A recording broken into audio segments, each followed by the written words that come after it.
Stream time. Hello. Let me... Young. I'm not gonna wait along a lot because I'm not expecting anyone of my friends to show up, so yeah. Gonna see how they react when they see that I'm streaming though. Gonna be silly. So basically, I just wanna play the story because my friends are busy, so might as well. Yeah. Because I know nothing about it, and yeah, let me just check it out. But the music is a banger. Let me see.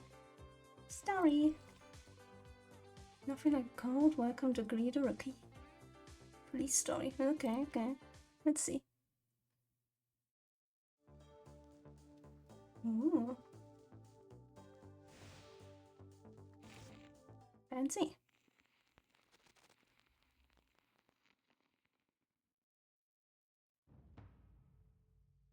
相传商周时期，天地间魑魅魍魉横行，有恶兽为祸人间，令神州萧条，生灵涂炭。幸有大贤方相氏受天子之托，向12摄提神请愿，得巫武之力，降服恶兽，收为己用，更名为显道兽。 显道兽得摄提神感召，化为驱逐世间诡异、护一方安宁的神兽，得万民敬奉。然至唐末时，战乱频起，为受显道兽之传承延续，最后的方相氏在先去之前，将其分别托付给12镇子，其中。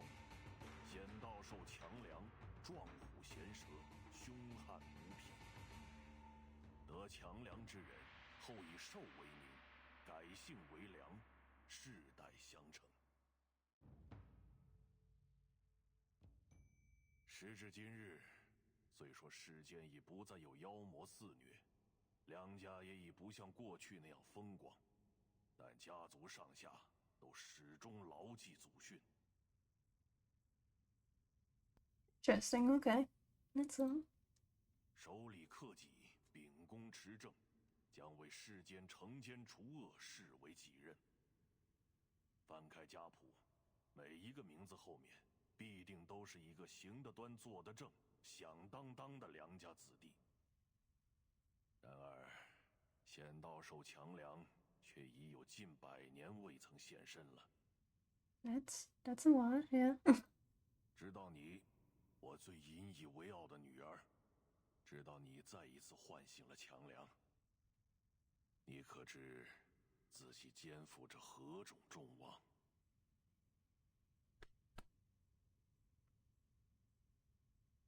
？Is Andres on the good? What the hell? Okay, never mind. 爸爸，你就相信我吧。Am I allowed to read? Is Andres on the good shoulder? It's read like that of the word. Understand, you can trust me, Father. He has heard the story 1,000 times, and for years this answer has been engraved in her mind, for it's the only answer she has ever been allowed to give. I read those parts. I will not fail our family. I will fulfill my destiny as a worthy master of Qiangliang.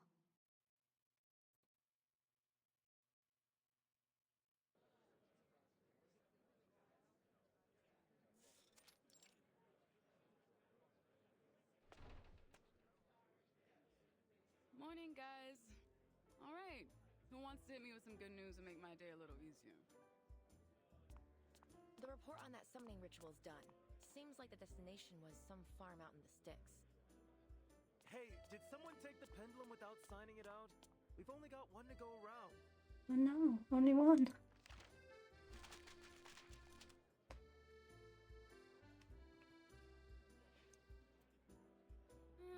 Let's try this another way. First 3 of you to give me some good news will earn yourselves a coffee. My treat. In one division of...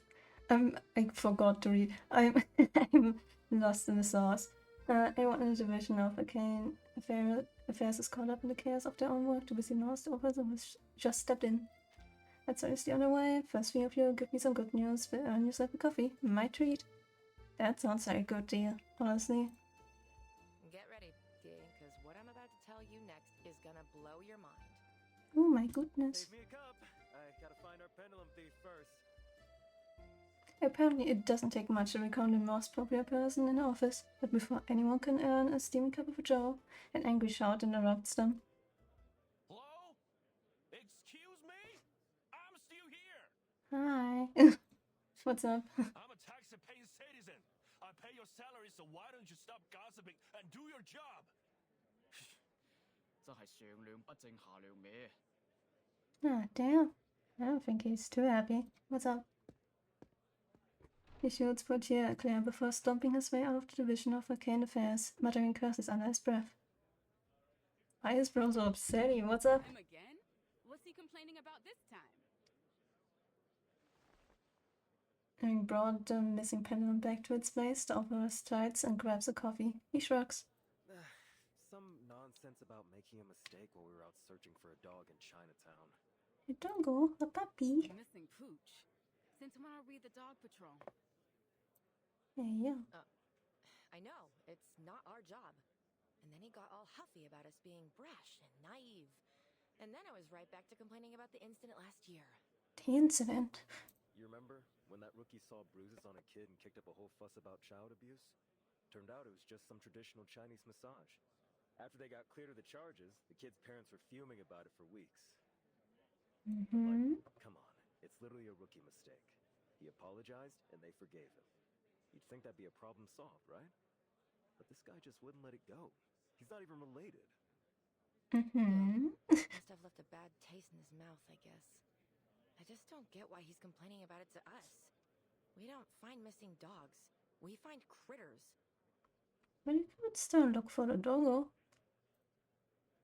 They exchange a glance, and Portier lets out a sigh. Well, at least most folks are friendly. Yeah. Well, I was asking for good news. So how about something upbeat? No. Sorry, I've got nothing of that particular flavor. Just the opposite. Lovely. Let me guess. Our vigilante struck again? Vigilante night places bestows justice to LA Street. And the officer drops the morning paper in front of her. As her eyes land on the headline, her coffee suddenly smells bitter. The vigilante night piercer bestows justice to LA streets. Ugh, so melodramatic. Who got hit this time? Some rich varsity boys. They got in the news over some hazing incident that put a teammate into the ICU. But you know how it is. Strings are pulled and all the charges went away. Lovely. But get this. All of them were found penned up on the school's fencing this morning. And with those injuries, looks like they can kiss college football goodbye. Not college football. Hate to say it, but I gotta side with the vigilante on this one. Those kids were monsters. Still. We're the police, and crime is crime. Doesn't matter how scummy the victims might be. Irritated, Portier tosses the newspaper onto one of the many cluttered desks around her. The arcane skill this guy cast. Using those needles? It's like he's trying to imitate Detective CO7. What's up with that? CO7? Like from the movie series? Don't act so surprised I've seen them. You know I love movies about Arcanum. You know I love movies. So, do we got anything? No. Have you seen the look on Chief Eldon's face yet? Portier looks over at the deputy chef's office, squinting as she tries to see through the slatted blinds. Hot damn. I know that look. Wasn't the last time when he found out his daughter was dating some jackass crook? Oh no! I know The this drama. night guy's been tricky, but is it really that bad? You don't know the half of it. The pressure's been building on him. Now, apparently the up-tops are sending us some support. Support? Some cadet from the Vigils Bureau. I guess they've decided we're not working hard enough, or something. Damn. Vigils? From the Foundation? Aren't they only responsible for the Arcanum crimes that'll cause serious consequences? I don't see how this Night Piercer guy is their kind of trouble. Besides, how's a Vigil even going to help us? They don't know the city like we do. And not even a full agent, just a cadet. Yeah. Wait, did you say cadet? Cadet. But Jess head snaps back to the officer. To the officer, her eyes wide. You can't just let that word slide by without notice. You heard me. Apparently, they decided this is gonna be a thing. Send the cadets along to assist and test their chops. So now we're not just dog catchers, we're babysitters too. Yippee! Is this some kind of joke? No. Your words, my lips. The chief said it's a chance to develop a better working relationship between us and the Vigils. I think Brass just wants to cozy up with the St. Pavlo Foundation. He dons the rest of her coffee and tosses the empty cup into the trash. Yeah, that would explain the look on Eldon's face. So what? Anyone know when this cadet is due? Or how? Anything useful at all? I heard tell it's some Chinese girl from a famous family of arcanists. She's got a mega powerful familiar, and that's why the Vigils recruited her. Mega powerful familiar. Interesting, okay. Just for her familiar? That can't be the only reason. Did she at least, like, score well on her tests? Yeah. Apparently, she didn't even take the test. She was still in training when she was picked. No field experience at all. Roger tries to maintain his steady demeanor, but the frustration proves too much to contain. So you mean this girl's a total liability? Some spoiled rich kid debutante looking for a chance to polish her resume? Ah, damn! Why is she such a hater? What's up? The officer lets out a dry chuckle, but as her reply is about to leave her lips, her eyes flick behind Portier, and her tone changes. That's not exactly what I said. Right, well. And just anyone in this position. The office falls silent as all eyes turn to the unfamiliar figure standing in the doorway. Excuse me. Yo. I'm Vigil Cadet Liang Yue from the St. Pavlo Foundation, Vigil's Bureau, reporting for duty, ma'am. Could you please point me to Deputy Chief Alden? He's in his office. Portier is the one to break the silence. She shakes her head towards the office in the corner as she speaks. I see.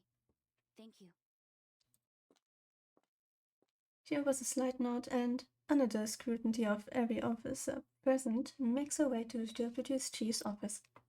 As soon as the door is shut, murmurs break out like wildfire. That's our princess? I've seen street rats bigger. I bet I could lift her up with one hand. Don't forget her familiar. Though, I don't see it now. So she must be a summoner. Lucky her. I wish my great-great-great-grandpa left me something like that. So what's Eldon gonna do? No way he's letting this baby rat scurry into our investigation. I'll show her the door myself if he'll let me. Guaranteed our Vigil-to-be is a spoil airheaded legacy pick. I can't imagine she's the type to follow orders. Guys, we won't get any answers just sitting here. Yeah, you're right. I need to get back to work. Josh is out on leave, so I've got to cover all his cases. Hey, hold on. I've got a way to get the scoop on this girl. Before Portier can walk away, she grabs her sleeve and, with a knowing look on her face, indicates towards the deputy chief's office. What are they cooking?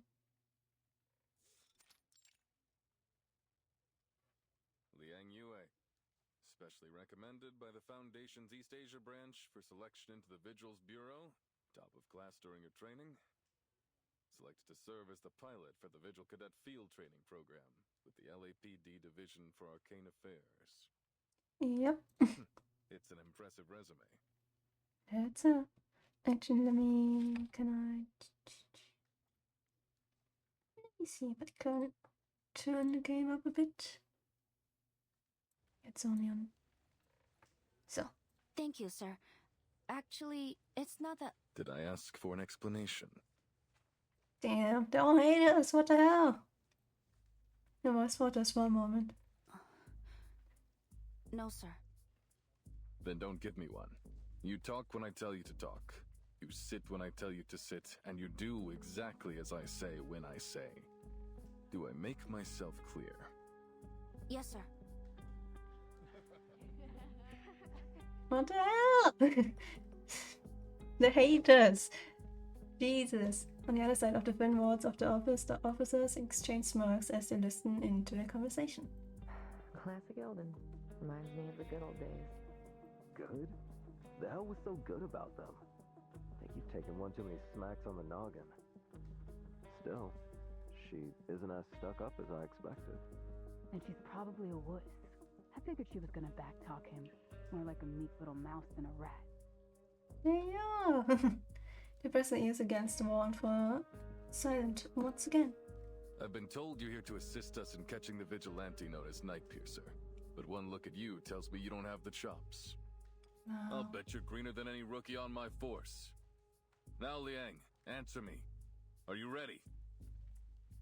Yes, sir.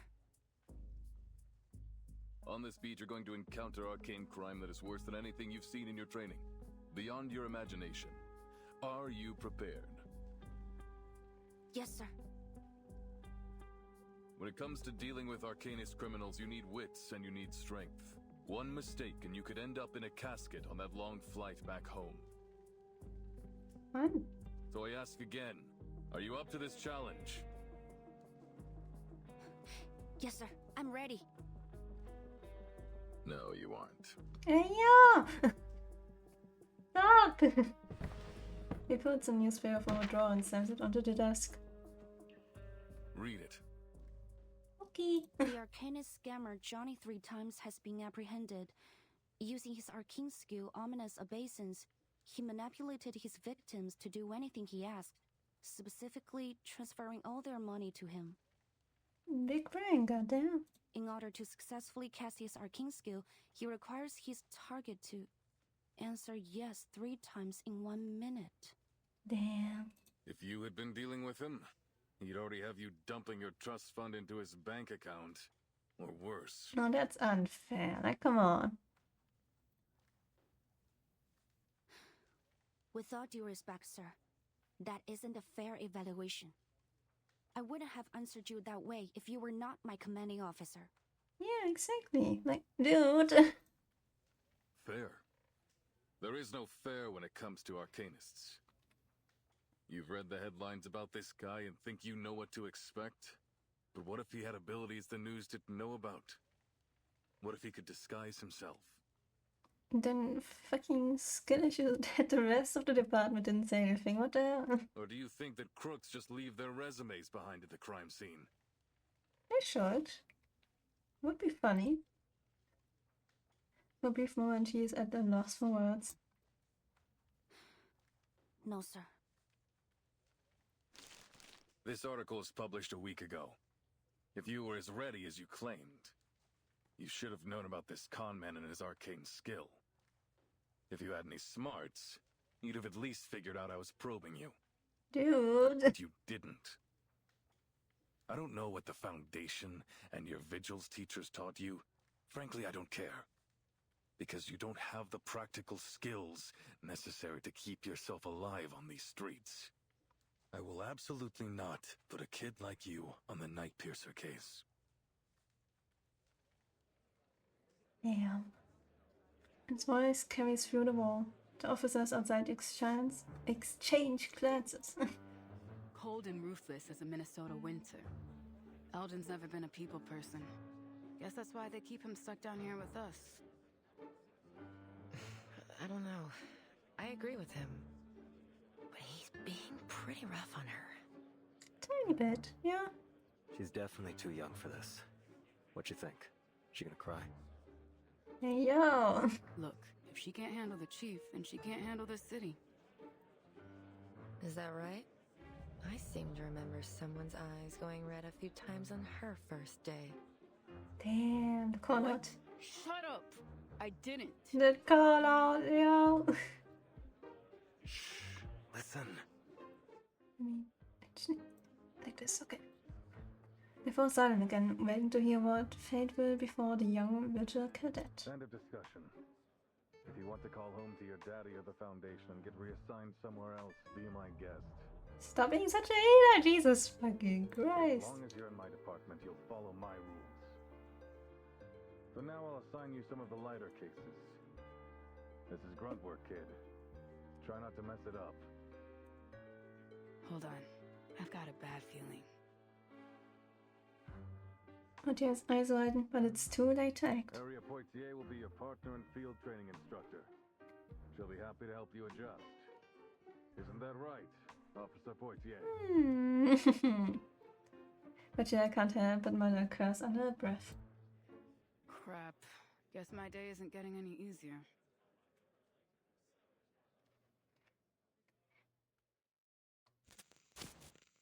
To be continued. Oh my goodness.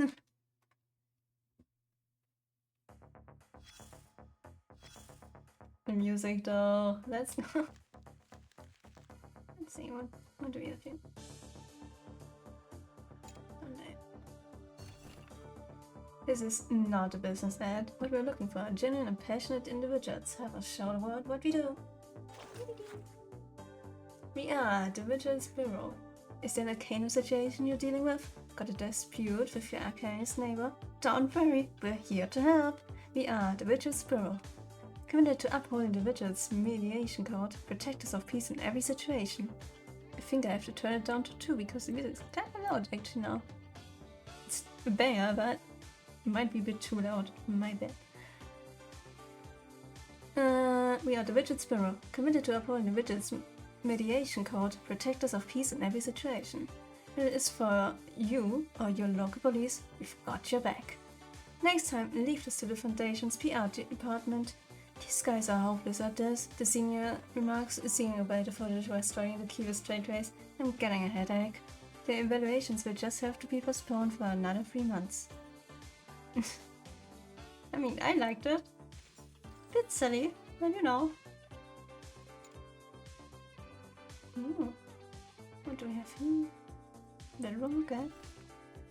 This is 100% a business ad. With a professional production team, limitless budget, and official sponsorship or marketing progress. It's unmatched. I can't talk yet. Ooh. Your close companion is here. And look at the little critter. What a little baby. Those companions, everyone's best friend. The earliest of these companions can be traced back to the east, where the essentially befriended powerful Xiandro beast together battled against evil and maintained peace and harmony.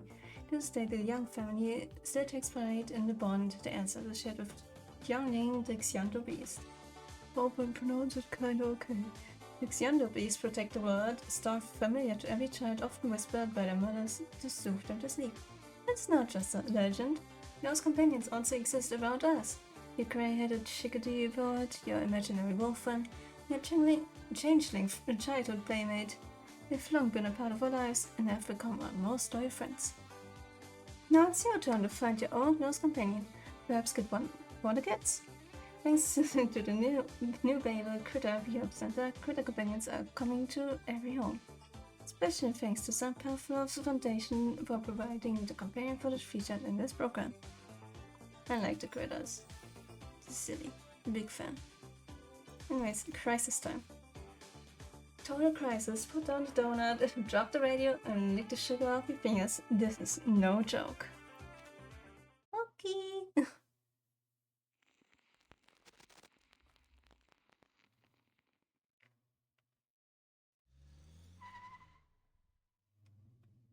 Here we are. Get out. Damn.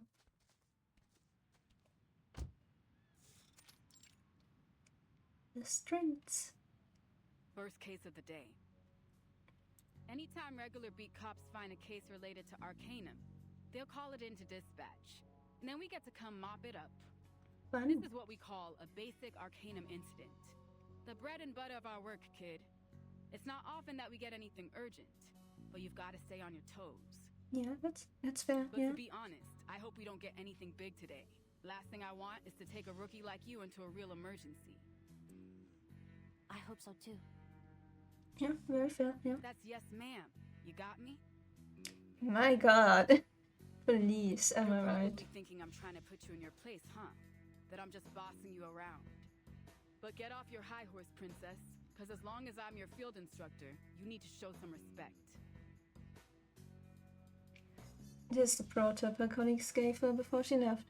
If your trainee has powerful connections, you've got two choices. Either make sure they know who's in charge from day one, or spend the rest of your days sucking up to them. But it seems she and her colleagues were worrying over nothing. But I don't have a horse, and I didn't think you were bossy. I'm honored to have you as my partner and field instructor. I look forward to learning under you. Huh? Wait a second. I don't have to be rude for no reason? That is crazy. Pretty humble coming from a big shot cadet, but she has narrows her eyes only to be met with an earnest, slightly puzzled gaze. Is there something wrong with what I said, ma'am? Are you just that much of a pushover? Or is this all an act? What the hell? Pardon? I don't quite understand. Nothing. Just keep close. You never know what can happen with these cases.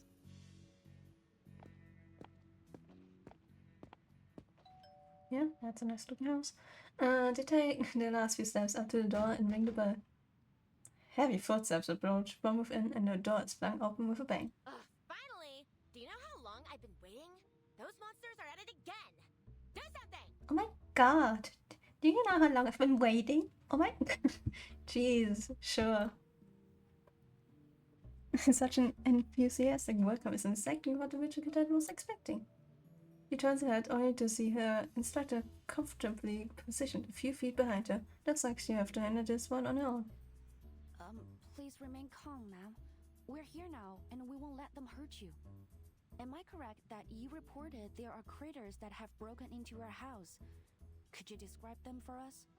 Do you have an idea how many? I don't know. Like a ton? A bunch? 2.5 buttloads? I didn't stick around to count them. Like a ton. Like, oh my god. Even among the women's chaotic shouting, useful information can be extracted. Liang quickly formulates a plan. So, there are many of them. In that case, I suggest we split up, ma'am. You could stay here and keep the lady safe, and send me to take the critters down. Given we're in the city, I suspect them to be tamed, and it's possible that someone may be controlling them. Once we've established their type, we may be able to deduce the incantation that's controlling them. Some incantations can be easily traced, such as the manipulation incantation or the shadow incantation. Over there! There they are! The creatures! Please stay behind me, ma'am. We are... they? She freezes mid-step, her eyes looking onto a corner of the yard. From the shadows, a row of blunt creatures waddles into view. No. Is this... This appears to be a Monchello. A new breed of crater from the Miss New Bible Crater Rehabilitation Center. Endorsed by the LSCC. They are medium to large in size and classed as non-aggressive. They're cute! Monchello consumes base arcane materials and extracts the energy from them.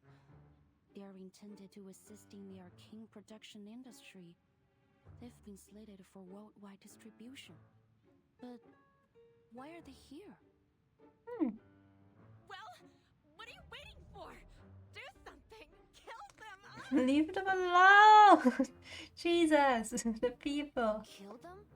Oh, ma'am, please don't worry. They will not attack people.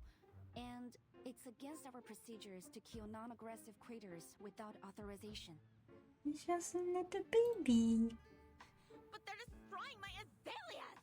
And the stairs in my lawn! And they almost bit my sweetie's tail off! Jesus, why is she so fucking dramatic? Even the ever-composed witcher cadet is momentarily at a loss for words. Your sweetie? I see, ma'am. I will do my best to get them up. She decides to put off investigating Sweetie's identity for now. But before she can act, a shrill voice interrupts from outside the yard. Don't you dare lay a finger on my precious munchies! Not the munchies. What? Can I help you, sir? I knew it! This jerk is my next-door neighbor? He keeps all kinds of these ridiculous smelly critters around. I order you to throw him and all his disgusting little pets in jail. Jesus. Are you out of your mind? They're just some adorable munchalos. What kind of sicko would want to hurt them? Exactly.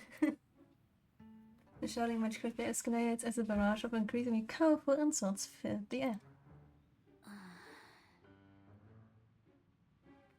Young glances at her instructor, but she simply smirks and shrugs.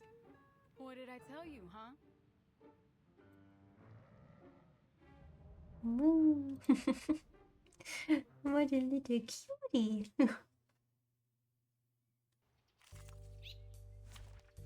What do we need? Sure.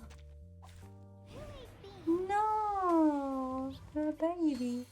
What do I need to do actually? I did not pay attention. No! I skipped. I wanted to check. Damn it, they've all scraped behind those crates. Well, go ahead. What are you waiting for? No. Don't listen to this lunatic's offer to burn for a little devil constantly provoking my children. They'd never have stepped into his filthy yard. Alright, sir, ma'am, please stop arguing. Step aside a little, I give you both a satisfaction in your answer. I need to move those crates first, otherwise the munchless will just keep circling around them. There's something I read in the new Bible critter training guide. Munchless become extremely drowsy after intensive activity. Looks like it's time to put that to the test. Well, listen, duos, HP, yeah.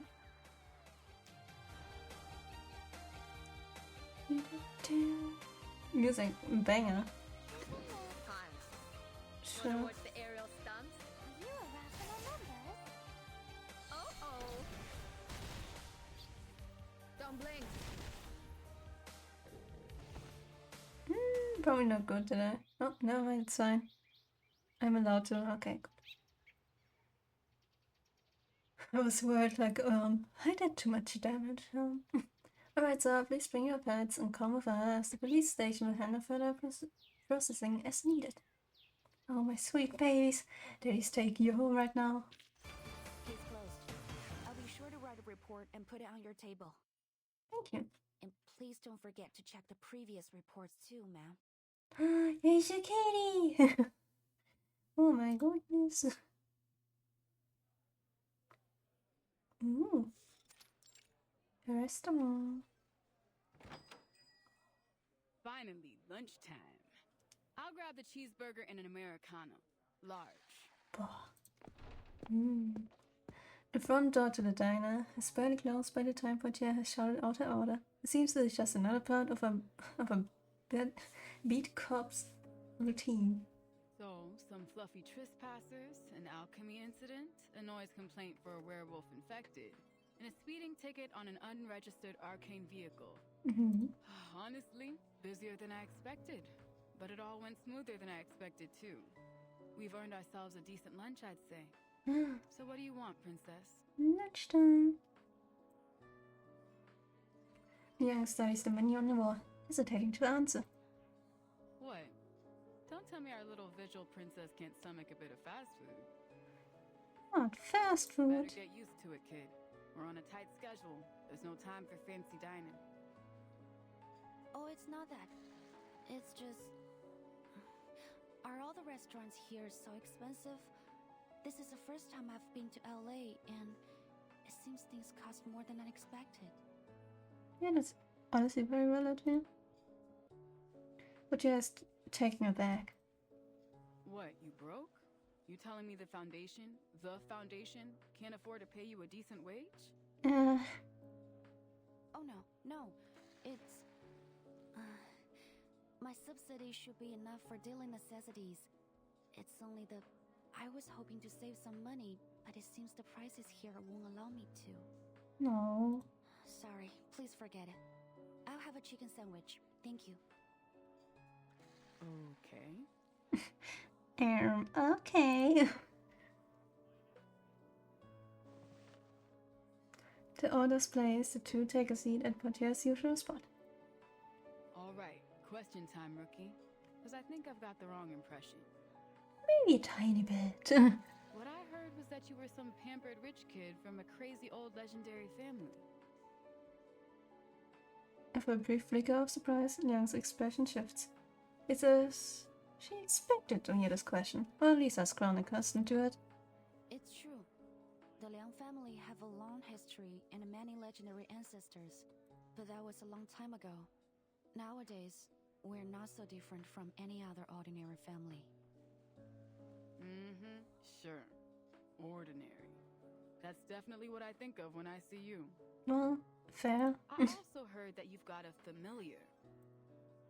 You mean Qiangliang? Yeah, sure, that. Come on! It's some mysterious arcane creature from the Far East. Everyone in the DAA is curious about it, myself included. So, you gonna show me? Liang looks a little troubled. Now? I'm sorry, but I must refuse your request, Miss Poitier. With all due respect, the Qiangliang is a sacred being. It is deserving of great respect. It has a divine mission to expel diseases and evil beings, and has guarded the world through the ages. Maybe that just sounds like old legends, but it's the truth. We've recorded every battle it fought in our family chronicles. And we're only allowed to borrow its power when we're in the greatest of danger. Please understand that I can't just summon it simply to show it to others. Unfortunate but fair. Okay. I'm not unreasonable, princess. If it's a sacred thing or whatever, I won't bother you over it. From Liang's sincerity, it's clear that it isn't just an excuse. Mattia isn't annoyed by it, but she does seem a little bored by the overly serious response. An awkward silence falls at the table. Luckily, the waitress breaks it with the arrival of the meals. Snack time. Anyway, I guess I should say you're doing a lot better than I thought today. And I don't just give out compliments, you got that? So take some pride in it. But don't get cocky either. This was all chump work. You haven't seen the ugly side of this job yet. This morning might have been a cakewalk, but this job can blindside you just like that. Never underestimate anything. She takes a hefty bite of a burger and launches into a monologue, the food still rolling around in her mouth. Yang simply looks blank, but Tia finally swallows.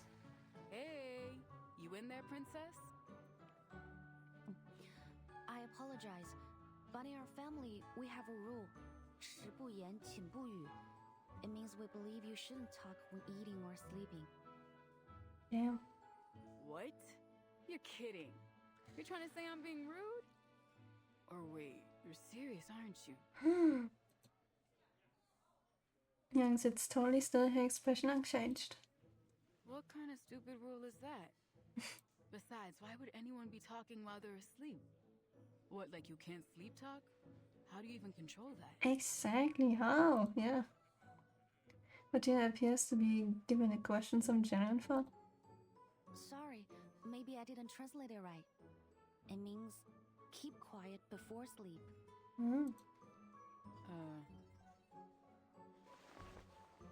For a long moment, Patia stares at her, dumbfounded. Then she slumps back in her seat. The heck? So many rules. Damn, princess, you must have had a miserable childhood. Damn, princess. Let me guess. Every day was courses and training, stuck inside, no books, no movies. Did they even let you watch Saturday morning cartoons? I've heard of kids like you. Sounds worse than jail to me. A childhood like that is rough, kid. It's bad for your head. Bad for the job, too. Young furrows her brows a bit. She can't follow her thought process at all. I don't understand why you're upset, Miss Poitier. How is it bad for the job? Did you check the list of incidents before we set off? There's a case we're going to after lunch. A director that received some kind of threat. She's shooting a film in Chinatown. Movie time. Anyways, this director is an arcanist, and her movie is all about arcanum. So it's in our department.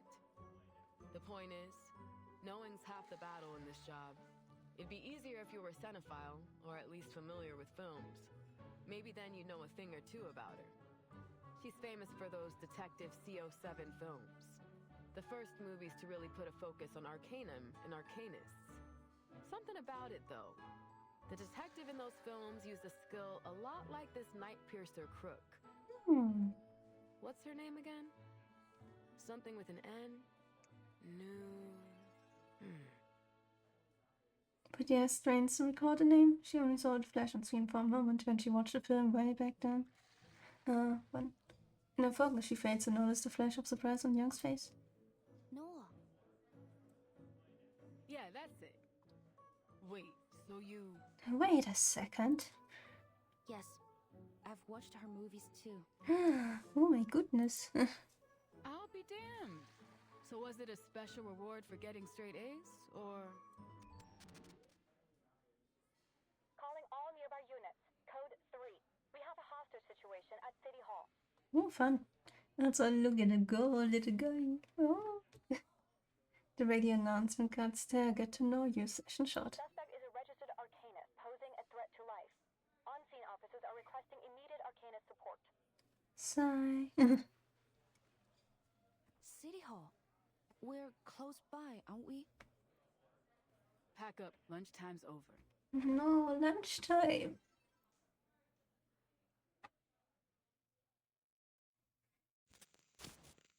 To be continued.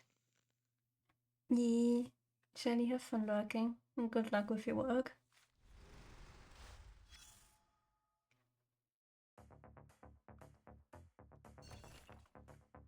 Spot check. This isn't me nitpicking, rookie. We all had to learn this by heart. I love the little figures. And listen up, rookie. Since I'm your instructor, I need to make sure you don't embarrass me out there. Did you review the basic operational guidelines for Los Angeles Arcane Affairs Office before taking this job? Yes. First, all police operations must remain within Los Angeles administrative jurisdiction. Second, we must develop practical and cohesive plans, procedures, and strategies to reduce arcanum-related crimes and behaviors, improve the quality of life for citizens, and maintain harmonious relations between humans and arcanists. I think I picked like the worst story to actually play. One stream doesn't words. Administrative Procedure 311-09 in civil disputes involving arcanum mediation should be prioritized to minimize the impact of arcane-related factors, provide citizens with professional guidance, and avoid actions that could escalate conflicts. Now create a modest student response. Administrative procedure. Yeah. Eventually. Administrative procedures 320-04 in criminal cases involving arcane affairs officers in the facility should provide assistance whenever possible, minimizing harm to citizens. If you have painful by-the-book response, you might as well join Internal Affairs, but I love that kind of stuff. Let's keep it simple. Remember, big or small, whenever arcanum is involved, it's up to us, the arcane cops, to handle it. But don't worry too much. More often than not, the small stuff outweighs the big stuff. Understood, Instructor Poitier. Should I recite the rest? The rest? Nah, you sound like you've got that covered. On the topic of injury and death compensation. Alright, Rogi, that's enough.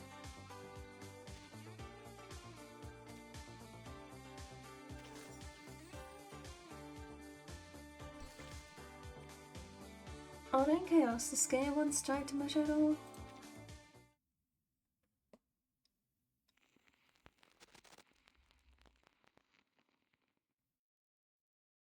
I don't even have time to pull up the tuba because it covers stuff most of the time when I put it there. Gotta disappear again. Yeah. This won't do you any good. Go away. He's got a knife. That was close. Where's our backup? I was eating. Dude.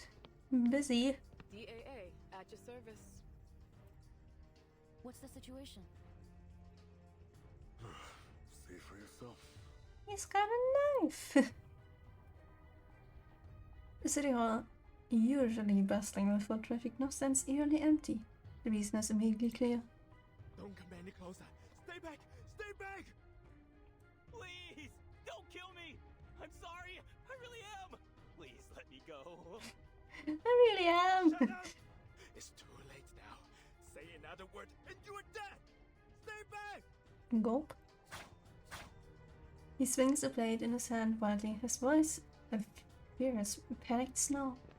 The crowd on the other side of the police barricade instinctively recoils, but the woman standing just 10 paces away doesn't move an inch. Hey, hey! Trust me, pal. You really don't want to do this. Who's that? Doesn't look like one of ours. Just some civvy. She was talking with the suspect before we got here. That woman. What, you know her? Look familiar or something? No, just a thought. It's nothing. Oh. The woman glances towards the officers, seeming to notice the conversation. People make mistakes. But some mistakes can't be undone. Don't put that blood on your hands, or it'll never wash off. Yeah. Is hurting this guy worth all that pain and guilt? Sooner or later, he'll get what's coming to him for what he's done. I promise you that. The words seem to have an effect. The hostage taker hesitates, his face contoured in pain, his grip on a knife faltering. But I must.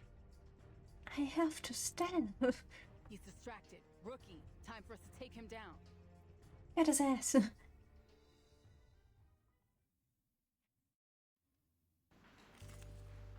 I could show up. Hi. For a second. What do you need? Plant. Wow.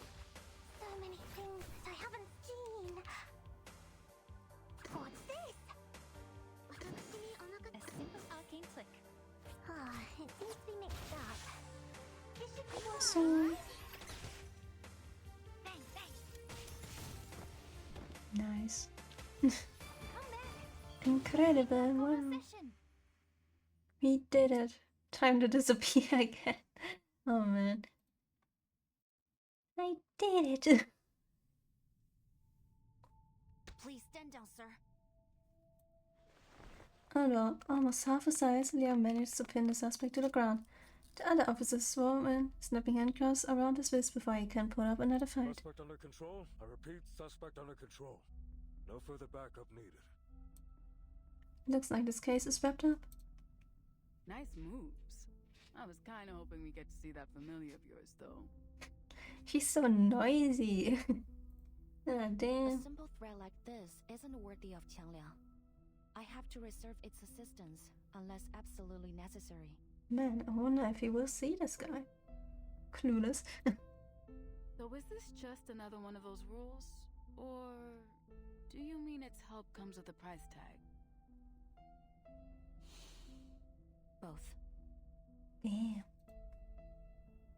Despite the curtness of her response, her eyes widen a little at Portia's astuteness. Portia scowls. That it? Yeah. What do you mean? I mean, so far, every time you talk about the job or your family rules, it's just the surface level stuff. How do you actually feel about any of this? Ian looks genuinely confused. How I feel? I don't understand why it would be necessary to mention that. Yeah. Because we're partners, kid. We've got to trust each other. How am I gonna let you watch my six if I don't even know how you tick? Also very fair, yeah. But Young still doesn't seem to get it. I see. You're my partner and instructor during my assignment with the LAPD Division of Arcane Affairs. Yeah. So, I'll do my best to learn from you and complete my work as assigned. I won't slow you down. No, it's fair. That's not what I'm... Yeah. Forget it. It's fine. It's a first day. Huh? Young's tone all but says my personal feelings don't matter. But Jack is up trying to argue with her with such a stubborn, unreadable demeanor. She simply stares at her, quietly seething to herself. And luckily, before things conspire further, the hostage cuts through the tension. Oh, thank God you took down that lunatic. I'm really grateful, miss. But ain't you a bit young to be an arcane affairs officer? I think I've seen that uniform somewhere else before. You're a vigil, right? Yes, sir. Wait. Young swallows the rest of her words as she stares at the hostage she just rescued, an expression is suddenly wry. I know you. Ugh. Ruh-roh. The Arcanist scammer Johnny 3 times has been apprehended. Using his arcane skill, ominous obeisance, he manipulated his victims to do anything he asked, specifically transferring all their money to him. Bit sense, eh? You're that scammer Johnny 3 times. Gulp. Oopsie. Guess that's the downside of getting your name in the papers. Oopsie daisies. My bad. Misclick. What? Didn't we already book that guy? What's he doing here? Yes, his way out of there, probably. You got a sweetheart deal. A reduced sentence in exchange for revealing where he stashed all the dough he stole. And it was a shitload of money, too. Apparently from some big donors to the mayor's re-election campaign. Of course he demanded he be present for the unveiling of his stash, so they brought him here. That's when this loony attacked the police escort, took him hostage. Hey, easy, officer. You've already got me. No need to be so rough with the cuffs. Damn, what? Clam it, Johnny! We should have just let that guy ice him. Based. May I ask, officer, do we know if the man trying to kill him was... Yeah, he's the son of a victim. This bastard took his mom for all she was worth, and when she found out, boom, heart attack. Damn. He shakes his head, heaving a very sigh. Johnny 3 times snickers. Like mother, like son. He was just as dumb as his doddering old Hello. mom. Worse even, because he didn't even catch wise to it. It's a concrete jungle, baby, and it follows jungle rules. Survival of the fittest. Crapper Brains here never had a chance. If it wasn't me, it would have been someone else. What a joke. Imagine killing over just because you lost a bit of cash. I mean, if you put it like that, kinda silly, but also, just don't steal money, my god. Johnny. This dumbass coming at me with even less of a brain. Think about it. If he killed me, how's he gonna get his money back? I mean, dude. Shut the fuck up, asshole. Yeah, thank you.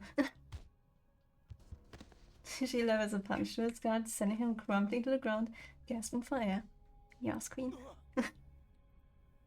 Officer Poitier, what are you doing? Now she's allowed to trust. What? I'm teaching this douchebag a lesson. Amen. But we can't do that. It's against the rules. Yeah, who cares about rules? It's fine. Young steps between the two, blocking Poitier from doing any more. Well, I guess the vigils are a cut above the trash when it comes to the DAA. Am I right? Poitier takes a deep breath as she tries to rein in her frustration. Let's get this straight, rookie. You don't tell me what to do. Amen. I should have known. You're just the worst kind of cop. Everything by the book, sticking to your high and mighty principles like you know what's best. No. He lets out a frosty laugh and turns away. No, bestie.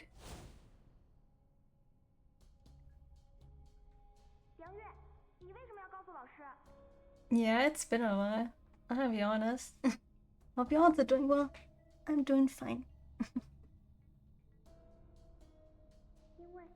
因为你们那么做是不对的。高蜜精，你不来就算了，为什么要让老师知道？我早说了，就不应该救他。等等，别走。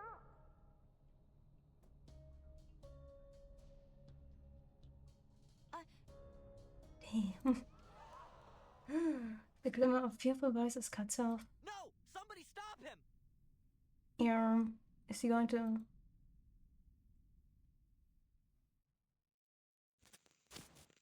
Well, only one way to find out, huh?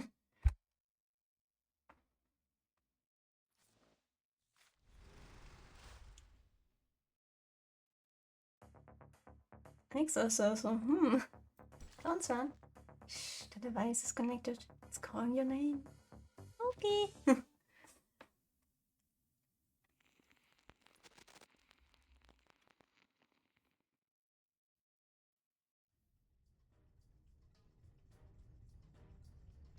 Stay back! Help me! Help! The city hall has been plunged back into chaos. Johnny and the other three scrambling to get as far away as possible. Stasis! Get away! He hurts the officer's side. Blood drips down his fingers from the thumb he broke to slip his hand out of his cuffs. He moves with inhuman strength, fighting off the approaching officers with ease. Out of my way! I will kill you! I will kill you all! Slay. Damn it, is this dude high or something? No, I don't think this is drugs. Yeah. It's an arcane skill. I sense some kind of evil spirit. I think I can stop him, ma'am. The tension between them has been totally forgotten. The situation is urgent, but Jack gives a sharp nod. Fine, whatever it is, whatever you think you can do it. I will. This is my duty.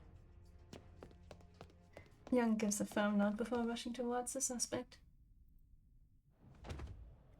Kill!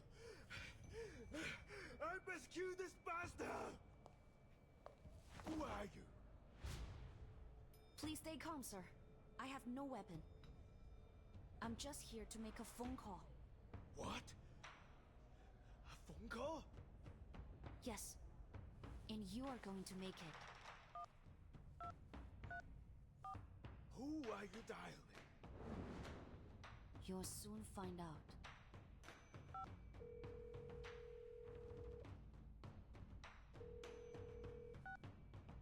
强梁既出，亡有不为，斩杀凶旧，消结不祥。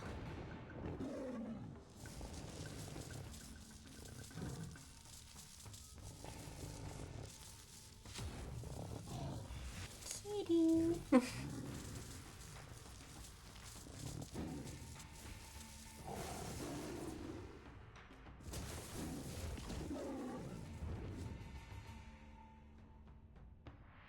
Well, I guess she got a wish. She got to see the kitty.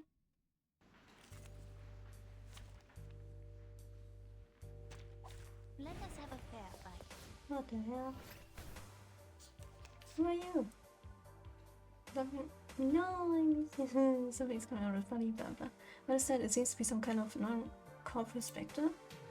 No, that's not right. I don't sense any ghostly aura around them. There must be ghost plagues. Panados! According to Eastern records, the entities that bring calamity, disease, and malevolent curses. At this time, astonishingly, these ghost plagues have taken on human form. I don't know why yet, but something must have triggered their transformation. Officer Portier, please step back. My duty alongside Xianling has always been to drive out these ghost plagues. It's time to put an end to this disturbance. Yeah, Robert, whatever. Humanoid projection. Interesting. Okay. Yeah, let me just spam. It's fine at the beginning. You do not have to think.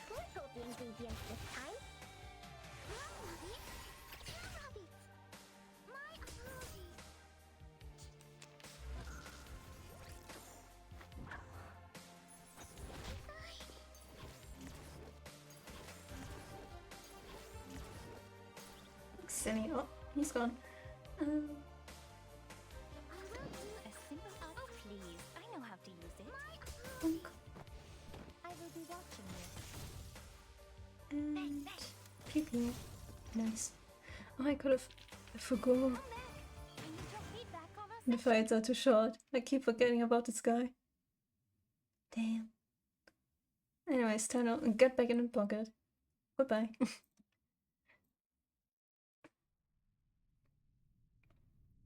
Alvida. My head! Okay. I'm so sorry, Mama. You found us, garbled whisper. The man collapses. The officers around him remain frozen, still too worried to approach. Should we cuff him? Allow me. But I believe we should bring him to the hospital to be checked over immediately. Fair, yeah. Think you can handle him? We got this con man to take care of. She follows the other officer's gaze. Not long ago, a giant 3 times was brimming with arrogance. Now he is crumpled heap on the floor. A dark stain has formed on the crotch of his pants. God, what a loser. That's embarrassing, my god. Talking shit, then. Okay. What Kirsten is shaking her head as she turns away. She hesitates and shifts her gaze to Young. So, you know what I'm about to say, right? Huh? Young looks visibly confused, although more understandably this time. Okay, I'm sorry. Is that what you want? For me to say it? Sorry. I felt bad for that guy, but there was nothing we could do for him while he was possessed. If it weren't for you, we might have shot him.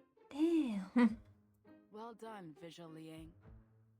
And please just forget what I said. I was out of line. The moment her apology ends, she turns her head, unwilling to see Liang's reaction. Liang? No, I'm not sure. Until after a long pause, there's no response. Say something. She looks back to see Liang's frozen surprise. Oh, right. It's okay. I didn't take it to heart. Good. Gee. Who's there? A stifled laugh hits the ears, and Portier springs back like a startled cat. Sorry, I shouldn't eavesdrop. It's a bad habit. It's just... You remind me of my friends back in the old days. You're the lady that tried to help us soothe him. Thank you for the help. It could have turned out much worse if you hadn't been there. Thank you again. Oh, nice. That's too kind of you, young Vigil. I just did what anyone should. Really, it was you and your partner that were the real heroes. You're too modest, ma'am. Actually, forgive me for asking. Haven't I seen your face before? He studied the woman's face for quite some time before speaking his thought aloud. They haven't met in person. No, it was some other way, but how? Where? She has barely begun forming the words when the woman gives her the answer. Good to know that someone still remembers those old flicks, even after all these years. The features of the face beneath the beret overlap with the face from Leon's memory. The face he remembers next to the maturity and composure of the woman before her. The face was brimming with youthful confidence, full of fire and energy. But one thing has remained the same, those bright, shiny eyes, like stars twinkling on silver screens and television sets. Yes, from the movies. That's right. You are... Oops, you got me. I'm casing. Or were you hoping I'd say Detective CO7? She winks at the two dumbfounded officers. Oh my goodness, she's famous. A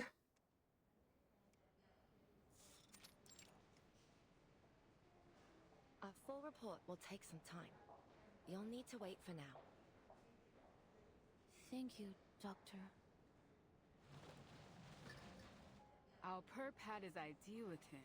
That saves us a lot of digging. Eric Wong, 43, runs a grocery store in Chinatown. Let's see. The only family member we've got is his wife, a Lillian Lau, who immigrated to the States 10 years ago. Both have no criminal record, totally clean. He's an arcanist, apparently, and a powerful one at that. But no reports of any prior misuse of arcanum. His car was found near the crime scene, all filled up with potatoes and carrots from the wholesalers. Either this was just a spur-of-the-moment wacko move, or some bizarre attempt at a tuber-based alibi. Anyway, we've contacted his wife, and she should be here soon. Maybe we'll get some more clues from her. Yo, Liang, you listening? Oh, you're right.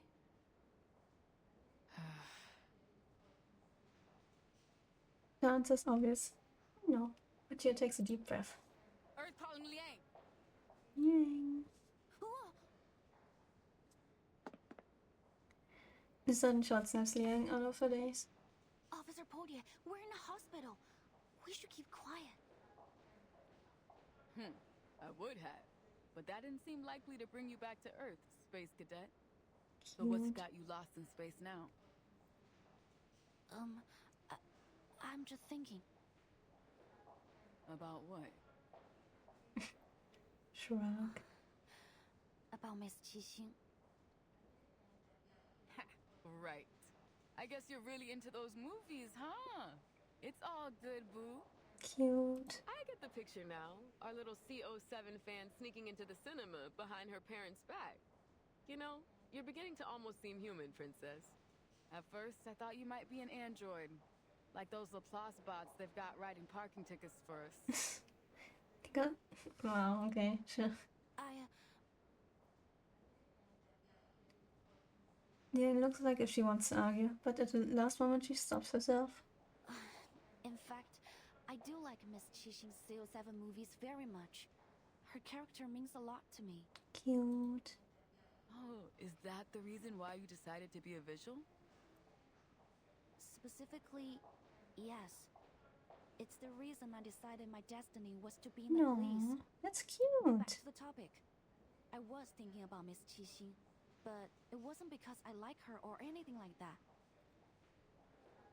She shakes her head, her gaze sharpening, her brows furrowed slightly. It's just that her being here made me think about Night Piercer. Miss Qixing has a similar arcane skill to the one he appears to use. She called it Silver Needle. She even performed it in her movies. Could that really just be a coincidence? Huh? The officer knits her brow as if she's just been hit with a badger, but Liang, deep in thought, continues. And what she said felt meaningful in some way. Surely nothing bad will happen. 1 hour earlier. It's a great pleasure to meet you, Miss Qixing. I grew up watching your films. But what are you doing here in LA? I mean, if it's okay to ask? Sure, not a problem at all. I'm here to see an old friend. Though she was once a standout across the nation, Xixing speaks warmly and without airs. It's like she's chatting with an old friend. Is it Miss Noah? I heard she's planning a new film. Oh, so you heard the news? It's been a long time since I last saw her. You're right though, kid. I've got something I need to talk to her about. Of course. That's great. Oh, and the Dushu Festival is coming soon. I hope you all go to the Showdown parade in Chinatown. It'll be so much fun to see you there. Huh? Huh? The quiet, reserved Liang has suddenly turned chatty, but Jia stares at her. He's like an entirely different person. Showdown. Is it really that time of year again? You don't like the parade? Oh. Of course I do. Yay! I like every bit of it. Watching people eat, perform, and come together to celebrate the end of the year, and to pray for peace and good luck in the next. She's so sus. Pure and simple wish that the Showdown parade carries. But it always reminds me of the ending. The ending? What ending? What ending? She falls silent, shaking her head, but no more explanation is needed. Liang's memories have come back to her. You mean the ending of the last film in the CO7 series? She must have guessed correctly. Xing's eyes widen a little, then she gives a small nod. Yes. I know Yeah. lots of people like that ending. A reflection of reality, they say. Tragedy leaves people with a deeper impression than comedy. But as for me, I hated it. The good guys failed and the bad guys won? What kind of an ending is that? Nice one. Maybe we don't get a say in how things work in reality. But in stories we can. We should. Very sus thing to say, but pop off. Reality itself is tragic enough already. Why should a movie remind us of how absurd things really are?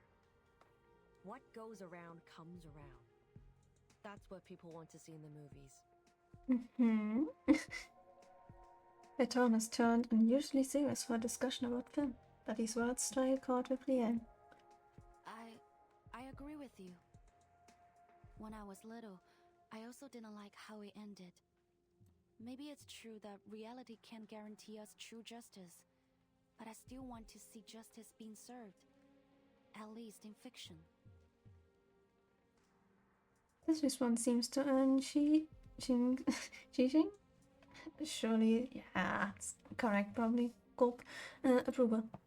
I feel the same way. Pardon me for asking. That beast you summoned was something else. It reminded me of a certain creature, a legendary beast from the north of China. 強梁既出，網友不為，斬殺兇舊，梟截不詳。That must make you a descendant of the Liang family, right? It's Liang, sometimes Liang. How odd would you say the name? Loving Xi's gaze makes Liang fear as though she's standing too close to an open flame, but even so, she answers truthfully. Yes, I'm Liang Yue, from the Liang family of the 12 Zhens. Liang Yue. Liang Yue. It's a good name, little Vigil. I'll keep it in mind. Gulp. Liang? I don't know. It to be continued.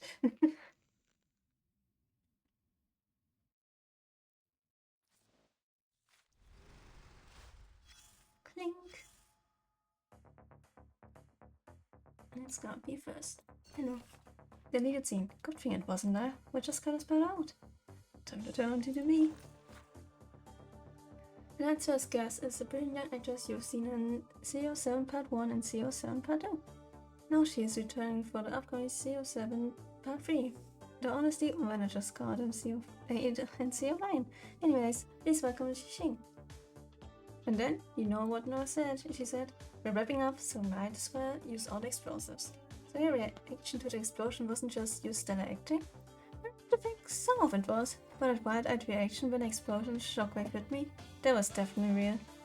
No more big fireworks for Part 3, I take it? You must have used them all up in the last one. 50-50. What's that? 50-50, either this film ends the series with a bang or... I don't think I can. We can make it block, I think. It's fine.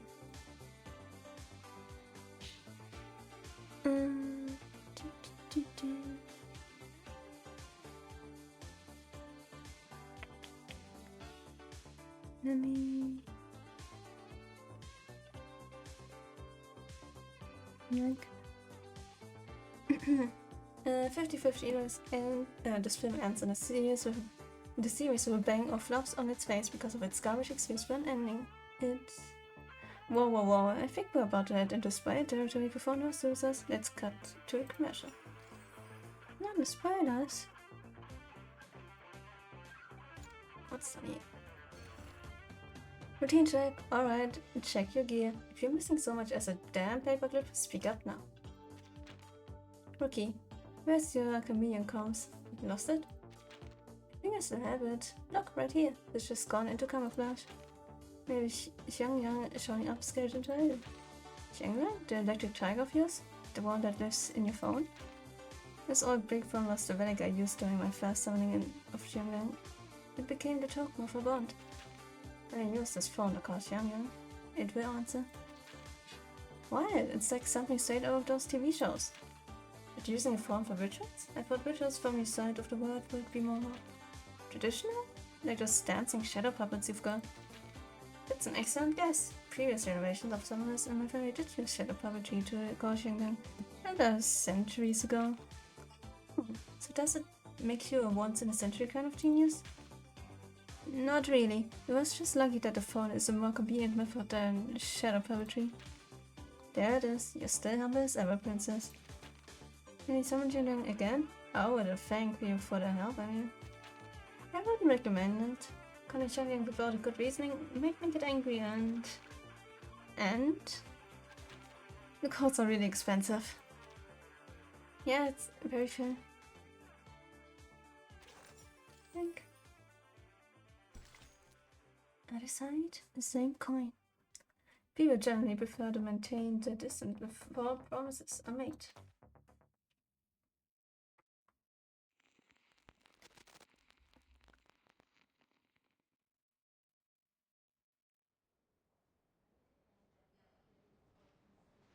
I read an article about the conflicts between Miss Qixing and the other two producers of the CO7 series.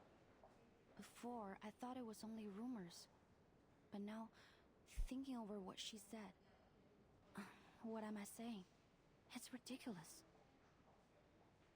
Then stop pouting over it, princess. We've got work to do.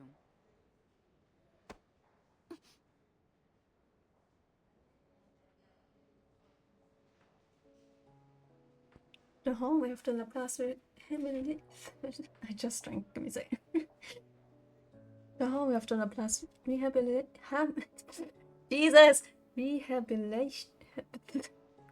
Rehabilitation Center. Jesus Christ. The corporate hospital is bursting with people. Thus informed, Young is jolted back to reality by a firm clap on the back. You want to bet on how many people in LA have similar arcane skills? Come on. It's a total coincidence. You don't really think they're the same person, do you? That'd be nuts. It would be nuts, yeah? I mean, it's the Detective CO7 we're talking about. Sure, she's been retired from acting for a while, but she's like super famous. Like super famous. If she was gonna go all kooky and start taking out crooks like she was the real CO7, why wait all this time? It's been years since her last movie. And we're only just dealing with this Nightpiercer guy now. Besides, it's not like it's a crazy unusual type of arcane skill. Who knows? Maybe this Nightpiercer guy is a fan of Detective CO7's films too. Can't rule out anything yet. I mean, fair, yeah. Hey, you okay in there? Did I knock the wind out of you? It's okay. Jesus. No way. Okay, fair. Young shakes her head. But yeah, still bewildered and perhaps feeling a little giddy, insists that she didn't mean to hit her so hard. Not that it matters. At least the sun's make did the trick in pulling Young out of his spiraling thoughts. Here the test results. No, the suspect's family has arrived yet. Young makes her way to the vending machine at the far end of the hallway with the coins per chair dropped in hands as a half-hearted apology and buys herself an orange juice. But an absurd thought, that ridiculousness gasped from earlier, still refused to leave her mind. Forget it. Just like you said, it doesn't make any sense. All attempts to push that thought from her mind are failing. That is, until a frantic voice cuts through the air. But you're injured, ma'am. You can't just leave. I'm totally fine. It's just a tiny smidge of damage. I can fix it myself. Hello, bestie. You call a broken arm a smidge? Need to let us treat it immediately. What's going on here? The doctor recognizes her uniform immediately. Are you a vigil? Could you help me stop this girl? She's trying to leave with a broken arm. She was in an accident, but since she's woken up, she's refused to let us examine anything. She might not be our normal kind of patient, but we're doctors. We can't let someone leave when they need immediate medical attention. A vigil? Me too. I'm in a hurry now. I'm gonna miss my bus. Not the bus. Beneath the girl's clothing, the exposed skin has a cold metallic sheen. That must be what the doctor meant by not a normal kind of patient. You'll notice the emblem on her chest, marking her as an employee of the St. Pavlov Foundation. Oh, that she'd have such a panicked reaction at the sight of the vigil. There'll be another bus, but you only have one buddy. You should listen to the doctor. Sit down and wait until you're cleared to leave. Please show us your ID so that the doctor can give you treatment. For a few stiff seconds, the girl's mechanical head freezes in place. Then, in a movement almost too fast to follow, it snaps up. Look! Hamster riding a stethoscope! Oh my goodness! A hamster what? The bizarreness of these words leave Young no choice but to glance in the appointed direction, only to confirm, of course, that there's no hamster nor stethoscope in sight. Now! Wait!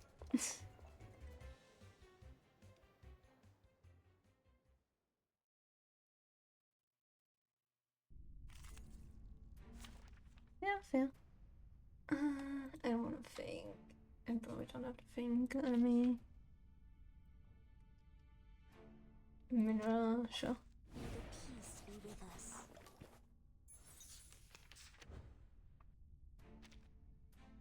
Wow, why are you chasing me? The hamster's over that way. I need you to cooperate. Stop right here. Tony? Oh, officer, watch out. Don't run through the corridor like that. You almost knocked me over. Sorry, man.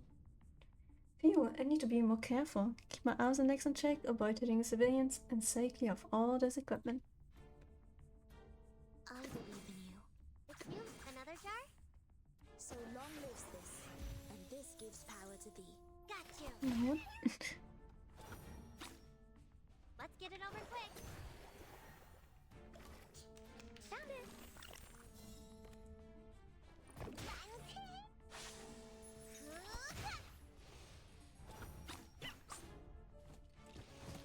Bye. I will pray for you. Sorry. Crazy. Anyways. Silly.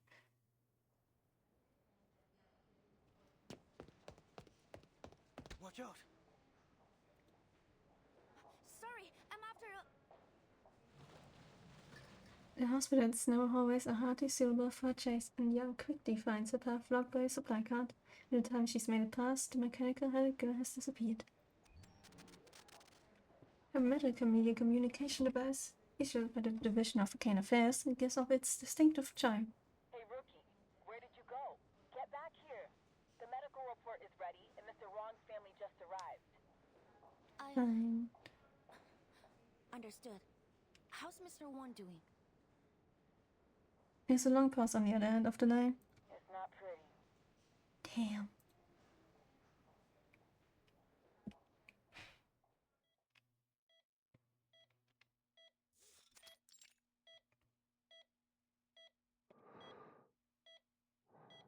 I mean, he's still breathing. At least right now. Mr. Wong is lying unconscious on the hospital bed, looking haggard. His breathing is labored and raspy, like wind rattling through a hollowed-out block. How? What happened to him? He seems completely normal this morning. Oh, her legs go weak. Were it not for the man supporting her, she might have collapsed entirely. Please relax, Miss Wong. We have to wait and see what the doctor says.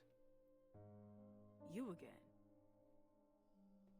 But Jan instantly recognizes him, one of the Division of Arcane's least welcomed and regular visitors. Right. You're the local arcane private eye, aren't you, Joe? Are you commissioned by the victim? What?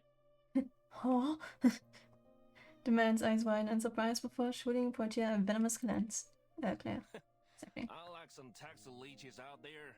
I actually help people in need.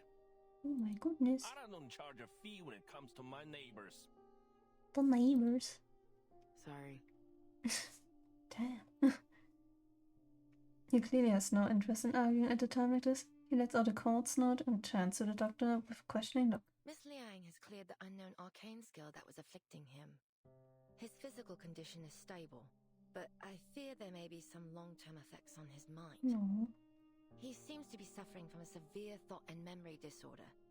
It would be best to keep him asleep. Damn. Doctor, when will he wake up? Can I speak to him? For now, we suggest against it.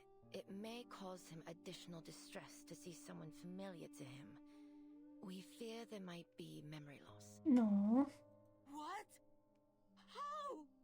What should I do now? With his mother gone, I can't take any more of this. Madam. The woman looks as though all the strength has been drained from her body as she stumbles into a nearby chair. Liang opens her mouth to offer comfort, but can't seem to find the right words. Show's gaze sweeps past Portier before settling on Liang. So, who's the little Chinese kid? Did the DAA give you a sidekick to do your job for you? Forget it, lah. Listen, if you are not going to do your best to help these people, then it's better you just stay out of my way.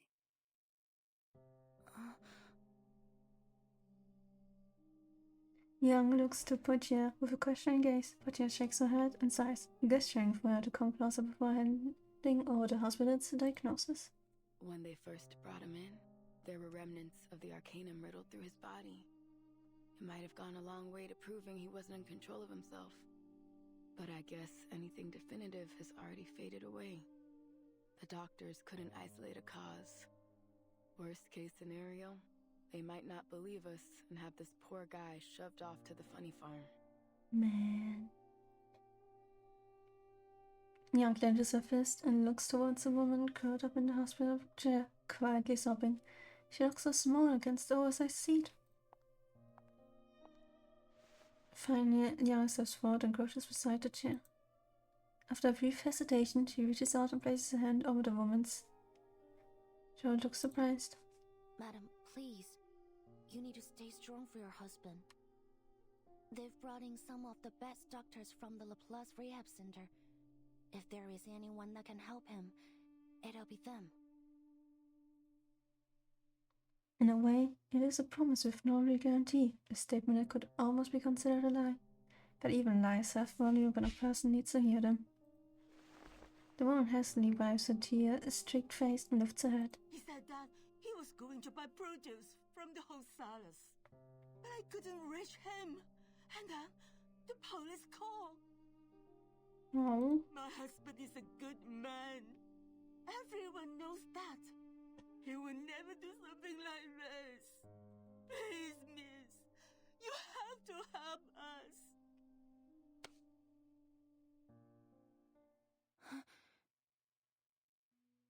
The woman grasps Liang's hand tightly in hers, her fingers trembling. Her hands are gentle, yet rough, edged with years of hard work, the kind of hands earned through long days and nights of striving for a better life.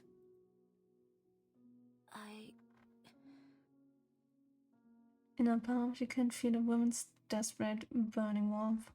It is so hot, she feels it could scorch her. Liang takes a deep breath.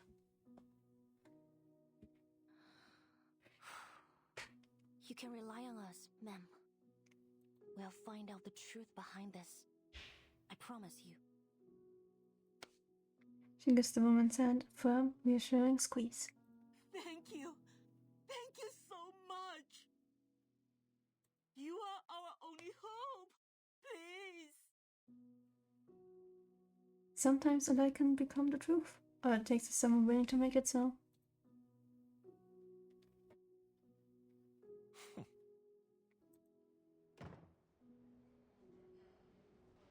The door to the world is shut behind them. After a moment of silence, Portia tilts her head. Rookie mistake, princess. Never make a promise about something you don't get to decide on. Yeah, but you know, sometimes. I'm sorry, Miss Portier, but I only mean... Hold it.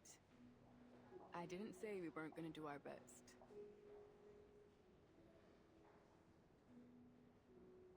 What she was about to say no longer served any purpose. Instead, Young does something Portier has never seen her do before. She smiles.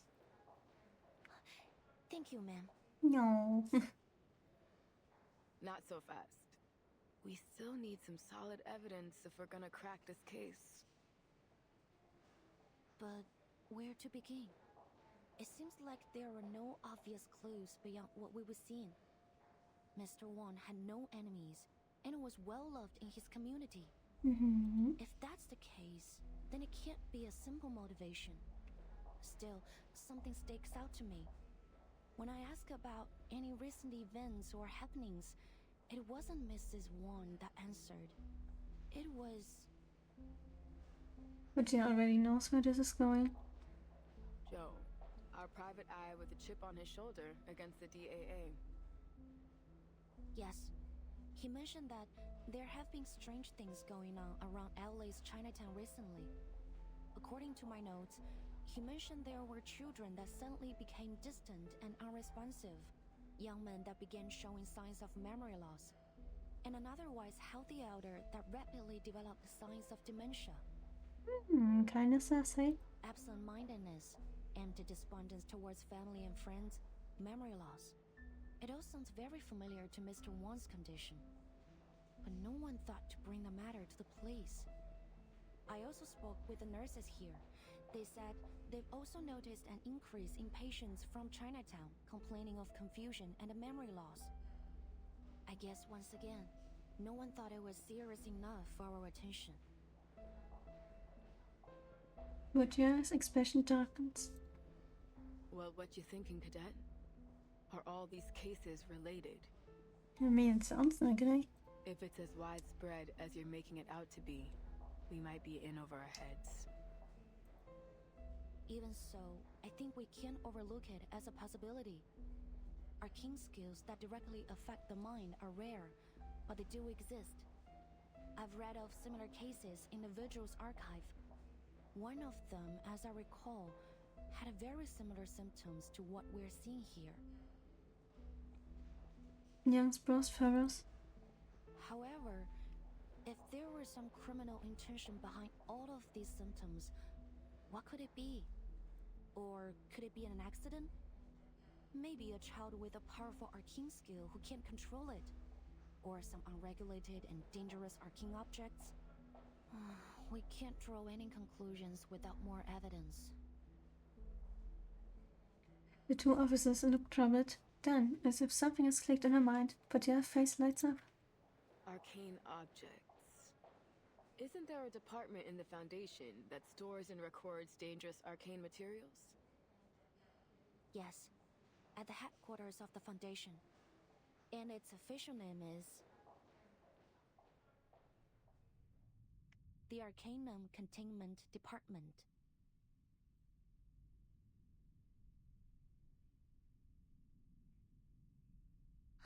Voilà. Je crois que je suis arrivée. C'est bien plus lumineux et spacieux que je ne l'avais imaginé.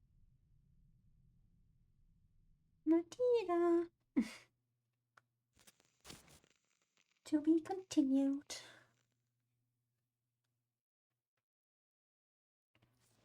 Interesting everything's connected. Oh my goodness.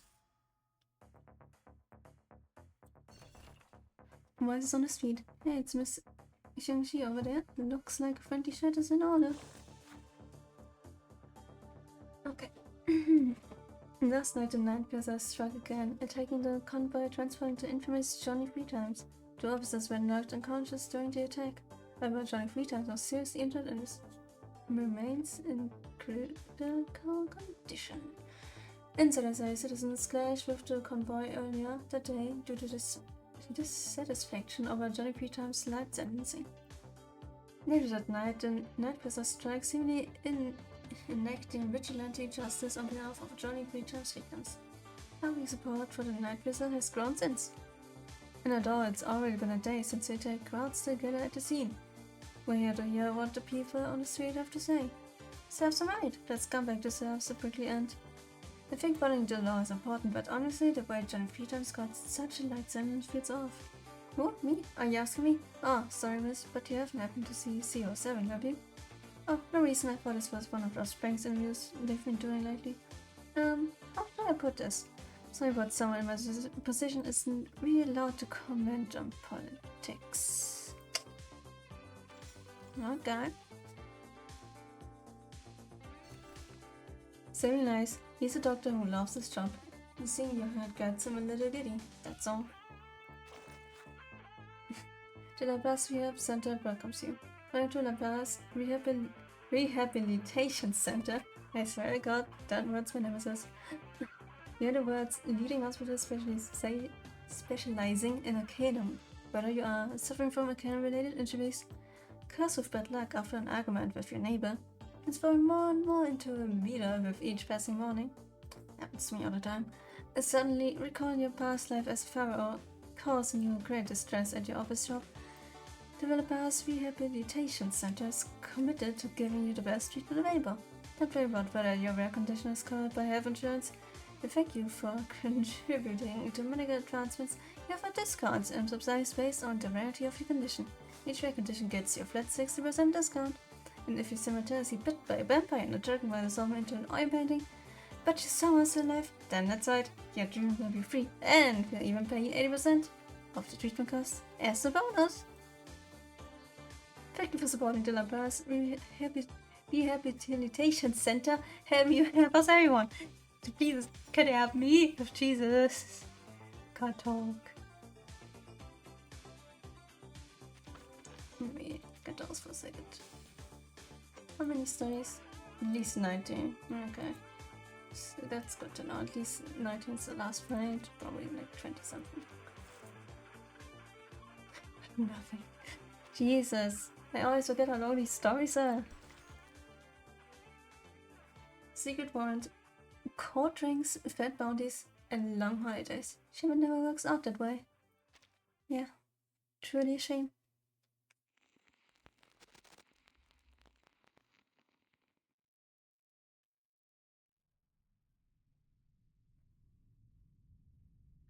Des armoires et encore des armoires.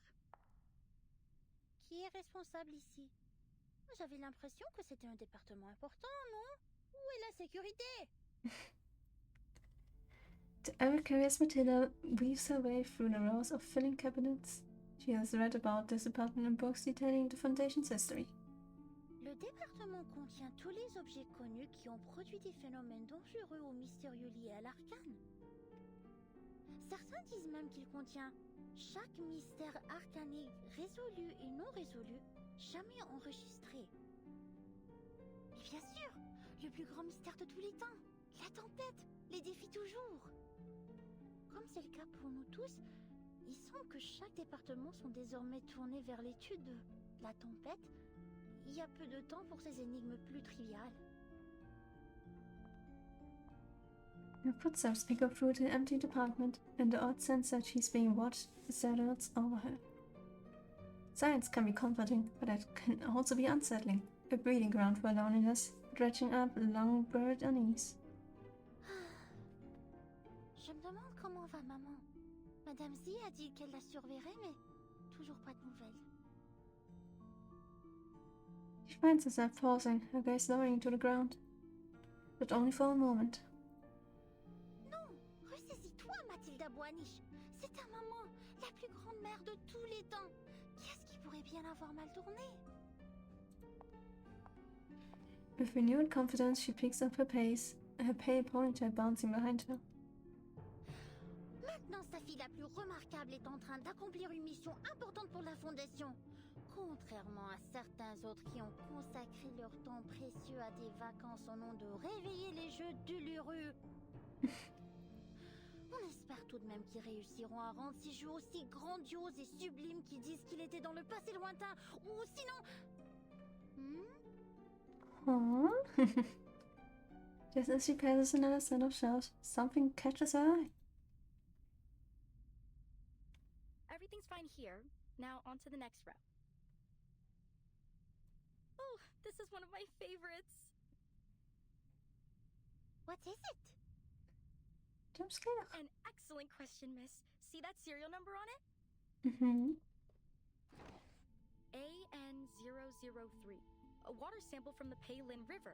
Number 003. Mm-hmm. Yeah. There are hundreds of thousands of samples, collections, and records here. But no matter who you ask, this particular one will always make their top list. Okay, interesting. Collected in a remote city in China. When the investigators arrived, they found that it had been isolated in time. All its inhabitants dressed and lived as if they were from the late Tang Dynasty. Mm. They were completely unaware of the state of the world beyond their lands, as if trapped in a time capsule from the forgotten past. Interesting. Oh. Oh. The liquid inside the vial is clear and pristine, less like river water and more like a perfectly liquefied gemstone. Matilda can't help but stare in fascination. But how is that possible? Did no one ever leave the city? Not even to travel or do business? You're a clever one, miss. Yes, it seems the investigators were confused too. In the end, they realized that an arcane skill was affecting the Peilin River. Mm-hmm. Sadly, it seems the arcane energy was dissipating by the time they arrived, and they weren't able to figure out its cause. Aww. This is the only sample they were able to recover. Laplace has been begging for access to it. They're eager to unravel the mystery. Wow, that is indeed a most intriguing claim. Wow. It's not just a claim, miss. It's real. Wait. Miss Matilda Boaniche? Matilda Boaniche. Yeah, that's her. The careless young staff member only now seems to have fully recognized Matilda's presence. You've heard of me? Huh? Yeah, of course. Who hasn't heard of the Boaniches and their star investigator daughter? Didn't you know that everyone's been talking about you since you joined the Foundation? No, that's kind of cute. Actually, my mother and I went to visit you. Oh, but I haven't introduced myself. Yeah. Constance Scott. I'm a fellow graduate from SPDM. Scott! Cutie. Of course, now, I'm just a record keeper here. It doesn't seem like false modesty. Every top student of the SPDM was granted the honor of having their name inscribed in the school's halls of fame. But Matilda has never once come across the name Scott. Actually, I've been looking for you as well, Miss Scott. Commissioner Pedra asked me to give this to you. A letter? A letter? I couldn't say, but he had a most unpleasant look about him as he gave it to me. Then he asked me to review my report on the events in San Francisco. Are you alright? Your face has grown quite pale. Well... I'm fine. I just have a bad feeling I know what I'm about to read. Oh. Scott. Having bid farewell to Matilda, Scott makes her way to a secluded room within the department, the letter clutched in her hand. She carefully closes the door behind her. Then, with one last glance around the room, opens the envelope. A single sheet of paper floats out from within, one carrying a heavy message. The investigation has been concluded. Unfortunately, their findings were exactly as we feared. The suspect must be apprehended ASAP, and all efforts must be made to retrieve this arcane object before either cause further trouble. You must leave immediately. Her last reported sighting was in Chinatown, Los Angeles. Fun. Showdown.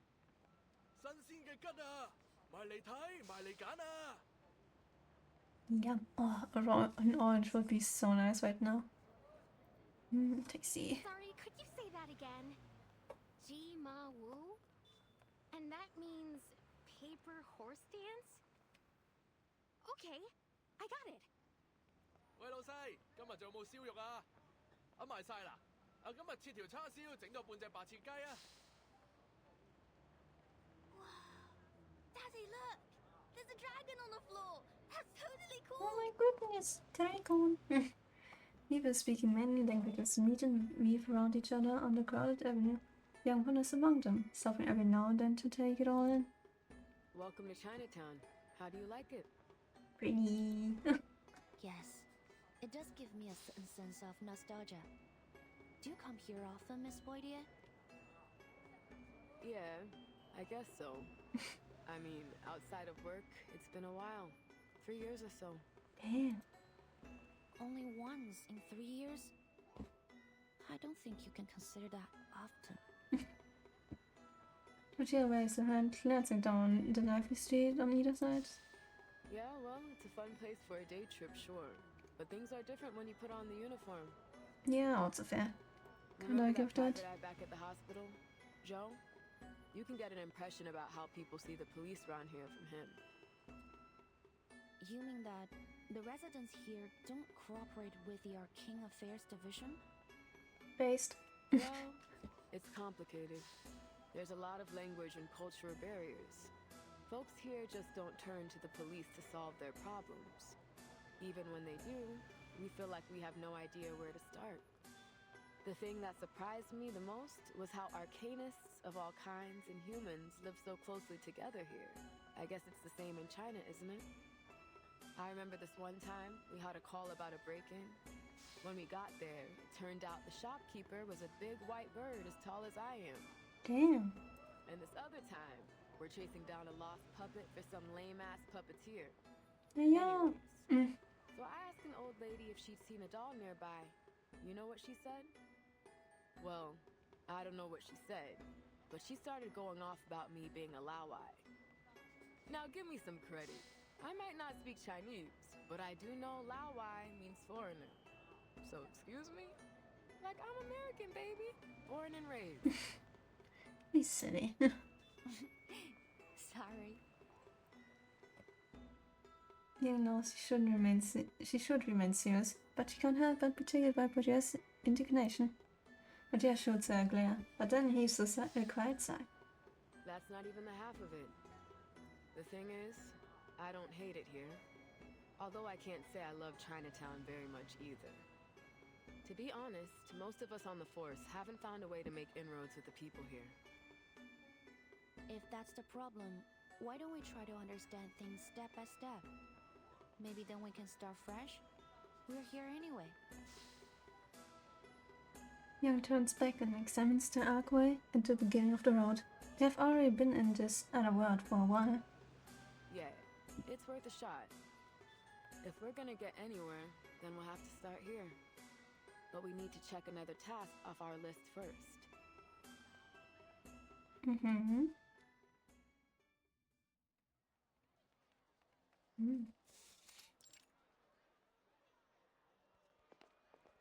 They cross the street and turn into a narrow alleyway.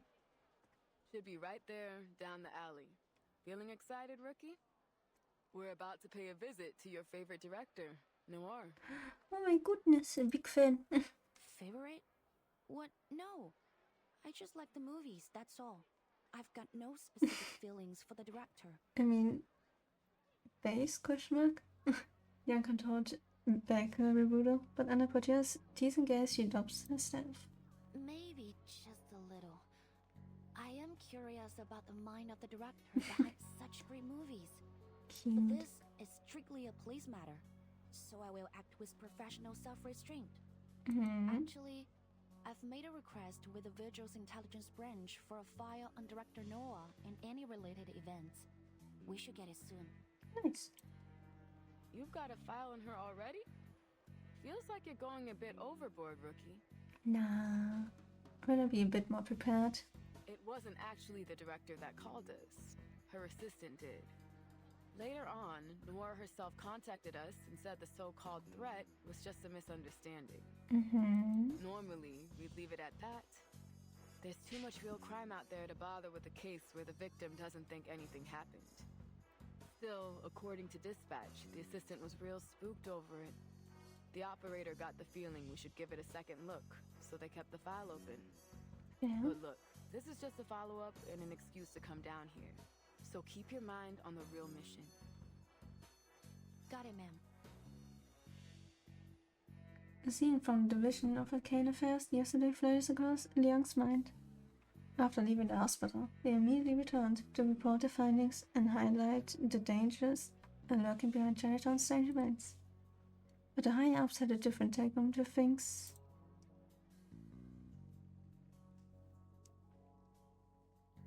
It's been reassigned to the local precinct. Matthias stands in the doorway to the deputy chief's office and shakes her head. Young immediately catches the sudden shift in her expression. What's wrong? What does that mean? Nothing, kid. It's just most of the force aren't trained to deal with arcane crimes. Don't get me wrong. They're good, capable officers, but I'm worried. If this was any other case, I'd keep my mouth shut. But come on, this is clearly our department. This case has Arcanum all over it. Like, come on, it's clear the I don't department. think they know what they're getting into. Yeah.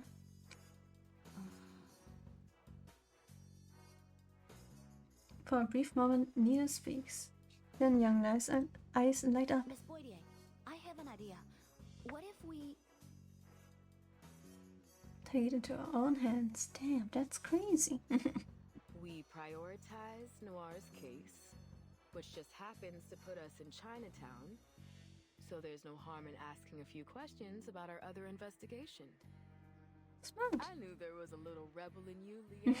You like to bend the rules, just not break them. Am I right? Based. Not too often. Actually, I think we're obliged to take Miss Noah's case seriously, even if it wouldn't help us with the other case. Yeah, fair. Beep beep. Please wait a minute. It's my communication device. Reports of the communication device often criticized by Foundation employees for being too bulky. Matia leans in to get a better look. The chameleon column perched on her chest switches its neck in curiosity. Yeah, seems a bit bulky. Can't argue with that. SPF-1 portable contact device activated. You've received a new message. Downloading attachment. Download complete. Please check your mailbox. Oh, clunky. Message? What's it about? It's from the intelligence department. They've found her records. Miss Noah is registered with the Foundation. There might be something in her files that can provide us some clues. She opens the pinned email and scans through the attached files. The expression turns serious. Wait, is this...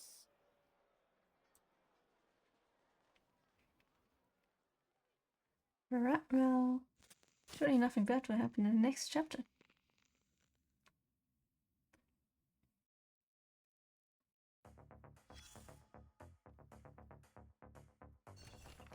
Piece together. Humans are natural editors, piecing together an ideal memory from mere fragments. Diary. Matilda. Although I don't usually keep a journal, I had to record today's encounter amid the great Miss Matilda Bornisch. I still remember that summer. My mother lectured me for an hour before we left and then another hour during our journey. I thought I was following her instructions perfectly. I was dressed perfectly neat, my greetings were memorized, word for word, but the moment I met Bornice, I froze solid, too nervous to say anything. Even adults can get stage fright, so how was it fair to give her own to the cold shoulder for it? A smile or a pat on the back from Mother was all I needed to finish my greeting without fumbling. Thank goodness for Lady Barrow. She saw what happened, and her courageous words salvaged the situation. I didn't disappoint my mother after that. I'm sure of it, because the rest of my memories of that visit were pleasant. Lady Barrett's warm smile, Matilda's energetic chatter. Matilda could be as noisy as she liked and still win her mother's approval. How I envied that so much. But Lady Barrett, for some reason, I can't remember what she looked like. I understand La Femme's frustration being Matilda's mother. I could imagine a mature, refined version of Matilda, minus the childish energy and, alright, without the hooked nose, that's my mother's trait. Interesting. We're learning. We're learning.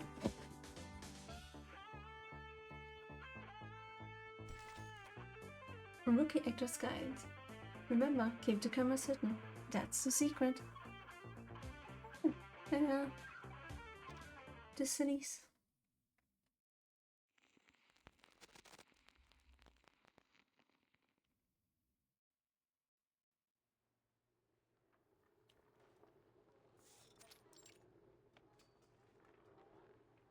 this?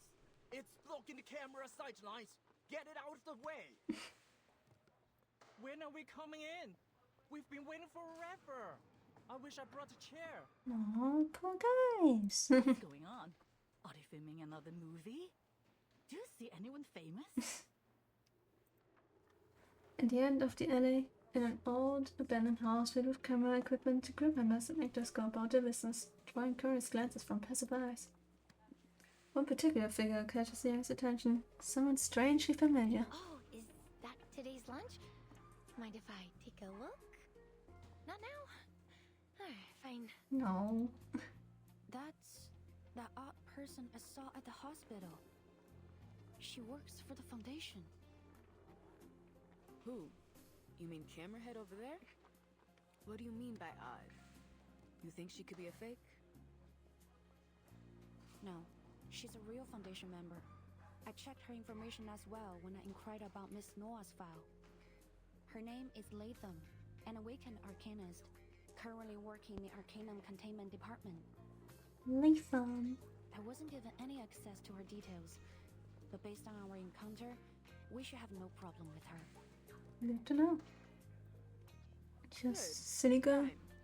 I'm happy enough leaving the Awakened to their quirkiness. Exactly. Let them be quirky. They should be silly.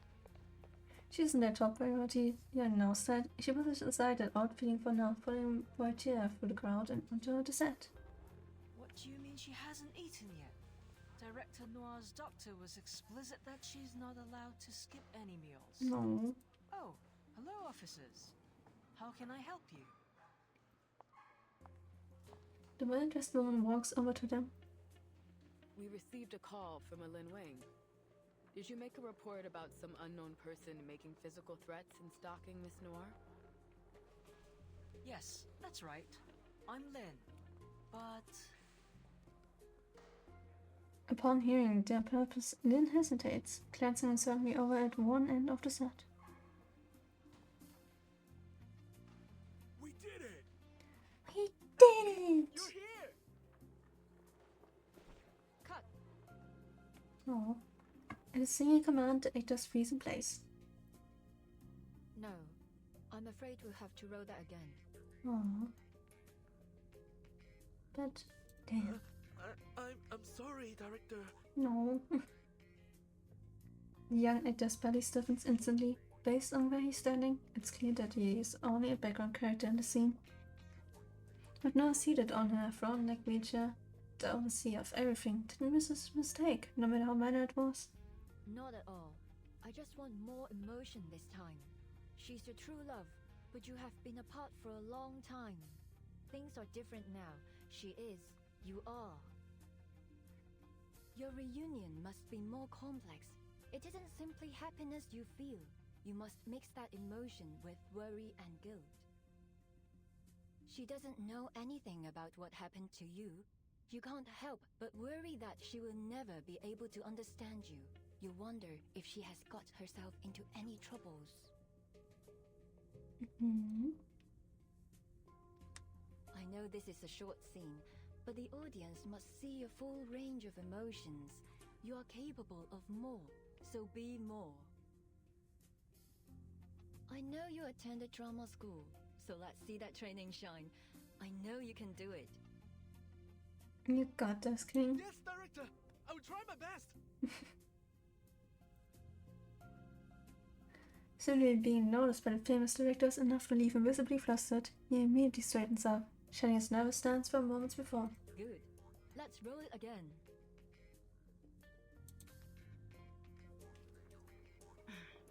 Excuse me, Director Noir.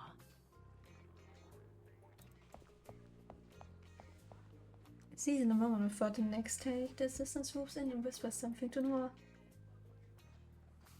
Noir glances towards the two officers, her face betraying no emotion. It's impossible to tell what she's thinking. For someone that famous, you think I'd have known she uses a wheelchair. How you feeling? Finally getting a chance to meet your favorite director. Thrilled?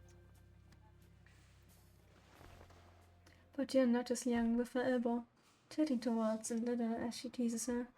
But when she sees Young's face, she pauses. with the long face, kid? Where'd all your excitement go? Oh, is it about the message you got? Damn. Yes. It's just something that's bothering me.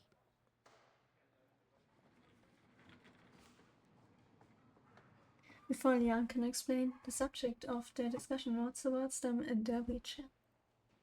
Thanks for coming, officers. But I believe I've already explained that this was all just a misunderstanding.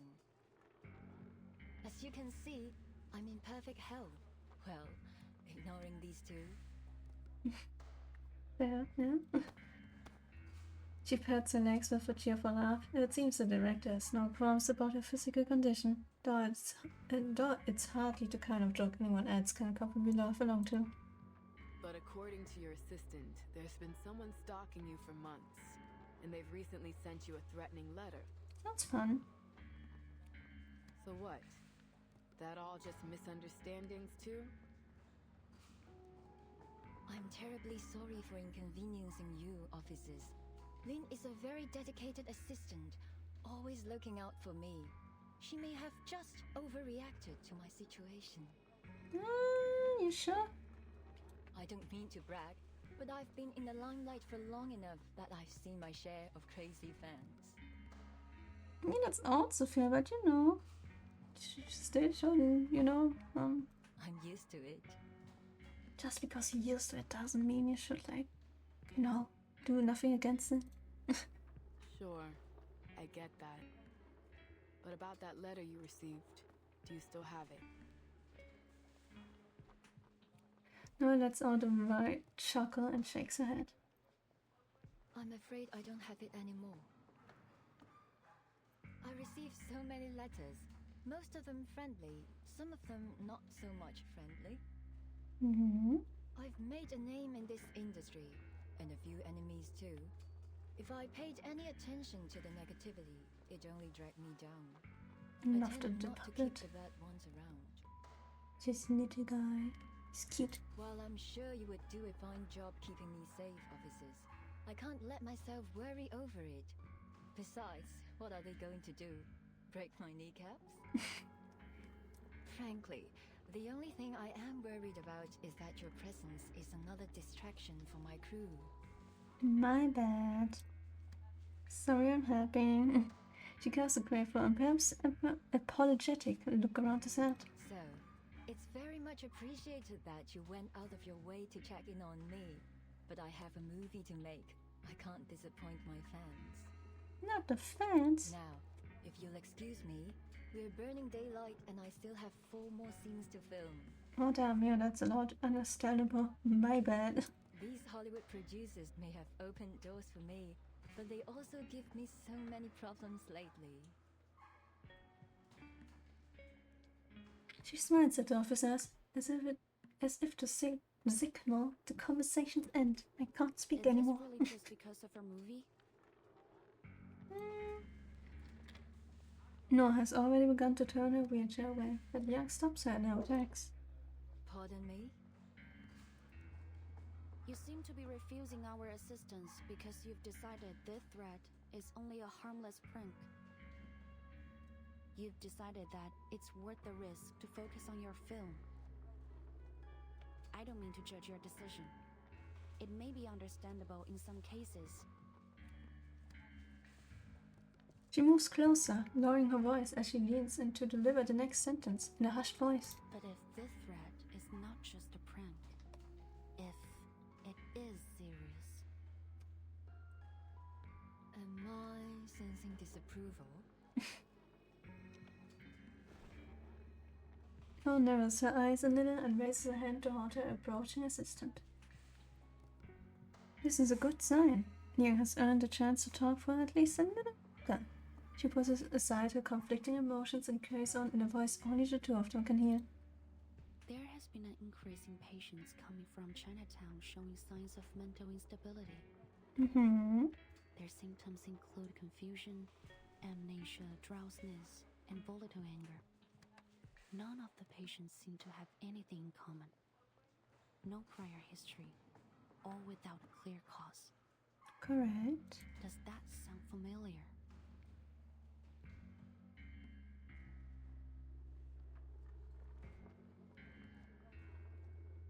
Jesus, okay. I saw like there was streams happening, but or like the trailers were happening recently. But so many spoilers, goddamn. Even on social. Ooh. Scary.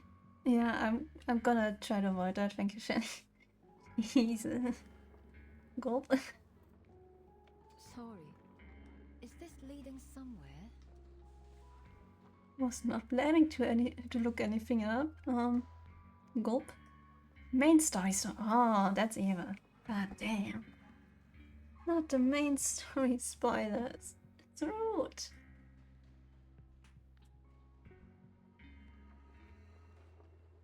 Gulp.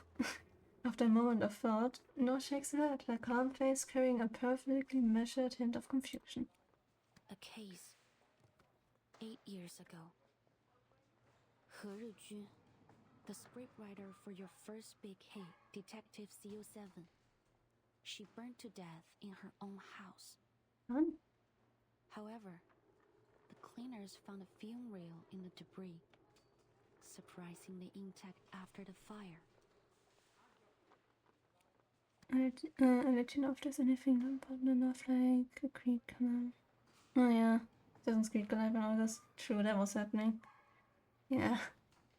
Keep forgetting that. I spy you on a free 5-star. We're getting this and better make by me with it. Ooh, nice, nice. You love to see that. I love free stuff. I'm a big fan.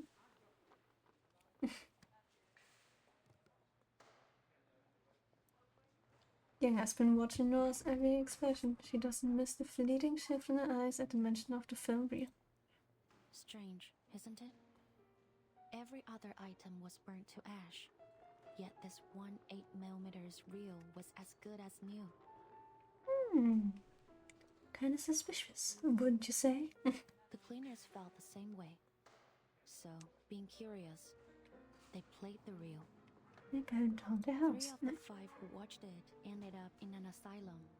1 jumped from a building, and the last, according to the reports, became like an empty shell of the person. Oh, good movie. And what's happening here reminds you of that?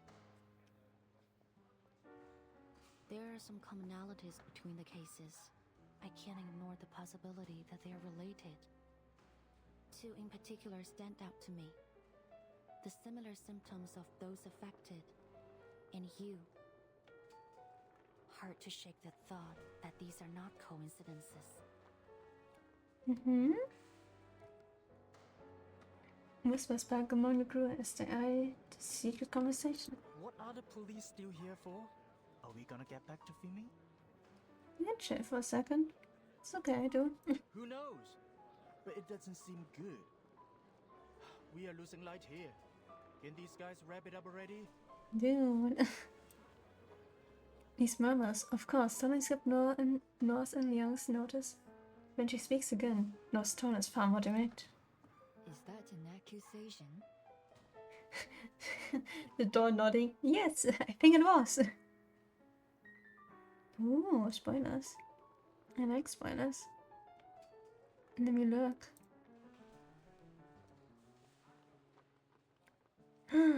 Okay, yeah. People call me an arcanist, but shoot, ain't a squirrel just a squirrel? That's so silly. This was literally made just for you and only you. My goodness. No, not at all. I'm just hoping you might be able to shed some light on our case. Literally just made for you, Shelly. Initial investigation. We officially recorded it as an ominous Arcanum incident and determined that the cause with that 8mm film reel, which contained a film titled Reunion of the 3 Swallows. What did the birds do? To this day, however, the exact nature of the Arcanum hasn't been conclusively determined. We still aren't sure why it has this strange effect on people's minds, nor why the damage appears to be irreversible. Perhaps more importantly, we still don't know the origin behind the arcanum on the reel. There are many possible causes that might create such an effect. Well, the guy in the middle of the story spoils and went, if this one is not playable, I'd be so mad. And then made happy squeaky noise when he appeared at the end. That's actually so incredible. They really decided, yeah, throw in a squirrel. I mean, we got a donkey guy, we got an apple. Fuck it, squirrel time. Incredibly based. We love to see that. One of the most common thought is from absorbing powerful emotions from an arcanist. The darkest emotions possess the strongest power. Anger, hatred. Emotions so strong that they can outlast their bearer's death. Like a curse from beyond the grave, carrying out their last will as an obsession. It's free! Yeah. Throwing a free squirrel for everybody that wants to play. Sure. It's so silly, but I support it. It's incredible. And in such cases, these objects are sure to lead to disaster. I believe that this film is, undoubtedly, one such cursed item. If it is the case that this film was involved in these new incidents, then we must find out what obsession is carrying out and find a countermeasure. I assume you're already on the case. What? No. Indeed, I am, Miss Noah. I've been studying the report on the original case, including some of the theories of the original investigator. One of the theories suggests that, despite your collaboration on the CO7 series, there were many points of conflict between you and Miss He. Goodness left your made food. Enjoy your food. Ah, I also want food. But a story. Yeah. In fact, the reports mention you had a violent quarrel with her on the day of the fire. There was even a question about whether you might have been responsible for her death. So, as you can see, I have more than a strong reason to believe you are connected. And if this cursed reel is behind these recent incidents, I'm afraid that you may be the intended target of this curse. Fun. Sure does sound very fun, huh? To be continued. Yippee.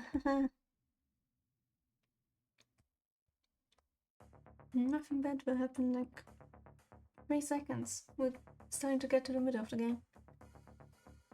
I'm currently letting you spoil me, Lamar. I haven't gotten as far as event story. Oopsies.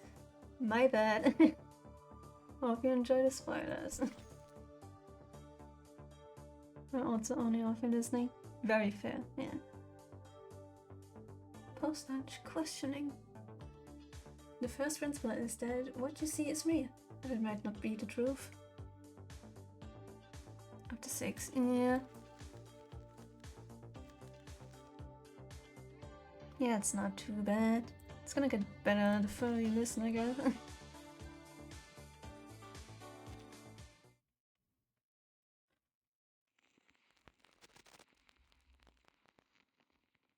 Snack time.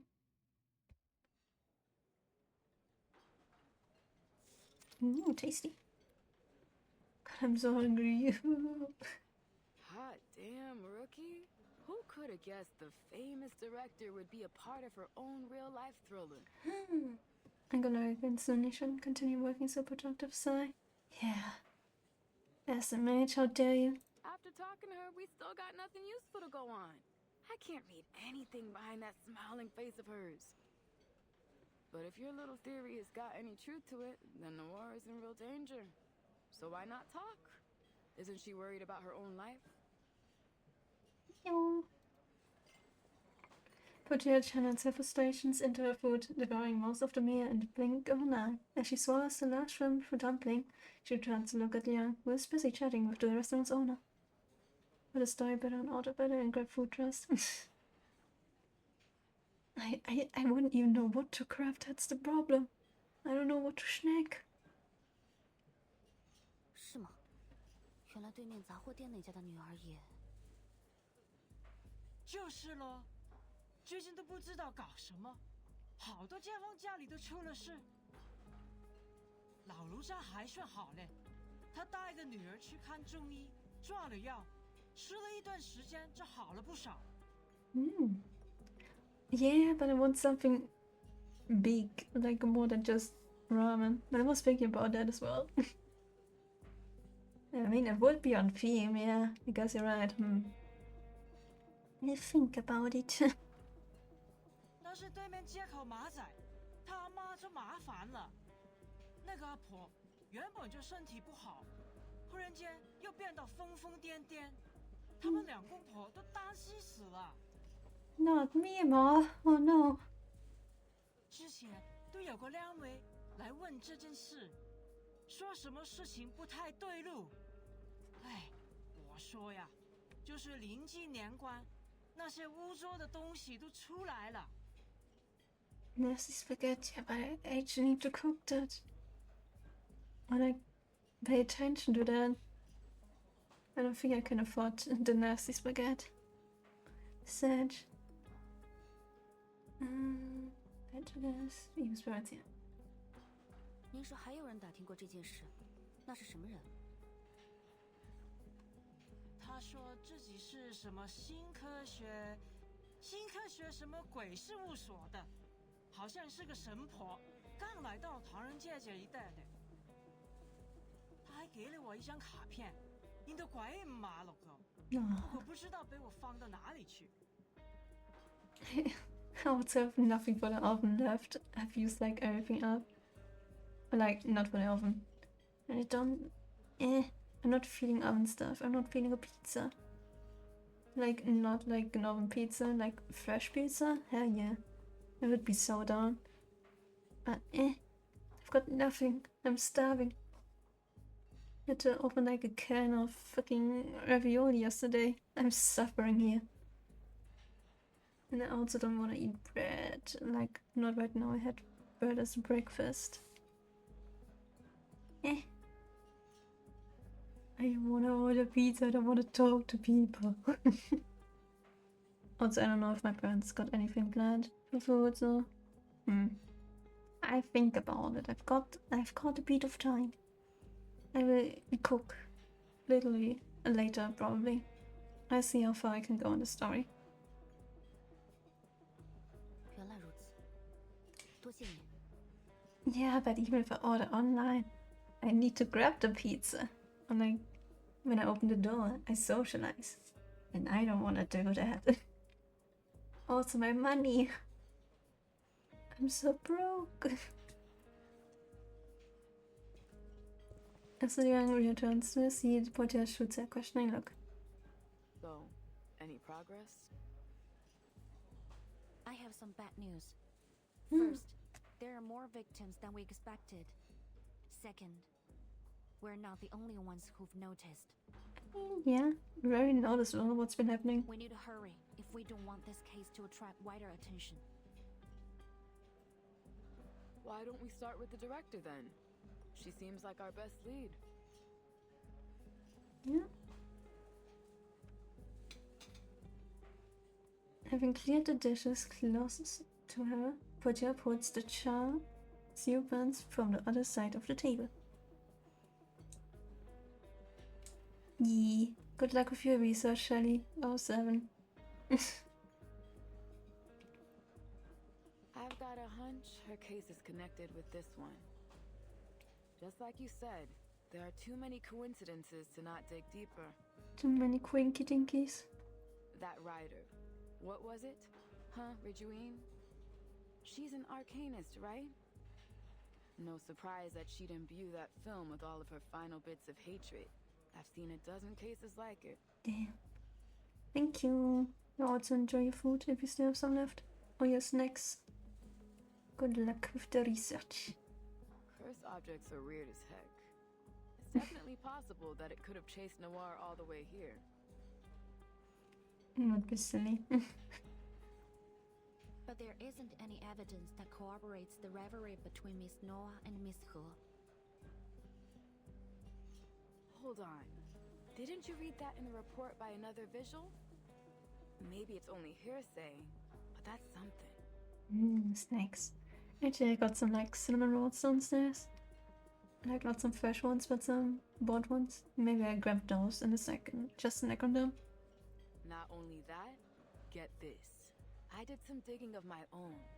The night that cleaner leaped off that roof was the exact same night that Noir was in the car accident that left her legs paralyzed. It gets freakier. According to the reports, they happened within minutes of each other. And the building was less than a block away from the scene of the accident. How's that for evidence? Sounds very fun. We've got a saying in the DAA, Cadet. When it comes to Arcanum, there's no such thing as coincidences. With this declaration, Portia pops the last chassis button into her mouth. Whether coincidence or not, it isn't much to go on. We need evidence. Of course. We can't just leap to accusations without proof. But when it comes to arcane crime, you've got to follow your hunches. So keep your nose to the ground. Portia notices the dejection on Ya's face and she sets down her chopsticks. I get you. This isn't just about evidence. You don't want to point the finger at someone you admire. But you've got to pursue this, even if that means you have to separate the artist from their work. Young remains silent for a moment, picks up the chilled lemon soda from the table, and takes a sip. Actually, there is another reason that I'm not entirely convinced that Miss Noah, the film incident, and the events in Chinatown are connected. In fact, it's quite a substantial reason. If our records are correct, the cursed reel was found and contained by the Foundation 6 months after the initial incident. Which means, unless something has gone horribly wrong, it should still be safely stored within the Arcanum Containment Department. Gulp. A sharp crash interrupts her words. The two turned towards the sound. Oops, I'm sorry. I'm so sorry. Scott!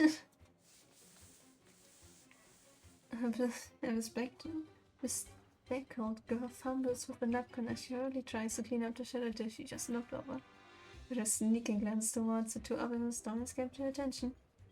And the shiny emblem on her chest tells them exactly where she's from.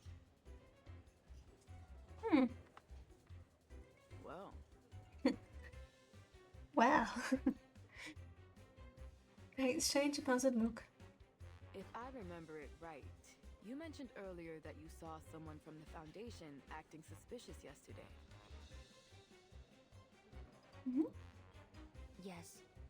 Like the lady over there. She also works for the ACD.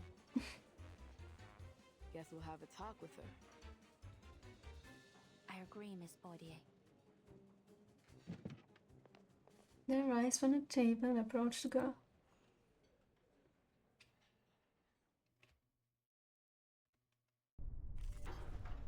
Time to stab her, I guess. Okay. Look at my back. Just keep them.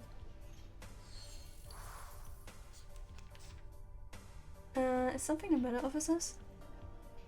You seem to have overheard the conversation. Was there anything in it you might know about? We welcome any leads you might have, and even offer a reward for helping solve the case. No, I didn't hear anything. This is all happening so suddenly. I have urgent businesses to attend to. Please understand, officers.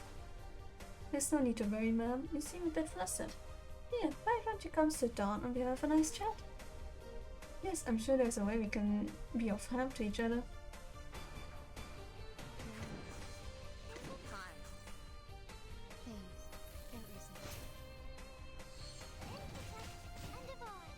Don't blink. Gulp. She's gone. Okay, but what does it mean to us? I mean, what does it prove? The fight's a way too short, isn't it? And then young and Portia's relentless questioning, the suspicious Foundation member ultimately surrenders. All right, I'll tell. only to you, since you're Vigil, but she isn't, right? Sorry, I should really only disclose this info to other Foundation members. Yeah. He shoots a cautious glance at Poitier. What hater? Poitier says nothing, simply raising her chin at Liang in approval. Liang follows the girl out into the empty alleyway. After verifying Liang's identity with the communication device, the girl gives a final glance up and down the alley before talking. There's no one I would trust more than a Vigil, Miss Liang. I'm here on a mission for the Foundation, and you might be able to help me with it. September 1990. A female arcanist committed a serious assault and caused a number of casualties. She had appeared at an illegal gathering held by the Order of Enlightenment, a subordinate organization of Manes Vindictae. The Timekeeper encountered her and confirmed her identity. Anjo Nala, a Beyond Arcanist. Anjo Nala? Born sometime in the 19th century, she was sealed inside a wind-up toy in the year 1968. Since then, she has become a lethal weapon that must obey whoever possesses her toy. But back in 1985, I mean, the real 1985. So complicated. That toy had been safely stored in an Arcanum containment department as a dangerous item. Until it was stolen. You were involved in that particular inventory check. There are 4 additional items that are now lost aside from number 066. It's fortunate, huh? The circumstances of the last storm and that devastating spell threw our whole organization into chaos. However, there's no excuse for failing to uphold our department's most crucial mission. Fortunately, it appears that our break-in was committed by a single culprit.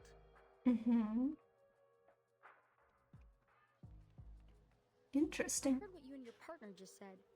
It's about all the weird things that happen in Chinatown, right?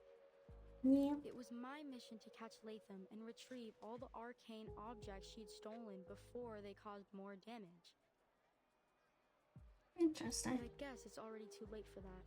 Yeah, kind of. Good to try. It's fine. The meaning behind these words is crystal clear. There is no room for Liang to feign ignorance. Then you're saying that... Yes, the cursed reel from the incident you mentioned was among the stolen items. And you said that you have some clue about its current whereabouts? Yep. The cursed reunion of the 3 swallows is in Chinatown. The weight of this revelation sinks heavily in Liang's chest. I was told to operate under strict secrecy. But at this point, the faster they're retrieved, the better. So, shall we work together? Scott takes a notebook from her pocket and pulls out a photo chopped inside. Our main suspect is Latham, an awakened arcanist. Oh! Yeah, makes sense, and Latham ran away from her, so... Liang can't help but look surprised when she recognized a girl in the photograph. But Scott seems to misinterpret her reaction. It's hard for me to believe she'd do this. We were colleagues and close friends. I used to call her Loggerhead because she's the most forgetful person I know. No.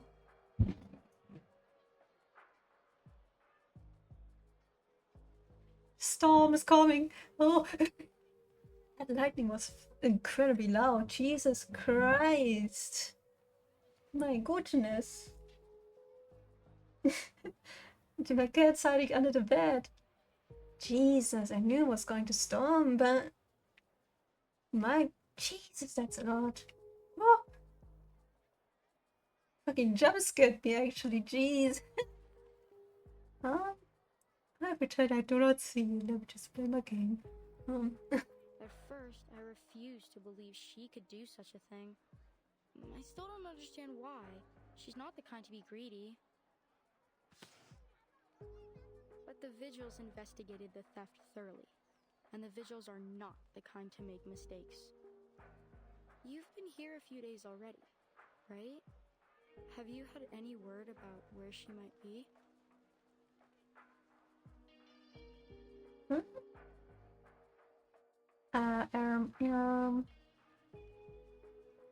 Maybe,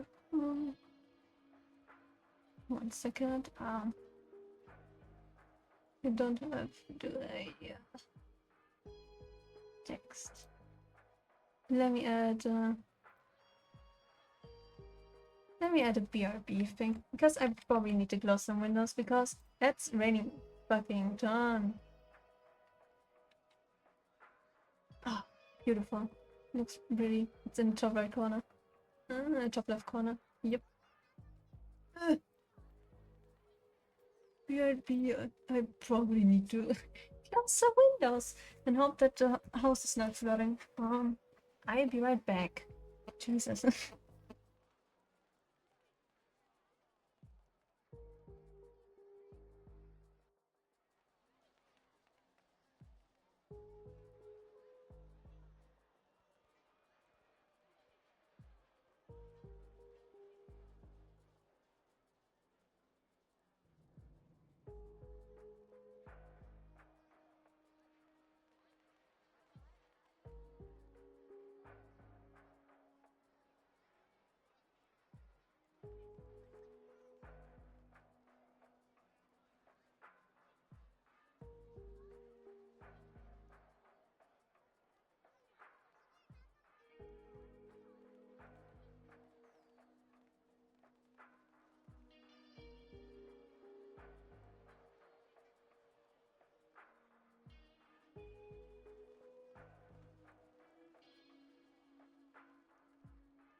Jesus Christ, it's raining so fucking much. Oh. Okay, let me get rid of that. I'm back. Where was I? What was happening? You've been here a few days already, right? Have you had any word about where she might be? Let me... Okay, no. It's browsed Pharaoh. The expression torn between hope and fear. It's as if she wants confirmation while equally dreading to hear the truth. Sorry, I haven't. She shakes her head. Scott's expression visibly relaxes. Oh, what a pity. Okay.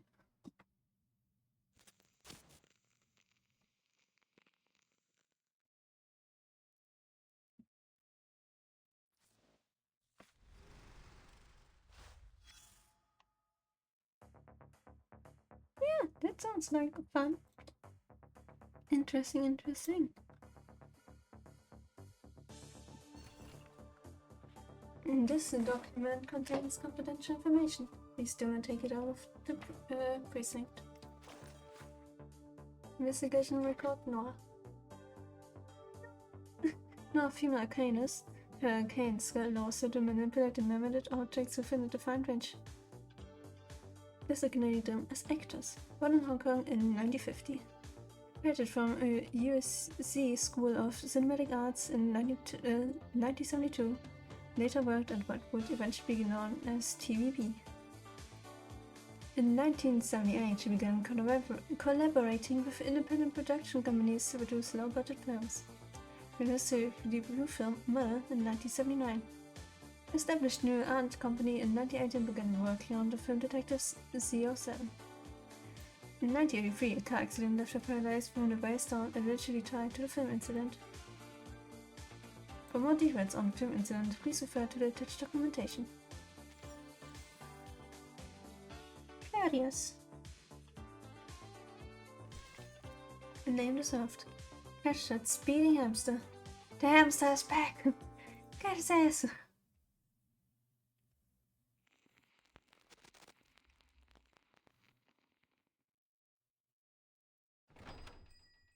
Have a good day! No. I will.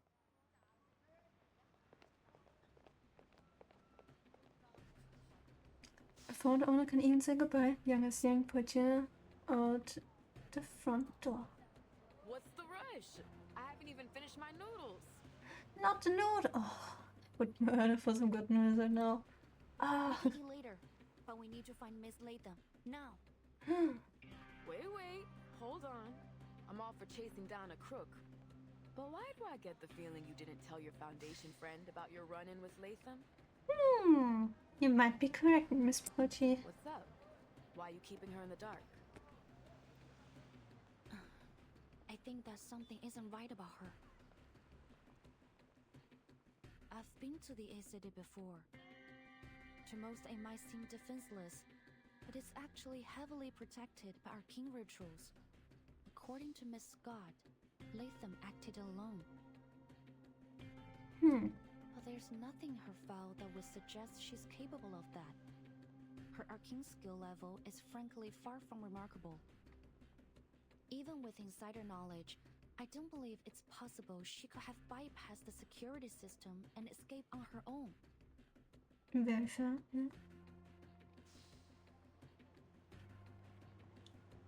Either Miss Latham has blamed the Foundation for fools, or she has more powerful accomplices. That leads me to another thing. This mission is not something a typical Foundation staff member would be assigned to, as Miss Scott claimed to be. There's something we don't know. You're saying that girl with glasses lied to you? Maybe. Or that she was being lied to herself. Oh no! Young puts her SPFI contact device from beneath her cloak. With a few simple taps, she turns it around for Portier to see. There was another thing I found while searching through Miss Latham's files. Or rather, what I didn't find. There were no warnings or notices on her employee records. You mean she's not actually wanted? No, I don't think so. Miss Scott said that their department wanted to solve this problem in secret. So I thought that might explain the reason Miss Latham's warrant wasn't on her file. I guess, yeah. However, when I try to access more of their records to double-check my findings, I run into a block on Miss Scott's records. Now that's a bit suspicious, eh? Access denied. You do not have permission to view this information. If you need access, please contact your supervisor. Yeah, it sure is a bit.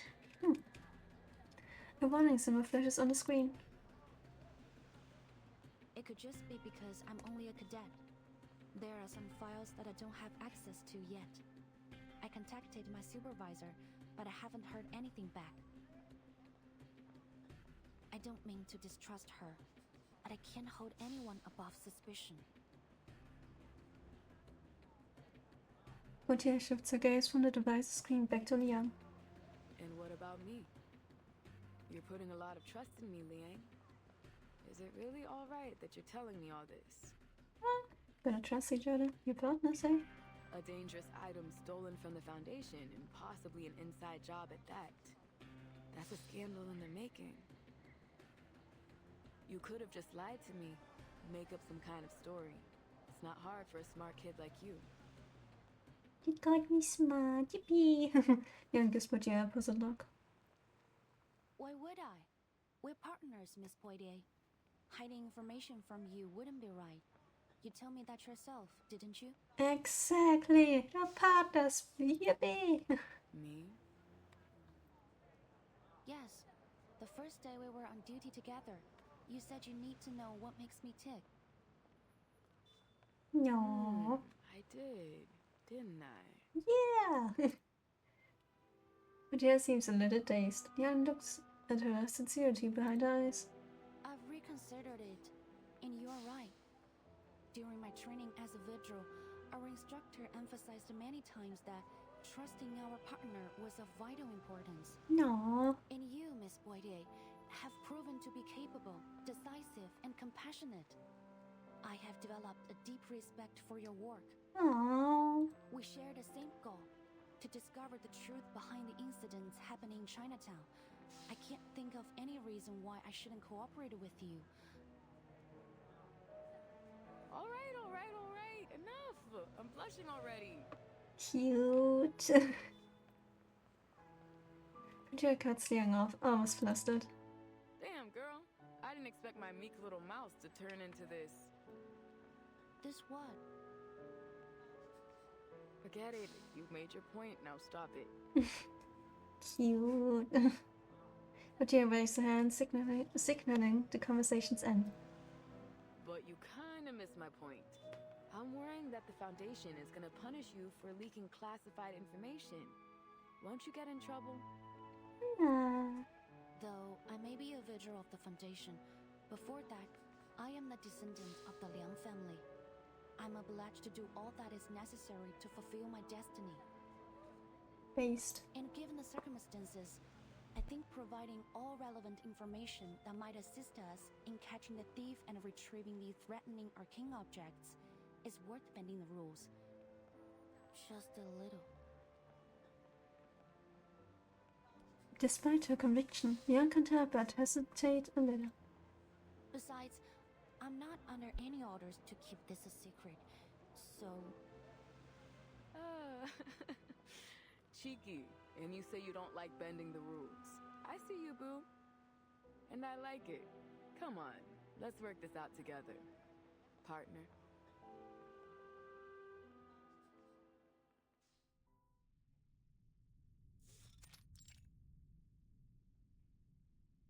Which one is my room again?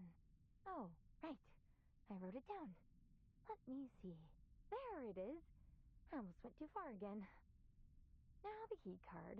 Where did I put it? Oh, here. Home sweet home. Oh, I'm exhausted.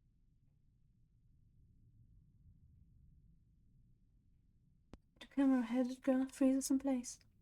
Hi! Two officers are standing in their sweet home. Latham, right? It's been a while. We have some questions for you. Please try to cooperate. Liang steps forward and closes the door on her behalf.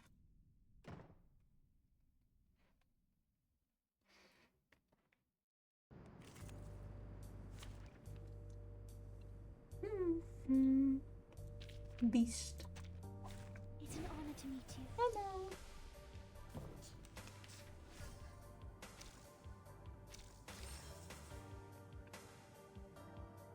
What are you doing in my room? This is so serious. Criminal offense. Get out of my room or I'm calling the police. The phone. It's right here in my hand. No need for that. I am the police. What? You're that vigil from the hospital. I was sure I had shaken off this person. So what do you want with me? I think you already know the answer to that. Murder. Perfectly understood. Please, allow me.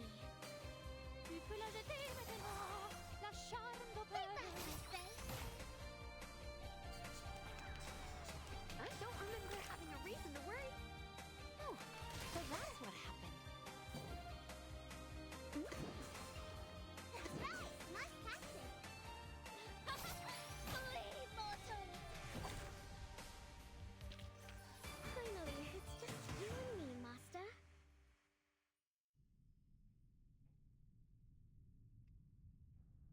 When an unsuspecting prey steps into a carefully laid trap, the outcome is already decided.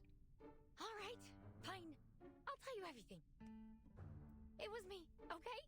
They said I stole those arcane objects and sold them for money. Well, maybe I did. Ouch! No. As she speaks, she backs closer and closer to the wall behind her, until she smacks her oversized head into the window ledge. A particular word in her statement makes Leon tilt her head. What do you mean, maybe? Because, actually, I can't remember it. I can't find my memory film for that time, so really, I just don't know.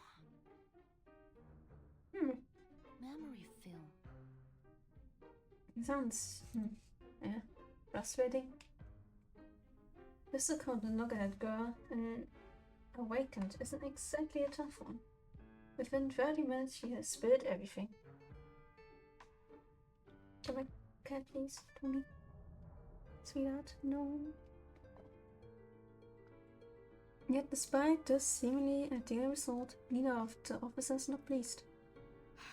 So, to summarize what you just said, Latham, you're an awakened piece of a movie projector, which forms a Latham loop. You were designed to play movies, not record them, and that's why you suffer from severe amnesia. You can only recall things that happened within the last 3 days, and after that, you'll forget almost everything. Do I got that right? That sounds so annoying.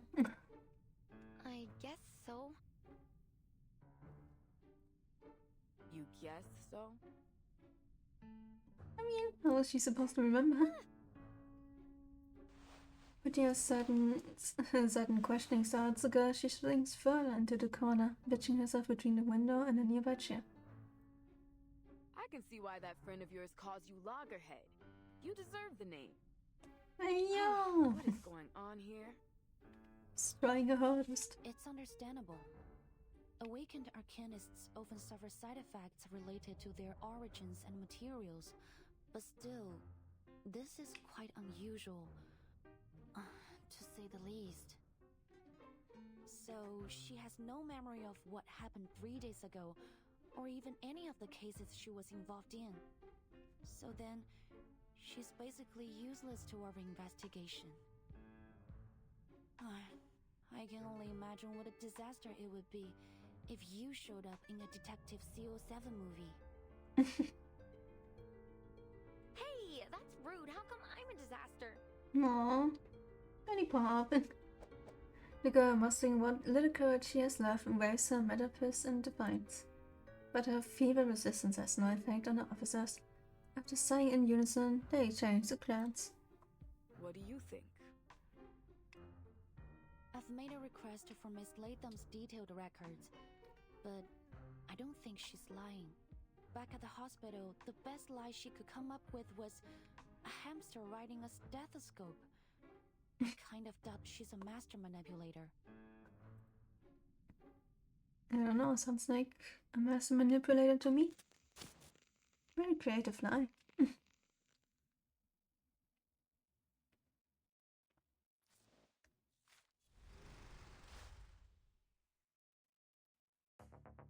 The mystery. Unraveling the mystery. The Spirit of Hawk unravel the mystery, and they claim that this is the truth.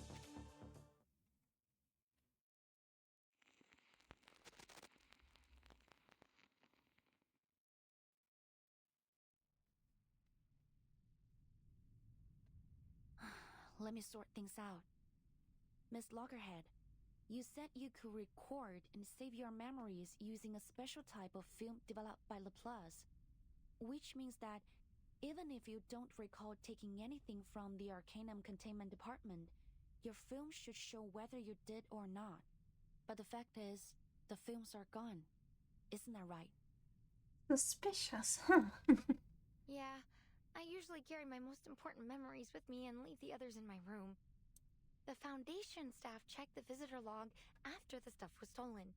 Turns out I was the only one who visited the office that day. So they sent people to my room and checked all my film, but they didn't find anything. Then they said they already had other evidence, so... No, Loggerhead. Loggerhead's voice trails off, and someone else completes her words. So they just declared Loggerhead guilty. The fuck you doing here? That doesn't make any sense to me. Something must be wrong. The Foundation employee who claimed to be hunting Loggerhead received a call from Liang just 10 minutes ago. Oh.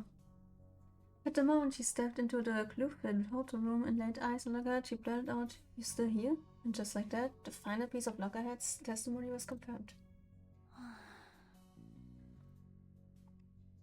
The two girls sitting on the bed lowered their heads in silent understanding. So, when you found Miss Latham, you bought her a train ticket instead of putting her under arrest. I know I've gone against orders, but I'm sure Loggerhead didn't do this. She's my friend. I can't just arrest her and have the Foundation lock her up. No. I'm sorry for keeping all of this from you, but you're a vigil. I had to be careful. We both lie to each other, I think it's fair. So, if it's not crossing a line, Miss Liang, Miss Potier, can I ask you to keep this between us? You can report it after we find out who's really done this. Could you, please? No. Maybe. Scott's eye gleamed bleedingly, and Loggerhead's lens leaves as she stares at the officer in expectation. The pitiful expression on both their faces would target anyone's heartstrings. Liang almost feels as though she's tormenting some kind of harmless creature. But this unofficial interrogation isn't over yet. We'll talk about that once we figure out what the hell's going on. Back to the case. You said she gave you a train ticket. What are you still doing here? Loggerhead lets out an awkward laugh. Actually, while I was on my way to the train station, a car on the other side of the street lost control and hit my cab. Thankfully, it crashed into the passenger seat where I was sitting. My metal's much stronger than human flesh. Young searches her memory for a moment. That's right. There was a car accident yesterday morning. The driver suffered some kind of unknown mental abnormality while he was on the road. Maybe he's fallen victim too. What happened next? I was sent to the hospital, and you showed up. I thought you were gonna arrest me, so I ran as fast as I could. No, Loggerhead. I'm I threw away sorry. my cell phone and contact device as soon as I left the Foundation. Scott said they could use them to track me down. I couldn't get a hold of anyone and didn't know what to do. And even though I don't know for sure, I really don't think I'm guilty. It's super weird to be on the run when you feel like you're innocent. So, I went back to Chinatown to ask Director Noir for help. She was the only one I could contact directly. A crucial name. Noah. Could you tell me how you got to know her? Of course. Of course. Cute. Oh. Let me see. Walk of Fame. Walk of Fame. Okay. Now I just need to turn left. Wait, which way is left again? It changes every time I turn, right? Gosh, how the heck do people read maps? Cute. Are you alright? It seems you could use some help. Noir stopped to help me. She was really interested in my head, so we had a little chat, and I found out she was a director. She offered to take me to the Walk of Fame. We talked a lot about movies on our way there. Then I told her I was traveling alone, so she invited me to join her movie shoot in Chinatown. No. How could I say no? I mean, she's a famous director. There's no way I'd miss a chance like that. Interesting. That was the same day that odd things started happening in Chinatown. Ruh-roh. A head that was bobbing excitedly comes to a hesitant stop. Well, I'm not sure about that. Did anything strange happen that day? Loggerhead's lens flickers. It seems something has surfaced in her mind. Let me see. I did find a strange film reel when I was unpacking that night. strange film reel. Gulp. Wait, could that be... All three of the others immediately perk up at the mention of those words. But perhaps due to the limited field of vision of her camera lens, Loggerhead remains oblivious to their gazes. Instead, she puts her backpack towards her, muttering to herself as she leisurely rummages through it. Yeah, a strange film reel. I've gotten into the habit of labeling my films like check every day or check from time to time, so that I know what to watch to keep important things in my mind. I was gonna do a review that night, but when I looked through my film, there was a roll without a label on it. It couldn't have been mine because it was made of a different material. I was so curious about it, you know? So I played it. What did you see? It was a movie, I guess, but it was pretty short. More like a demo or a trailer or something. Curious. But it was so weird. Like a jumble of pictures and sounds. It didn't make any sense to me. I don't know, maybe it was a prank or something? Oh, Loggerhead. She halts her search and looks up blankly. What's wrong? The film, it's gone. Ruh-roh. What? No, that's not good, eh? Loggerhead shrinks nervously once again. I can't find it. It was right here in my bag. Give it to me. In one swift motion, Portier snatches Loggerhead's backpack and opens it. Opens its contents onto the bed. First time I've seen a bag messier than my sister's. Do you ever organize your stuff? Yeah, damn. Like a whirlwind, Portier tears through Loggerhead's things, ignoring her shrieks of, I just forgot to throw that away, and I still need that. And she ransacks not only the backpack, but the entire room. Apparently she has no choice but to accept a rather disheartening conclusion. Nope, nothing. You didn't take it out and lose it somewhere, did you? Mistake it for a tip for your pizza guy or something. Damn. I forget things, but I'm not an idiot. I didn't lose it. Check my film if you want to prove it. It just disappeared into thin air.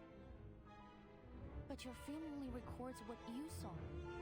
Someone might have taken it when you weren't looking. Does anyone else know about this film reel?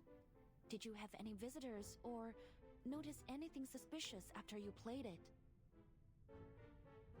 Suspicious? I don't think so. At least I didn't see anything. The only person who visited me afterwards was Scott. She came to tell me I was wanted by the Foundation. Oh, but actually I wasn't alone when I played it. Noir was with me. She said she was interested in my memories, so she came and... The others stare at Loggerhead as she's grown a second head. She nervously swallows the rest of her sentence. What's wrong? Gulp. So, it was Noir who took the film?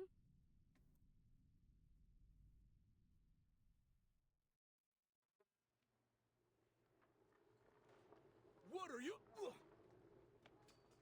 The solid punch sends the man flying.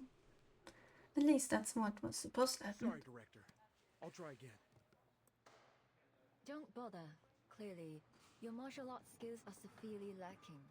I don't want you to hit your head when you fall to the ground. Go. Take a break. He's serious about this movie, goddamn.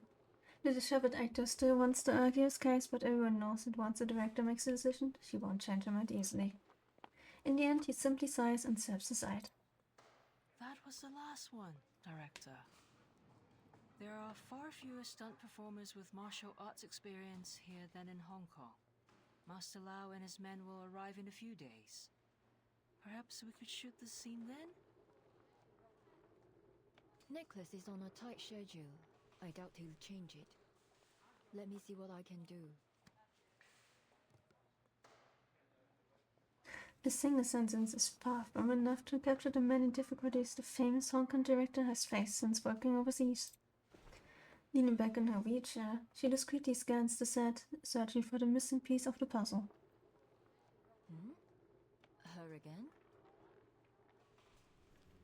Lynn follows Snore's gaze. Oh, that young officer? Hello. What do you want? Listen, I don't know what you are trying to do, but can't you just leave us alone? No. Sorry, ma'am. This is a closed set. If you don't have a warrant, please leave. Guys, relax. Liang isn't as mean as she seems.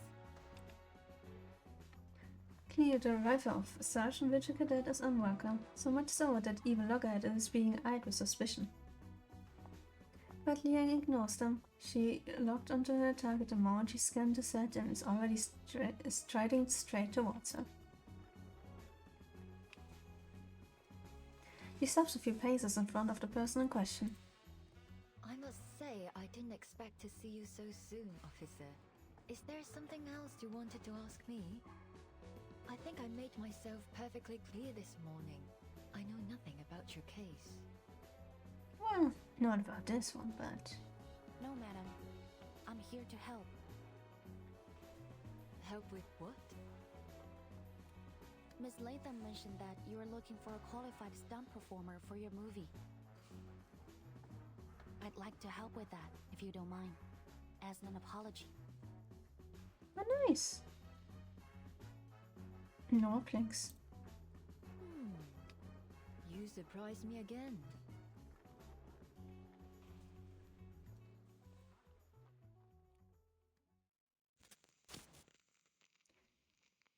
To be continued.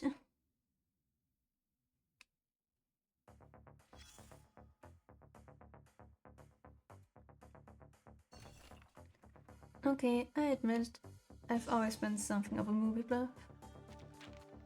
Great, we filled the dead end. Just what exactly did we miss? Maybe we should go over the items on Loggerhead's bag again. Loggerhead? Seriously? She packed all these films reels, but someone missed the most important one. Look at this! Was she planning to open a video store? So many movie reels. And young. These fonts are in Chinese, right? Yeah, yes sir, that's the Queen Fighters. Here's Miss Vampire and Troubled Lunatics. Classic Hong Kong films, but it's unclear if these were Loggerhead's collection or gifts from director Noah. Good grief, do we need to watch all of these? We don't have that kind of time. No, I don't think so. These are just regular film reels, and their stories aren't related to our investigation. Ha! I almost forgot you used to sneak around and watch movies behind your parents' backs. Your knowledge is broader than I thought. So other than CO7, which one is your favorite? And time is running out. Ugh, do this ever, I knew it.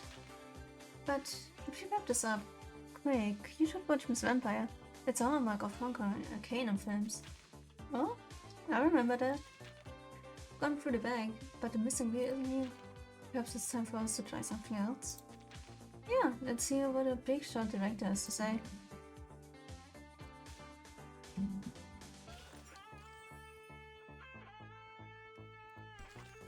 Hey Caliph, don't speak, don't blink, don't fidget, and definitely don't sneeze.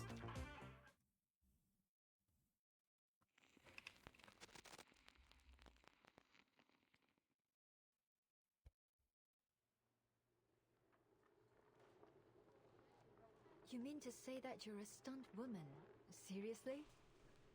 Man, a woman of many hobbies, I guess, yeah. Nod chuckles and shakes her head before turning her wheelchair in disinterest. Thank you, officer.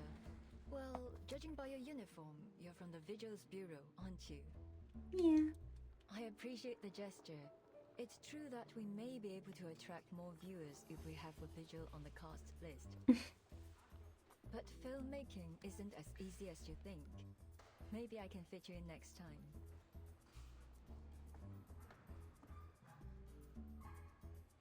I'm familiar with movies, especially yours. I'm actually a big fan. Rejection but refuses not an option in this operation. Just now, not to be rude or anything, but I think I can handle the stunt. For the betterment of the movie. That's what Miss Latham said you were after. Is that right? What's the upstorm? What? Does she even know what she's talking about? That's some pretty big talk. Even Noah can't help but let out an amused chuckle at Liam's words, even so her wheelchair comes to a stop. That's true. But are you certain that you'll make my movie better? Yes. To be honest, no. Young knows that filmmaking is far more complex than it appears. The answer is far from the truth.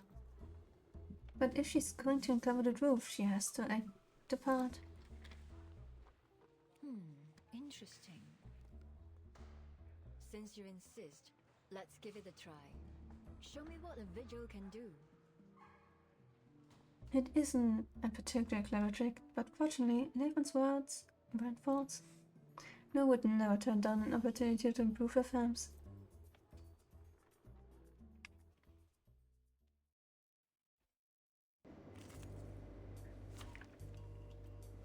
Start time.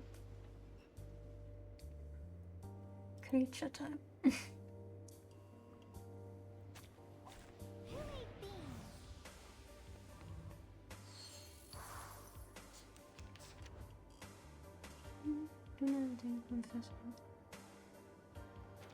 The fuck you mean?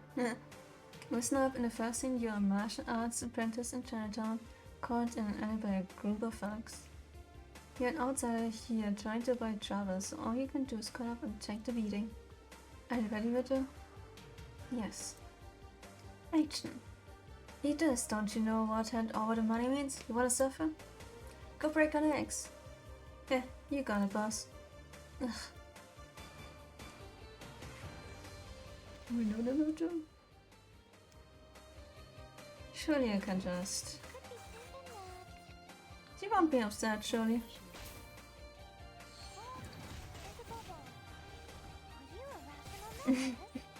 Surely she won't mind.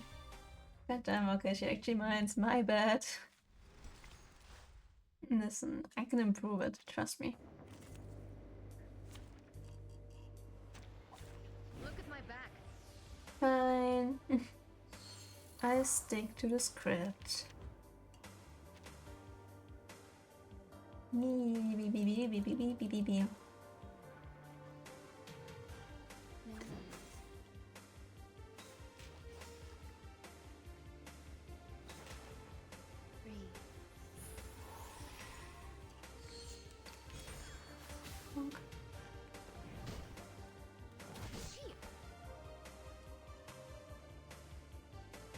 I'm gonna assume she's going to tell me when I can attack them, so let me just...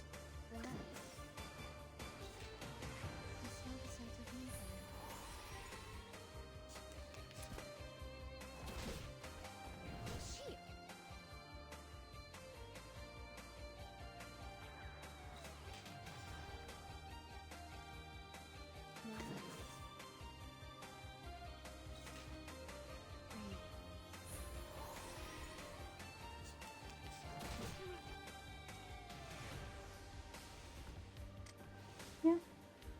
Cut. Good. Second scene. You've had enough.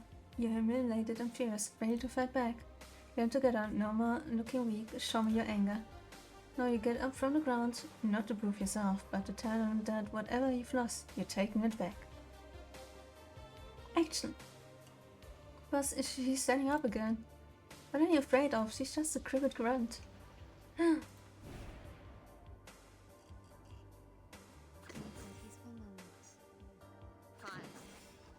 Wanna watch the aerial stunts?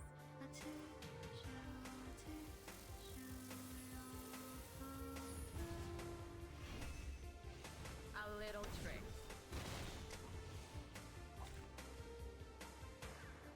She's gonna kill someone. One bite of more than you can chew. That. That's kind of silly. It's cute that you actually need to follow the script, I guess. Can't even ruin her show, estimate.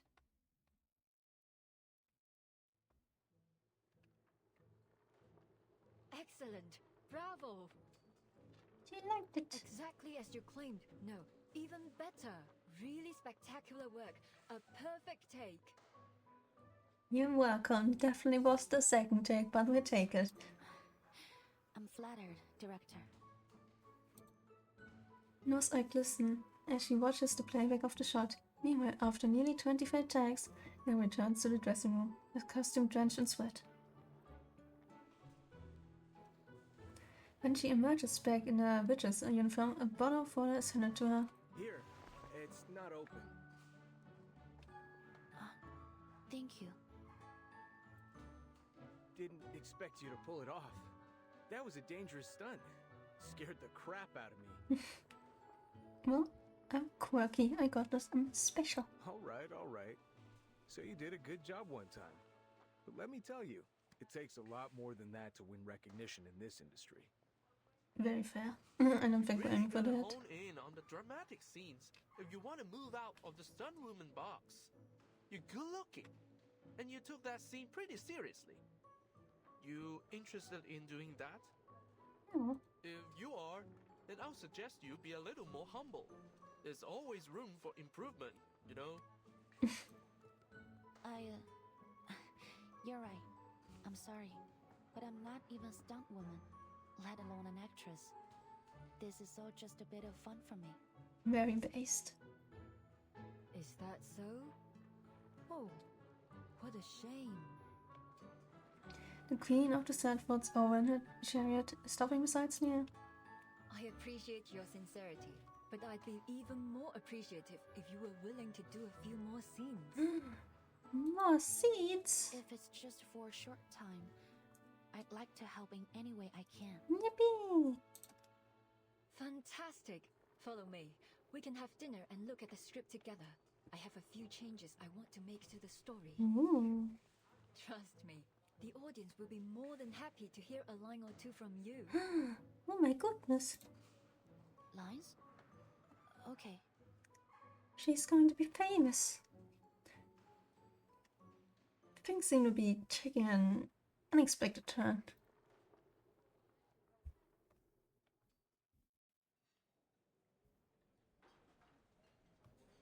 That's all. Well, have you memorized them? Yes, every word.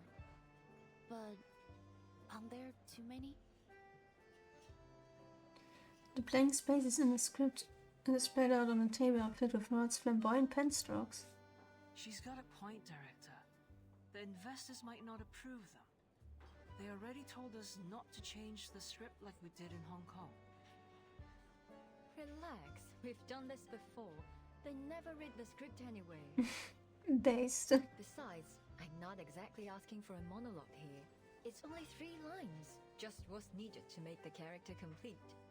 Interesting. Then gives a helpless sigh. She knows all too well how pointed it is to try and change Noah's mind. I'll keep practicing until filming starts. I look forward to your performance. Yippee! By the way, I saw some deity dolls and sedan chairs on the set. The Dushu Festival is coming up, right? Is the crew joining the Showdown parade? Those are props. Props? Our final scene is set at the Showdown parade. I already spoke with the organizers in Chinatown. They've allowed us to shoot during it. Ooh. Really? The last CO7 movie ended with the Showdown parade too. Interesting. No's eyes light up. She smiles. Good memory. Looks like you meant it when you said you were a big fan. The restaurant owner serves the meal, pausing the script discussion for the time being. No and the assistant pick up their chopsticks, but Loggerhead remains still. So, did you find anything? You said that your beastie friend could detect things tainted with evil, right? So, did it sense anything wrong with the director? While Loggerhead speaks in a hushed tone, the conspicuousness of her head makes talk and secret near impossible task. Ignoring then subtle glances, Leah squirms in her seat. No, but that doesn't mean... Yes! I told you she'd never do that! Shush! She can hear you, you know? Shush! The situation is already beyond repair. I'd never do what? God damn it, Loggerhead! Stop! You're embarrassing us. For a brief moment, Liang feels a splitting headache. She shoots a mildly accusatory glance at Loggerhead, causing her to visibly shrink. Sorry, I don't like skirting around things. Can't we just ask her straight up? Not really. If every criminal just confessed to their crimes, the vigils wouldn't exist. No clumsy cover will fool the director now. There's nothing for it but to be upfront. Perhaps it's for the best anyway. Actually, I didn't just come here to apologize. There's something I want to ask you about. What is it? A perfectly measured balance of curiosity and confusion, yet no real surprise.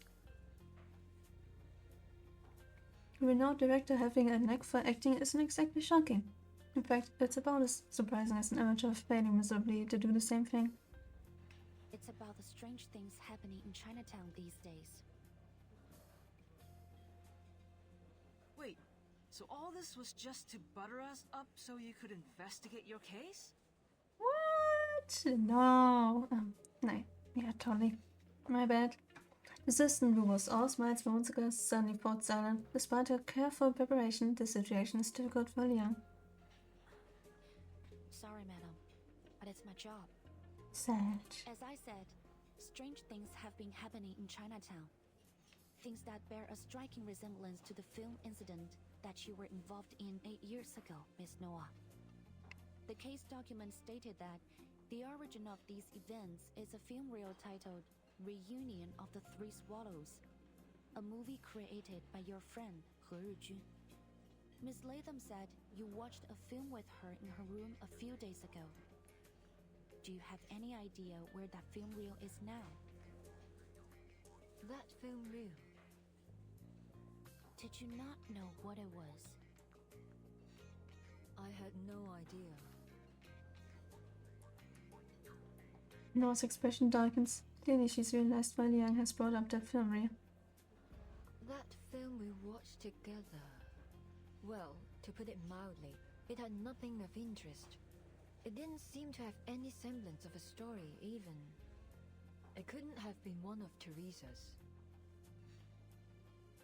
Liang recalls that the archive of on Reunion of the Three Swallows cited Teresa as the English name of the creator, He Hyun.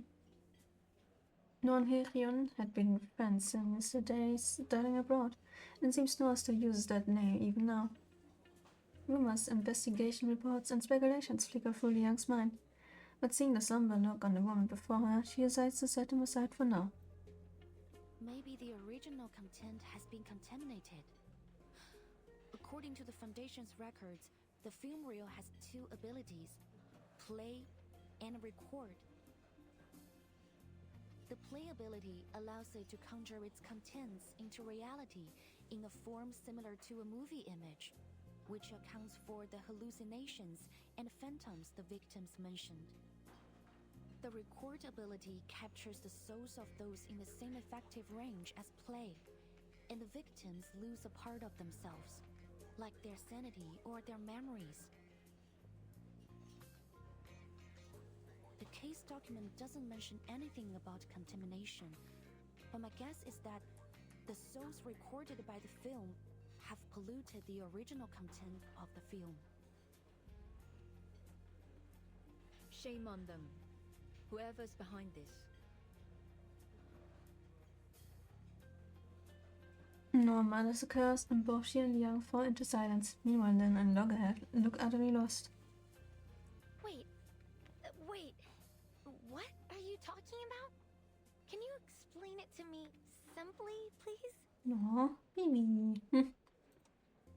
Miss Noah didn't know that that film was a reunion of the Three Swallows, so naturally, she didn't take it. Yeah, makes sense. I think she's telling the truth. Really? That's great news! Yippee! No one responds. Lockerhead looks around and slowly lowers the arm she raised in premature celebration. Oh, right. The film's still missing, so it's not great news. Oh, Lockerhead. But at least Noir wasn't up to something when she made friends with me, right? That's definitely good news for me. Sure. She turns to Noir. That means we're still friends. And friends help each other. Liang said that the film reel could cause some problems for you. Let me help you find it. I'll catch that thief and take the film back to the ACD. Then you'll be safe. I'll clear my name, and the problems in Chinatown will be solved. That's 3 birds with 1 stone. Genius, right? Yippee! You know, Miss Latham, this is what I like about you. You always speak your mind. Her eyes squint a little as she curves her mouth into an unexpectedly gentle smile. Our relationships are so complex, aren't they? That's what makes them so intriguing, captivating, really. A constant source of inspiration. But sometimes I feel that life is better kept simple. Wouldn't you agree, Miss Vigil? Agreed. There are certainly simpler ways to say, I'm suspicious of you and I have no intention of cooperating. May I ask you another question? Please. The rumors about CO7, which ones are true? I don't think a few old stories will help you solve the case. Well, maybe. It's not only for the case, but for my own curiosity. I wasn't lying when I said I was familiar with your works. I really like them. And this question matters a lot to me as a fan. I see. Noah ponders for a moment. In that case, I really don't think you should know the truth for your own good. Damn. I appreciate your love for my works, but it's not a good idea to dig too deep into what went on behind the scenes. Very fair, yeah. Just enjoy the stories for what they are. Otherwise, the magic will be ruined. The magic? Oh no. She gives a slight shake of her head, but a flicker of contemplation passes through her downcast eyes. Well, I can tell you one thing that might interest you, though. Yeah. I'm listening. What's up? To be continued. God damn.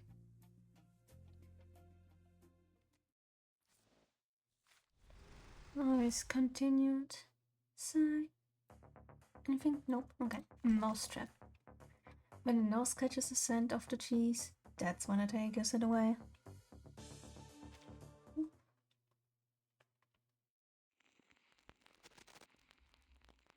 Let's see. What is she going to tell us? Night has deepened, and the little restaurant on the corner outside of Showdown is almost empty. The doorbell chimes, and 2 people walk in. Scott and Saul officer, over here. My favorite, tall officer. Again, it's Poitier. Have you seriously already forgotten my name? It's only been 3 hours. Damn. At Loggerhead's call, the 2 newcomers take a seat at her and Young's table. What's your status? Couldn't find anything useful. Sorry. Nah, it's fine. Asked the investigators who came with me to track down the other missing items. You know, to cover up for Loggerhead. But so far, they haven't found anything. No, that's not good, As for the probably. person who stole the item, I haven't a clue. Well, at least there haven't been any reports of arcane explosions or earthquakes. No news is good news, right? Sure. What about you? Any leads? Miss Noah didn't take the film, but she refused to tell us anything about its curse or the former owner, He Rijun. She lets out a deliberately dejected sigh, recalling the final message Noah gave her. Damn.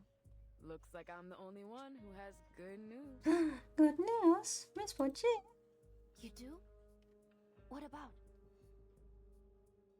Poitier tilts her head, gesturing past Scorn to the darkened street outside the window.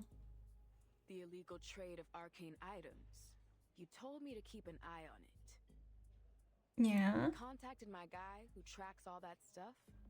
Told me about this trader called Pug Dog, a middleman in the black market. Interesting, okay. He was pulled over for speeding this morning, but he actually paid the ticket right away. Can you believe that? Jeez. I wouldn't be surprised if he shot the police car and ran away there. Paying the ticket? Unbelievable. And outlaw suddenly behaving himself. He must be up to something important. Something big enough to make him avoid getting into trouble over a speeding ticket. The officers thought the same, so they tracked him to this stolen car, right? Well, guess where it's headed? Here. Chinatown. Of course, yeah. All the ways lead back to Chinatown.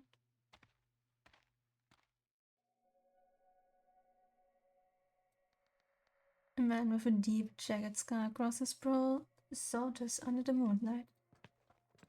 At last, he stops slipping into a darkened alleyway. He has no idea that 4 silent pursuers are lurking nearby, hidden under a rookie vigil's silent shadow arcane skill. What's he doing? Shush! Look at her! Waiting for someone's my guess. A middleman for the arcane black market. So he probably has the cursed film. And now he's planning to sell it to someone. We should get him now, before the film's sold off. Come on, this is our chance. Calm down, everyone. Jesus. Thank you. My goodness. Young clams her hand over her mouth just in time, muffling her outburst. Shh. Someone's coming.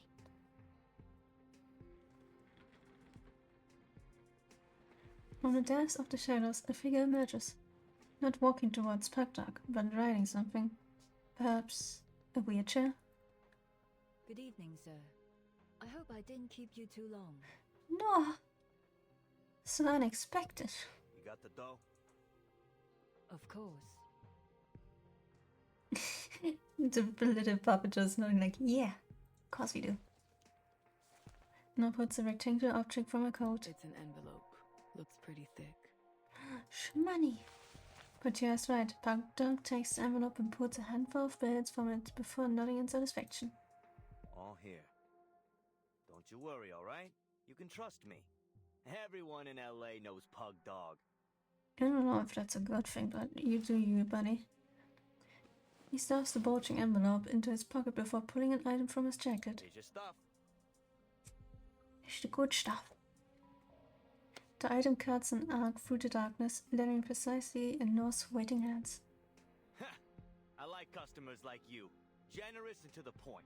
Alright, I'm out of here. Pleasure doing business with you.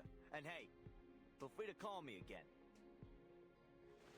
He scans the area before turning back to Noah, lowering his voice. Seeing as you're a good customer of mine, here's a bit of advice. Watch your back on the way out of here. What do you mean? Shaking it. Oh, it's cute. But Noah doesn't get the chance to press further. The moment has come. Young strides out from the shadows. Sorry to interrupt, but neither one of you will be making your own way home. Miss Noah, Pugdog. I'm afraid you'll be coming to the Arcane Affairs office with me. Damn, she looks threatening. Look at her go! Loves Queen. Cop! Not the cops. Oh. Okay, time to fight. Just the start here. It's time I can show up. I love that I have this tuber in a story that Bob doesn't show up.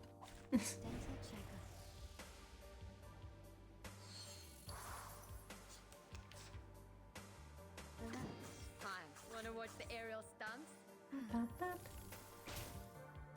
Right wing.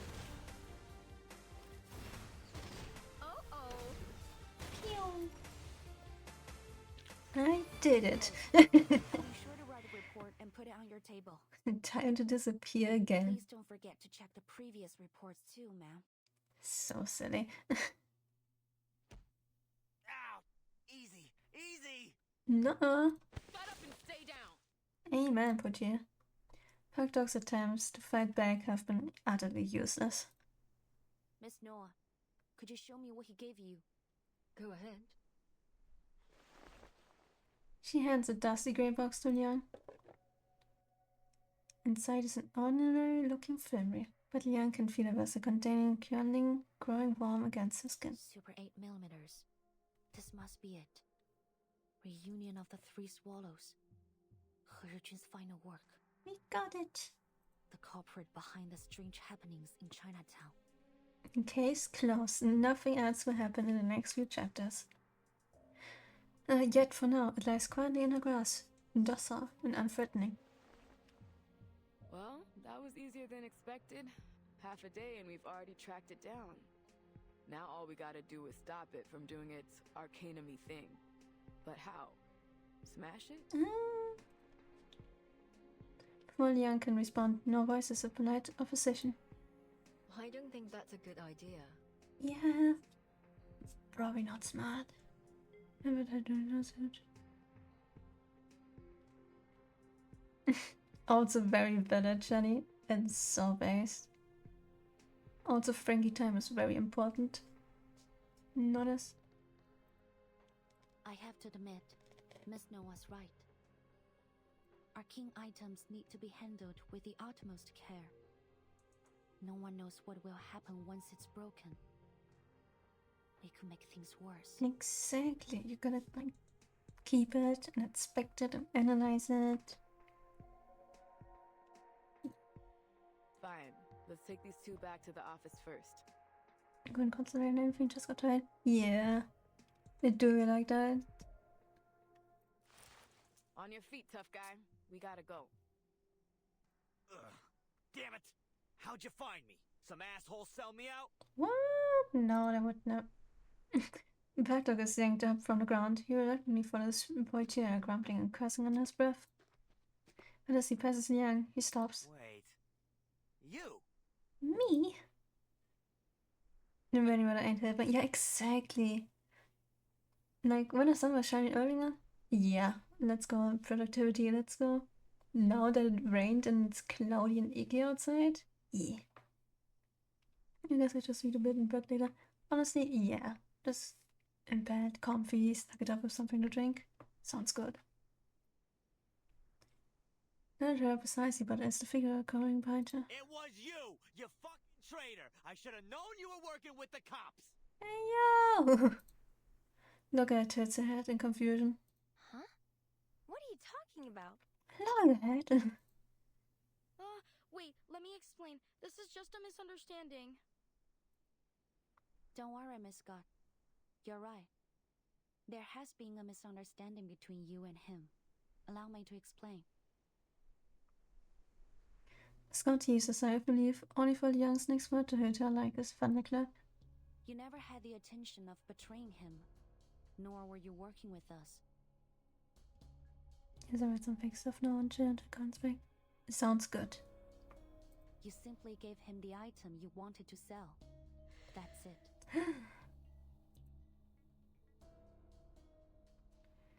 Oh no, the blood thickens. To be continued.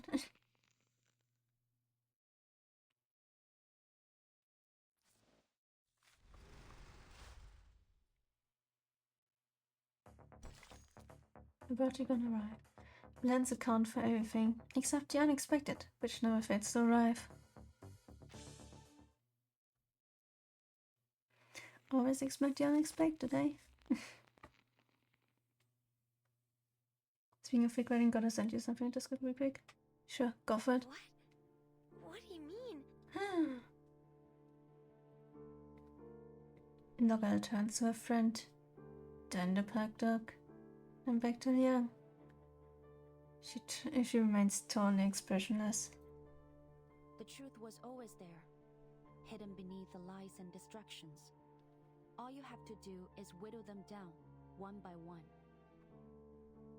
The probable cause of the events in Chinatown is the reunion of the Three Swallows film reel, and apparently, Miss Noah has a history with it.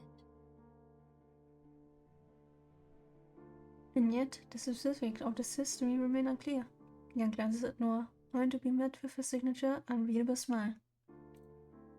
But Miss Noah doesn't have anything to do with the Foundation. There's no way she could sneak into the ACD and steal the film. The same goes for this gentleman or any other outsider. So, the thief who wants Miss Latham to take the fall must work for the Foundation. In fact, since they stole the item without being noticed, they probably work for the ACD. And they must be close to Miss Latham to know enough about her amnesia to be able to take advantage of it. But loads of people at the ACD know about my condition. You can't pin it on Scott just from that. For the first time, the ever-cheerful Loggerhead takes on a harsh, indignant tone. She stamps her foot and turns to her friend.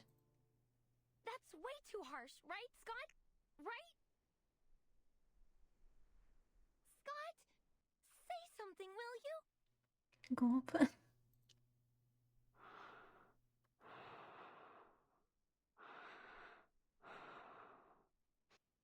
Scott only stares at the floor as she tries to calm her quivering breath. How long have you known? Scott has finally managed to force out a few words. Since Miss Latham said you were good friends, with all due respect, your plan was far from perfect.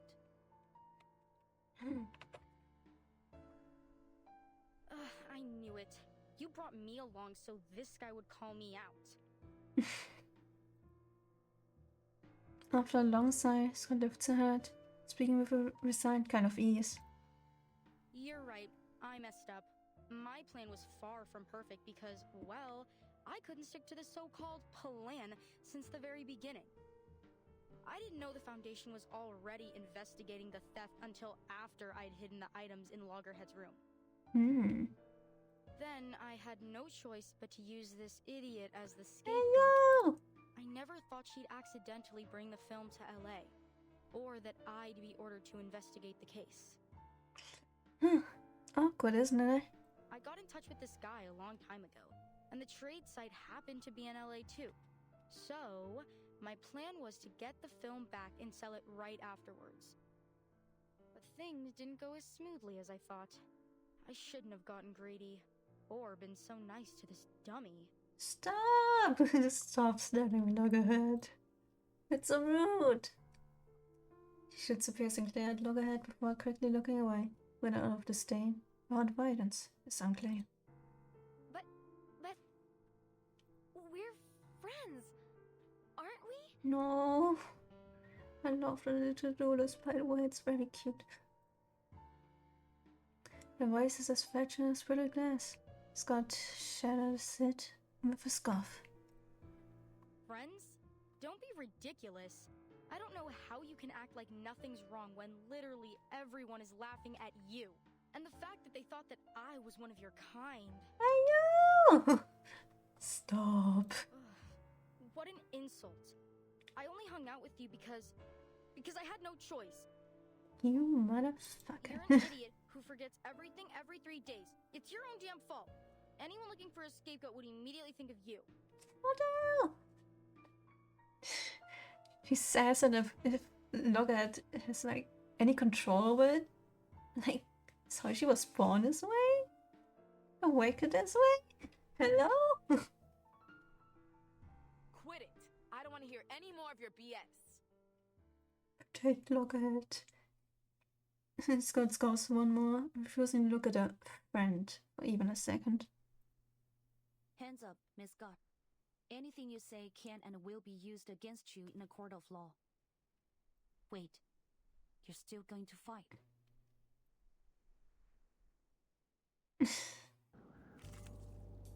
I'm gonna be the biggest Scott hater. I'm pulling up. I'm showing up. I'm throwing hands. Get me in the couch.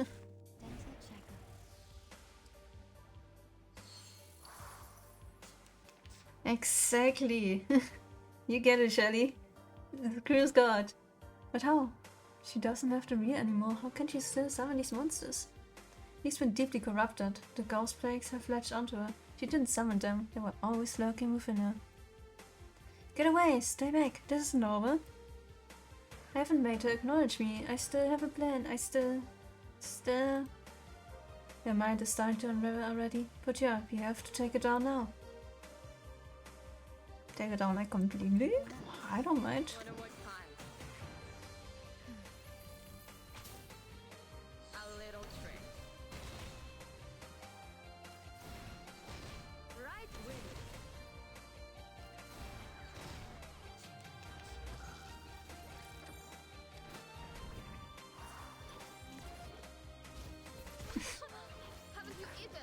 Oh no, 80 damage. What shall I do? Yeah, honestly, I'm fine with that. 0 memories is still too many, honestly. She should go into the negatives.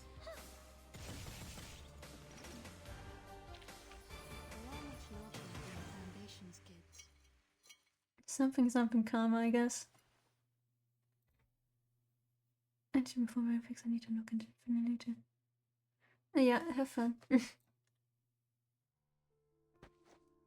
At last, Scott gives up her resistance. Young pushes her towards Portia's patrol car parked around the corner. As they're about to step out of the alley, Logan calls out. Wait! Scott! No! I have to know, why did you steal from the Foundation? Does it matter? Scott turns back, laughing coldly in disbelief. Would you feel better if I had a reason? Oh, please. Your ignorant, stupid little brain makes me sick. Shut the fuck up. Scott! Get away from her! It was for the money, of course. Always the money. The others that I'm not a bloody fool like you. Well, you are a fool because you got caught. L plus ratio. Imagine the shock on their faces when they discovered that I did what none of them could. Those so-called unbreakable arcane security skills were easy to deal with as long as I... Your words straight off, and a puzzled expression crosses her face. You what? How did you bypass the Foundation security? I don't remember. That's weird. How could I forget? All I remember is that an office lady talked to me in the corridor. An office lady? When? What did you talk about? She showed me something. It was a bit dazzling, but very beautiful. Exactly, Shelly. Oh, right. It was a...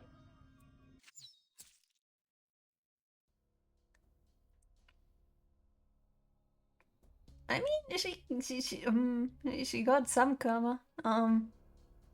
Misclick? A razor-sharp silver needle slices through the air, cutting it off in an instant. That's gonna be hard to explain to Laplace, I guess. I mean, we got proof. With look ahead, recording everything. She raises a dazed hand, her fingertips touching the fallen object lodged in her throat. Not understanding why her voice has suddenly vanished. By the time she realized she can no longer breathe, her eyes were back, and she falls to the ground. Laser Scott. Exactly, Scott should have just, I don't know, expected that and like dodged. Silent falls in the startled alley. Then another flash of silver whizzes by.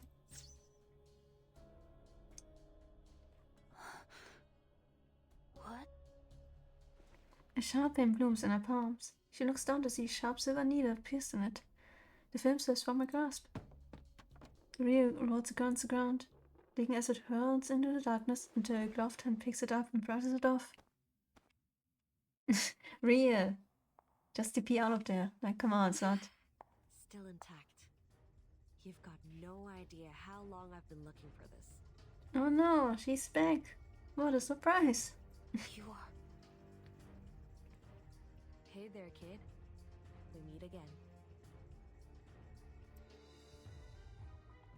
The once famous star smiles at Liang with an easy, friendly charm. Oh, look ahead, oh baby. No fucking way. Is she dead? Yeah. Not yet, but I doubt she can hold on much longer. Basically I'll call an dead. ambulance, and we're gonna need backup. Surprise, not a surprise Pikachu face. Yeah.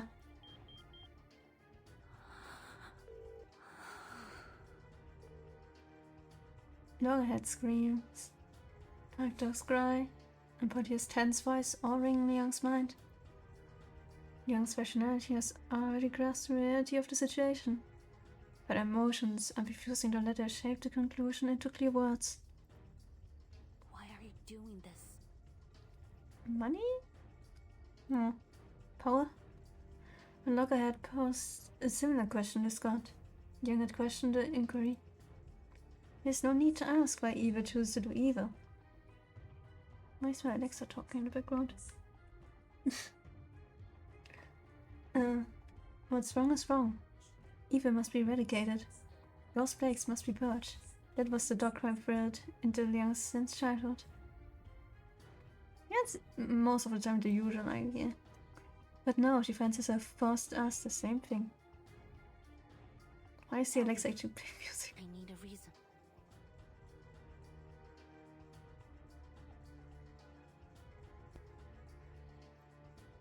It's my old friend that you should be asking.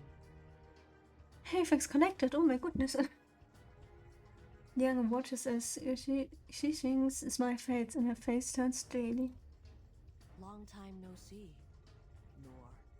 Hello. Yeah, it's been a while. Not.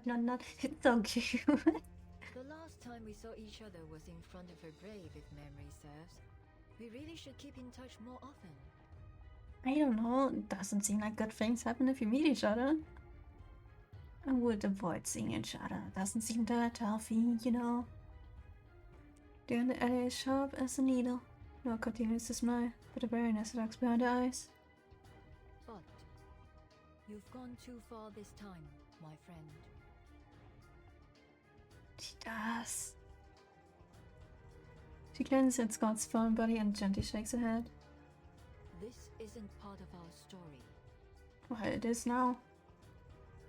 This isn't a set, director. It's not your call. She raises her hand, and a flash of silver pierces through the darkness. Careful! With the fingertips. That's cool. She moves forward, deflects the needle, and sends her in front of the wheelchair. Xixing shows no surprise. She knows the isolated if she's foresaw this outcome. That's the spirit. This should be fun with you here, little Vigil. Let's all play our roles, shall we? It's Wolverine! Oh no! Gotta get Hulk and just yeet him away, I guess.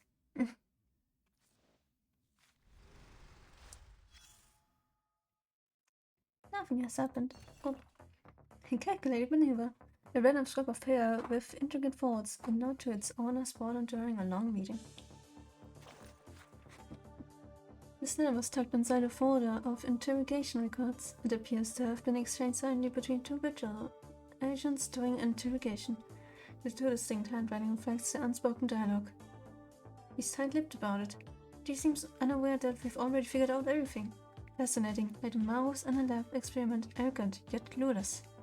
Okay. There's still one thing left to figure out. How exactly did she learn to crack the anti-theft arcane seal? All the lies on the skies fall apart under scrutiny, but she hasn't given up a single clue about this. Even our artificial somnambulism couldn't uncover anything.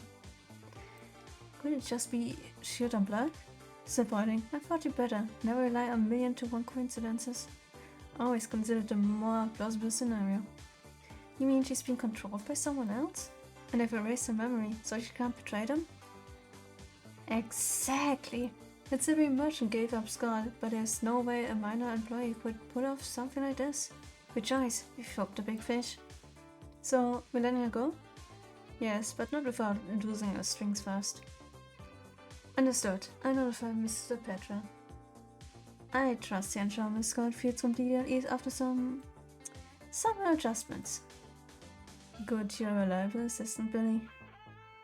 The second writer seemed about to reply, but left only his thin pen stroke. Billy!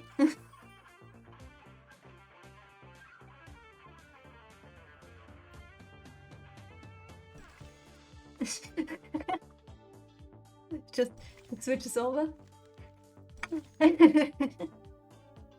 Oh no! Drama. It looks so silly, just laying there like, ah.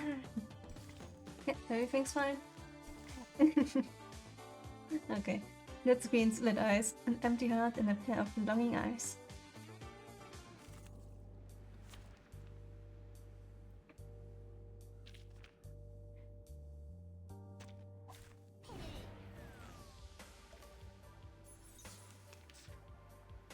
Good, very good. I've been waiting for this moment. The time has come for you to uphold your duty, Miss Vigil. I won't hold back, Miss Jishing. A sword shop. Another jar? It's newly made this year. So long lives this, and this gives power to thee. Got you. Let's get it over quick.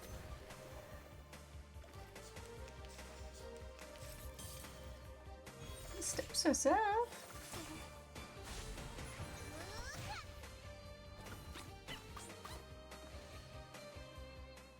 No way, don't let your guard down, kid. She's not down yet.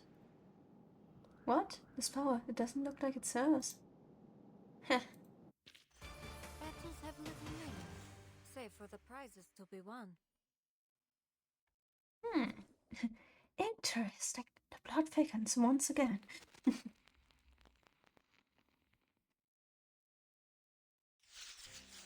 Slice, slice, slice. The hell? I thought movie stars were just empty suits. Not her, apparently. Another volley of silver needles streaks through the air, Fossil Young and Poitier back. Shishing stands at the center of the alley. Does the only track between Liang and Poitier. She skillfully uses their positioning to her advantage. Neither officer can risk injuring the other by firing the gun or using an arcane skill, leaving the battle at a deadlock. We're not going to last much longer. I have to do something. Poitier, cover me! 强梁既出，王有不为。 Time to call the kitty cat. With the ritual vessel of Jiang Yang in her hand, Yang recites the ancient incantation, each syllable clear and deliberate. Xixing looks momentarily stunned. This is the beginning of an incantation. Yang knows that more silver needles could come flying at her at any moment. For a brief moment, hesitation creeps over her. As a child, she sat before the screen and watched his figure over and over again, eyes filled with admiration. She had mimicked her arcane skill countless times. But she never imagined that one day those dazzling silver needles would be aimed at her. Yet, she still speaks the final words of the incantation. With these words, an ancient contract will be upheld, and this young beast will be called upon to devour all evil, as is her right as a descendant of the Liang family. At least, that's what's supposed to happen. What?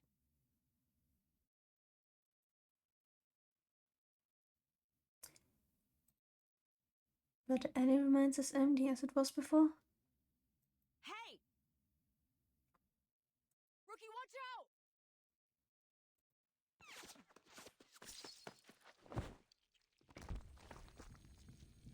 Someone pulls her aside.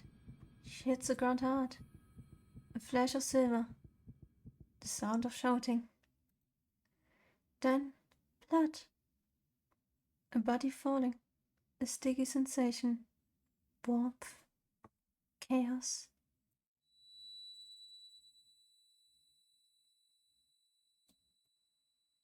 The events that followed are hazy in Young's memory.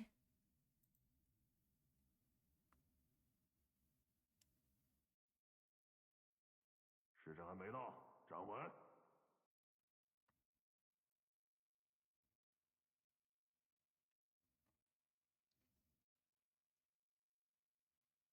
A sharp reprimand shadows her haze, pulling her back to focus. That's... A familiar courtyard. A man with a familiar face. Courtyard. I can't fucking read, sorry. In front of him, a little girl stands in horse stance. Sweat running down her forehead. Her legs are trembling. Yet, the man, ebony ruler, comes down mercilessly on the girl's shoulder. 不像样，和你讲了多少次，要沉肩坠肘，心静体松。Two small heads peek over the courtyard wall, giggling and whispering to each other. 看，他就要撑不住了。嘿，活该，谁叫他向老师告密的？ The boy makes a goofy face at the girl holding the stance. The girl, already exhausted, finally loses her balance and collapses to the ground. 疏于练功，三心二用，你看看你怠惰了多少！以这样的体魄，强梁又如何能服从你？继续站，我等一会儿过来检查。扎不稳马步，今天晚上就不要吃饭了。The man, her father, shakes his head in disappointment and walks away, leaving the girl gasping for breath on the ground. 走吧走吧，没意思，他又要站一天了。哎，要不要去录像厅？好呀，去街角那家吧。今天他们家放神秘警探407。The children hop down from the wall, laughing as they scurry off. 我也想去录像厅。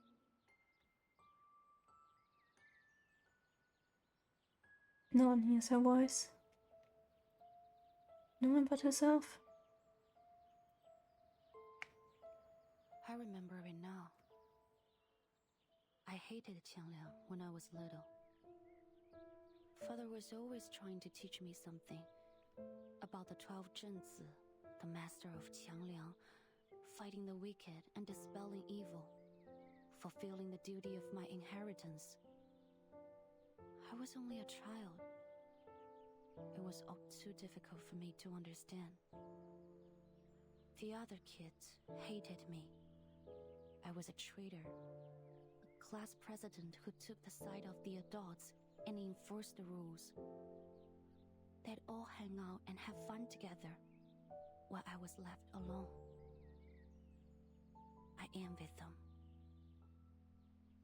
Their lives were simple. I wanted that.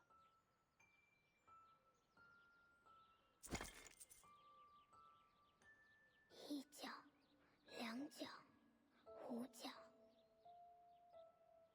Your piggy bank lies smashed on the ground as she flicks through the shards to count every coin. Amidst the broken porcelain, half of a shattered face stares up at her innocently. 对不起，小猪。 She gently brushes her finger over its face in a gesture of comfort. Or farewell.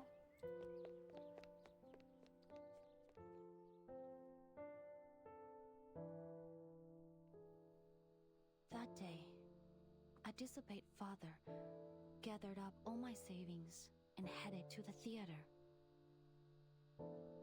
That was the first time I watched Detective CO7. It was amazing. But I knew it was just fiction. Just an escape. It wouldn't change anything in my real life. Once the movie was over, I'd have to go back to the same home I had just left. I didn't want to leave. So I stayed in my seat for the closing credits.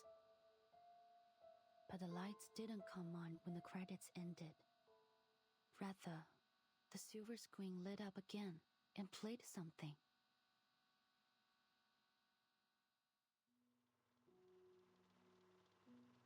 It was an interview with Miss Qixing.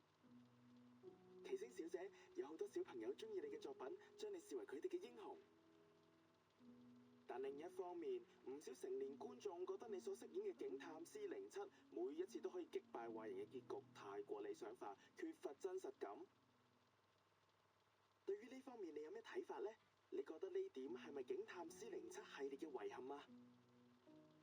現實世界已經夠殘酷，所以我哋先會喺電影世界入面尋求一個圓滿嘅結局，一個善有善報、惡有惡報嘅理想世界。如果連喺大銀幕上面，我哋都唔可以相信正義同埋公理，咁我哋仲可以相信啲咩啊？ She gazes into the camera, but also beyond it. Her smile carefree, her eyes shining even brighter than stars. C07係正義嘅代言人，係鋤強扶弱、匡扶正義嘅英雄。無論面對點樣嘅危機或者險境，佢都可以帶俾大家期望嘅圓滿結局。我希望我哋嘅電影同埋C07呢個角色，可以帶俾銀幕前嘅觀眾力量同埋勇氣。或者唔係每個人都可以喺現實世界成為一個真正鋤強扶弱嘅戰士，畢竟呢一條路好難行。但係我希望可以通過我哋嘅電影同埋C07呢個角色，至少令大家成為喺生活中為自己身邊嘅人帶嚟圓滿結局嘅英雄。It was just a short interview like any other, but I still remember every word she said. As the master of Qiangliang, you must use your power to fight the wicked and dispel evil. It is your duty to maintain the peace of the world.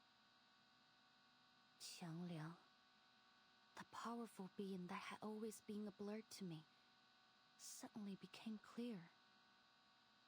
I realized that I could be more than just a hero who creates happy endings for herself and the people around her.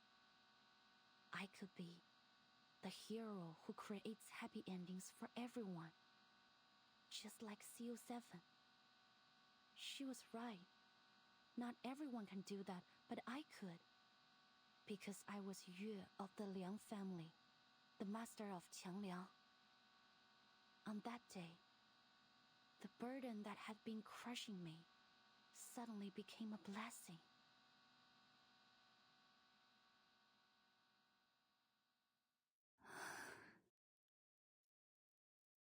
So, what went wrong?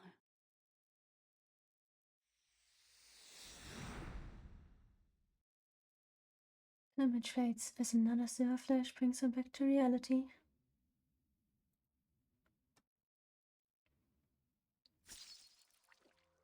Sirens, an ambulance, blood, endless blood. It seeps through the fabric of her uniform, drenching her hands. She hears someone shouting. Stay with me, Portia, please. Why? Why did you do that?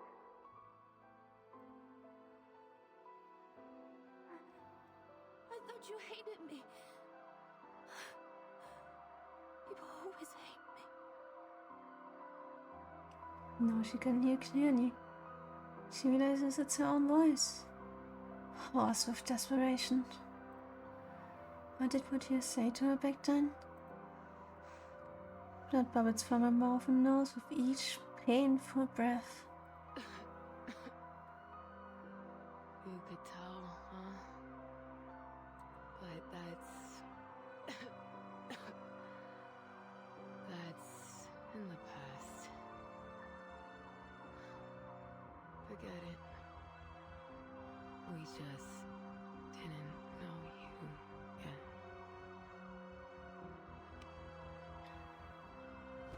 A blood-stained hand weakly pats near his cheek before a falling lip. What? No, please, what? Ugh, will you shut up? I'm not dead yet. A thunderous smack, unbelievable from someone confined to a hospital bed, jerks Liang awake from a nightmare. Young's head throbs. In daze, she looks around, taking in the sterile light of the hospital room and the irritated face of her instructor. The hell you doing sleeping on my thigh, huh? My leg's gone numb. And clean up the drool on your chin. What? I'm sorry. Just kidding, boo. You're not drooling. All right, turn on the TV for me. I was bored out of my mind waiting for you to wake up.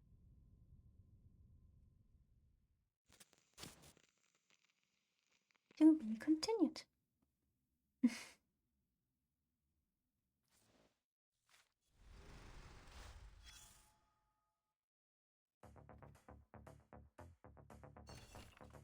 Sync her up.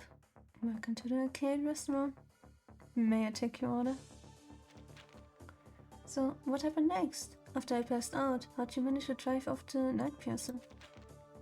We didn't drive her off. She left when she heard signs from the reinforcements you called. Chief Eden arrived. Director Nora used the cane skids to control her puppets to guide them to you. They allowed the medics to reach your miscalled in time to get you to the hospital. And Saki owe her a big thank you. Sorry, Miss Poitier, I couldn't stop Miss Xixing. She took the reunion of the Three Swallows. This is all my fault. Don't beat yourself up, kid. No one expected the night visit to show up like that. I was Scott and Buckdog holding up. Buckdog's been caught and is in custody. Miss Scott is stable after emergency treatment, but she hasn't regained consciousness just yet. Doctors believe her coma, unlike those other victims, was caused by reunion of the Three Swallows. The department has officers guarding her, but until the case is solved, we can't expect her to provide any useful information. As for Director Noah, sorry, I should have informed you earlier. He's the one who tipped me off about the illegal Canon artificial deal. Though she participated in the deal, her honesty, cooperation, and her lawyer's efforts convinced the department not to pursue her case further. So, typical of Hollywood, the director can go from criminal to collaborator with just a few words. We should talk to her again about Miss Xingxi and about the deal. Maybe there's more she hasn't told us.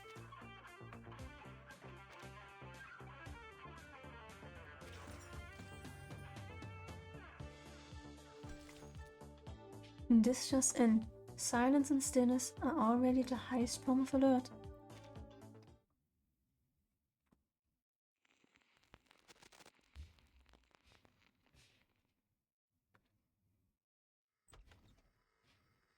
Tall officer, are you up? I got you guys Chinese food. You must be hungry. I'm so hungry. Can I also get some food? Sigh. The two officers are both staring intently at the television screen. The paper cups in their hands are crumpled tight. What happened? Almost 20 suspects in the holding cell were injured. Most were found unconscious at the scene and are now in critical condition at the hospital. Multiple people injured, possibly linked to the night piercer. The victims include arcane black market dealer Castor and Chicago gang leader Jason the Coyote, both of whom have since been acquitted of their crimes. Behind the reporter, fake black smoke billows from the scene of a car accident. Flames leak at the oil spill on the road, sending waves of searing heat into the air. Cameras out of the way! Out of the way! The ambulance needs to come through! We need banana bags stacked. These people could go into shock. Ah, my skin! It burns! Help! Help! Ouch, yeah. Whoever you are who did this, just wait and see! I'll tear you apart, you asshole! Medical personnel shove past the journalists as they hurry over with a stretcher. The cursing and wailing of the deranged men behind the reporter echo in the background. I sense a chill down their spines. The fire is speculated to have been started by a victim of a night piercer attack who displayed signs of mental instability.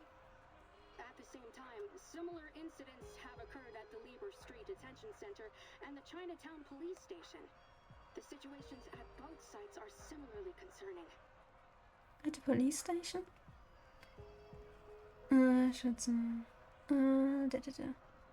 Should some wear dress and skirts because fashion, because of what children was anyways, and wouldn't make sense to just wear that some dress and skirts and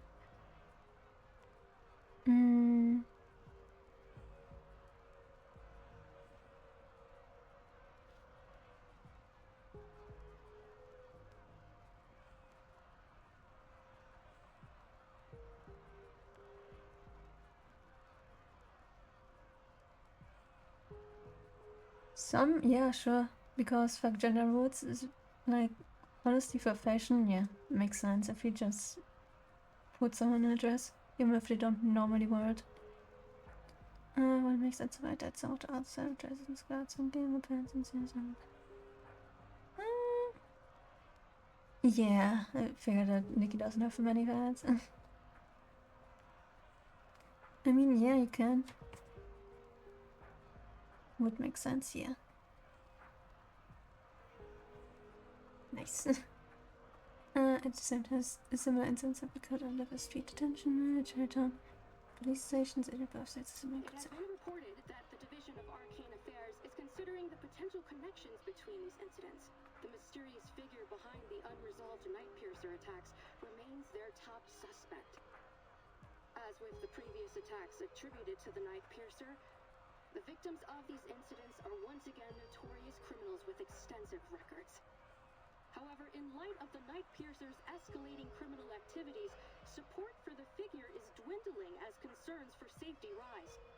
In response to ongoing skepticism regarding the lack of resolution of the Nightpiercer case, Deputy Chief Eldon of the Division of Arcane Affairs stated during the press conference that No, my TV! Portia slams the power button on the remote before flicking it aside. She yanks the IV needle from her hand and grabs her uniform from the bedside. Fuck, I pass out for half a day and Qi Xing's already turned the city into her personal playground? Grab your stuff, rookie. We're hitting the road. Gotta find this bitch before she kills someone. Why they didn't censor it?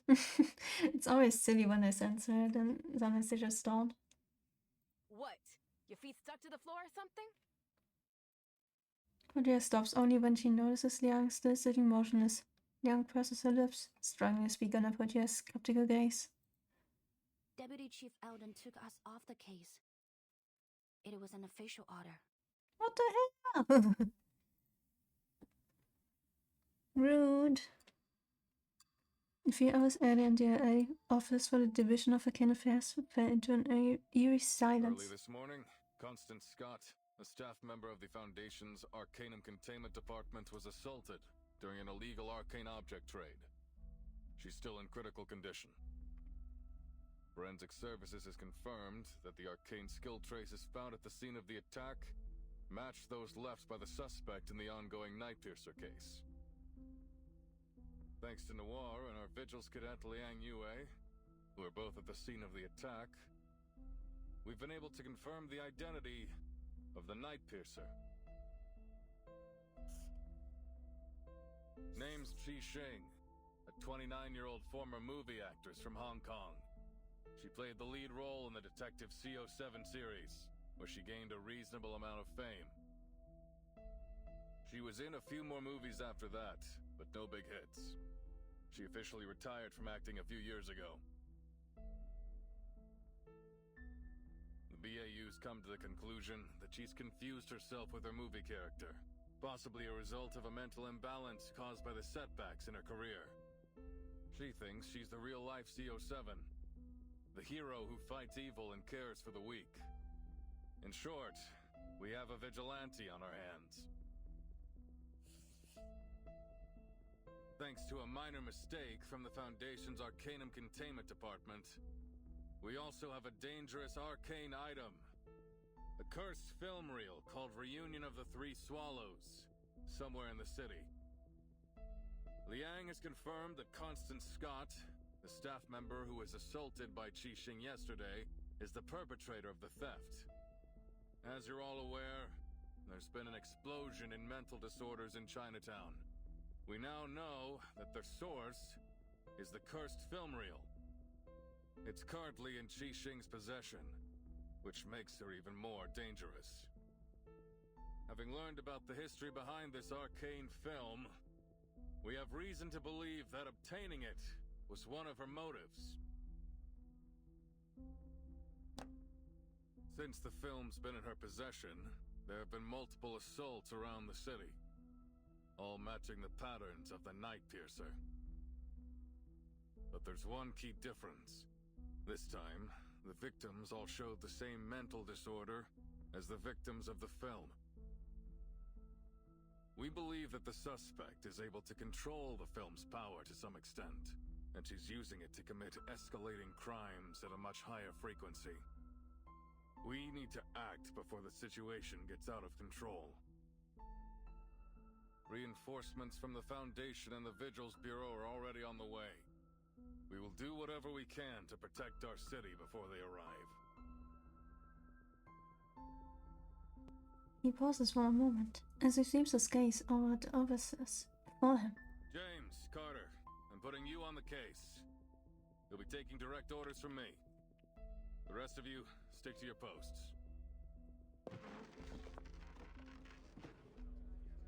Excuse me, Deputy Chief Alden. I need to ask you something. I already know what it is. Before Liang can speak, Alden cuts her off. His tone is calmer than she expected. You and Poitier saw that something was going on in Chinatown and started an investigation yourselves. You found the culprit behind the ACD theft and stopped an assault that could have ended much worse. You've done a great job. Damn, okay, but then his tone shifts. Okay, well. But there's one key thing you failed to do. You had a chance to apprehend the Night Piercer right then and there, but somehow she slipped through your fingers. There you go. According to your report and the witnesses' statements, you failed to summon your legendary beast when you confronted the suspect. Stage fright? I don't know. As a result, not only did the suspect get away, but your partner sustained an avoidable injury. I need my best, most reliable officers on this case. Man. After a brief pause, he delivers his final verdict. Sorry, Liang, but you don't make the cut. The two of you will be excluded from the operation. Rude. What the hell? This is bullshit! He can't cut us out! This is our case! Exactly! We did like all the work for it, and now it's like, you fucked up one thing. Bye bye. No! We are doing this! Slay. Yes, queen. Calm down, Miss Putty. Even if you feel fine, the doctor said you had to stay in bed for at least a few days. Whatever. The name's Poitier, and I'm fine, okay? Stop trying to...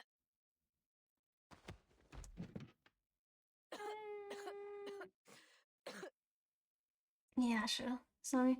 Facts speak louder than words. Young gently leads Poitier back down under the bed. This time, Poitier doesn't resist. Damn it. So what went wrong? How come your friend... Tang Ling, was it? Didn't show up? Qiang Liang must have sensed my hesitation and refused my summon. You see, if its master can overcome their selfish desires with an unwavering heart, it can turn on them. Father used to warn me about it. Rude. But that won't happen again. I promise. Poitier narrows her eyes as she studies Liang for a moment. If you say so, what are you gonna do now? Liang takes a deep breath. I'll continue with the investigation. I need to find Qixing. What? But that angry grandpa already pulled you off the case. And? I have to do this. You look like I care. Not What really. for? Because of your duty to fight evil as the master of Qiang Liang? Poitier fires a brow. But to his surprise, Liang shakes her head. I've always had two things guiding me. My duty as a member of the Liang family and the spirit of CO7. But now, Qia Liang has ignored my summon, and Qixing has turned out to be anything but a hero. They were once the beacons of my life, but not anymore.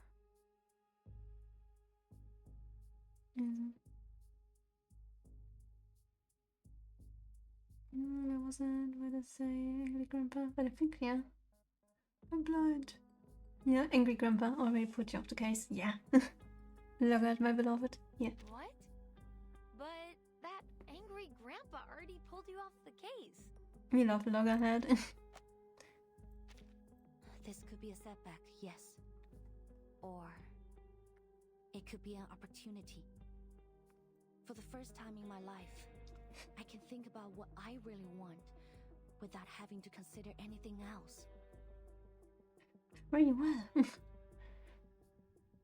After a brief moment of surprise. But yeah, let's all laugh. You know what, Rookie? It always grinds my gears when you talk about your duty and all that stuff. But what you're saying now, I like it. I like it. Aren't you going to stop me? Nah. Why would I? It's our case, isn't it? There's nothing wrong with doing our job. Exactly, but if yeah. Elvin bitches about it, just tell him you bumped into the crook when you were strolling around the city. Yeah, just happened. You know. Seriously? Yeah. What is he going to do? Control where you're walking in the city? And something bad is walking around? My bad. Yeah. Nothing wrong with that, is there? No. So what's the game plan, huh? What are you gonna do? We love Poitiers. This scene again? They must have done a dozen takes already, right? Yeah, I'm no movie expert, but even I can tell the actor's nervous as hell. We're just in it anyway, where somebody got stabbed. It's fine. Of course he is. Anyone would be nervous if they knew a wanted criminal could show up at any time and mess you up with Arcanum. It's fine. Eldon tried to keep the details of the case a secret, but that director from Hong Kong told her crew about it as soon as she came back. Hey guys, what's up? Wanna know what happened to me last night? Crazy stuff. Anyways, let's continue filming. The two uniformed figures stand in a narrow alley in Chinatown. They came to protect a potential target of an attack. No, but were politely turned away on the grounds of disrupting filming. And they can only confirm the situation inside the set by peering through the slide ajar door. I mean, I guess they have the right to know. And to run. Half of the extras got the hell out as fast as they could. And look at the other half. They're too nervous to work. I know. Hey, that's the Vigil's cadet, isn't it? What's she doing here? I'm walking here. Not us.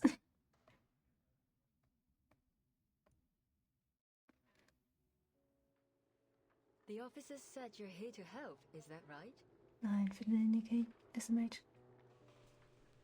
Excellent. We could really use a hand right now. Come, let's get you in costume. Yippee! No greets her guest with her usual amiable smile. No, Shelly. Having reached an agreement with Liang to cooperate in an arrest, No has not been charged for illegal trading of the arcane object. After being released from custody this morning, she immediately returned to filming. I'm more than happy to help. But first, I have something important to ask you. No pauses. Right to the point this time. I see. Yeah, it's a brain empty day, Shelly. After earlier. Handshake. I don't think there's any need to tiptoe around each other anymore. Could you answer me directly this time? What happened between you, Qixing, and He Rizhun, the creator of Reunion of the Three Swallows? How did she die?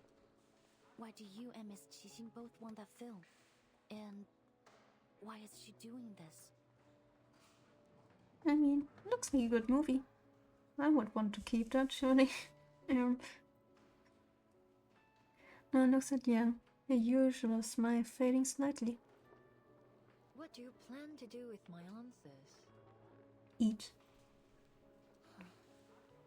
To Qixing, I'm probably just another fan. But to me, she and her character means something. I need to know why. I have to arrest her and find out the truth. Damn. Maybe I can still fix things, but Miss Noah, I need your help if I'm going to do it. This time, Young says exactly what she's thinking. She wants a breath as she awaits Noah's response. You mean you want to know more about her? To peek behind the scenes, learn what really happened behind all the movie magic. I told you it's not a good idea. Well, yeah, but also, what else are we supposed to do? We create works not just to express ourselves, but to entertain. And when we release them to the public, we open ourselves to all kinds of commentary, whether they be sweet or bitter. But the people behind the characters, behind the production, they are not for entertainment. Their lives are not fiction.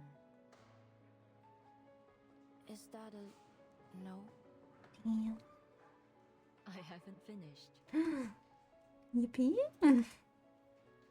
She raises an eyebrow, a hint of mischief growing behind her smile.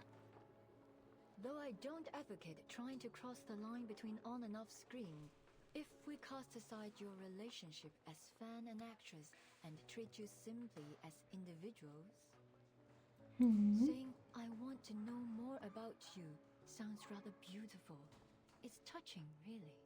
No, I'll true. answer your questions, Miss Liang. Follow me. Yippee!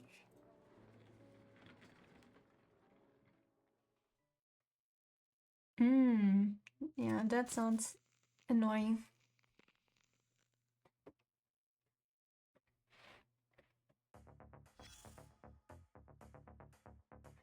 Log time. LA efficiency. New reports, same old faces, same old work.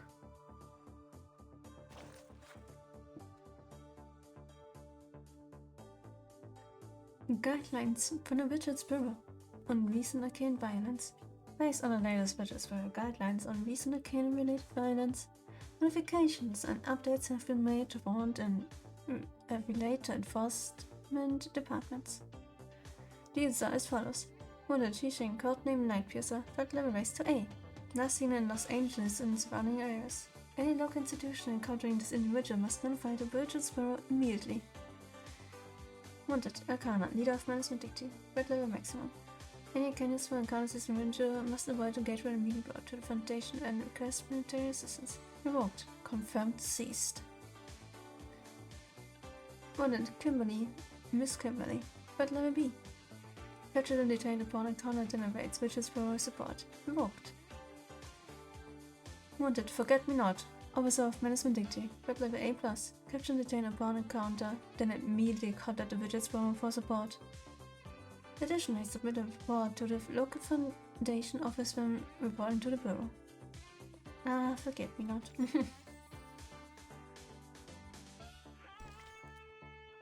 For the spotlight. Years later, all you remember is that empty stage.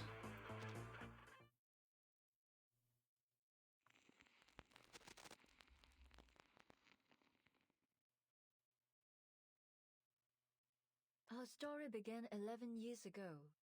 Life was tough, as it is for all young artists. But, like the beginning of many stories, there was a kind of beauty in it.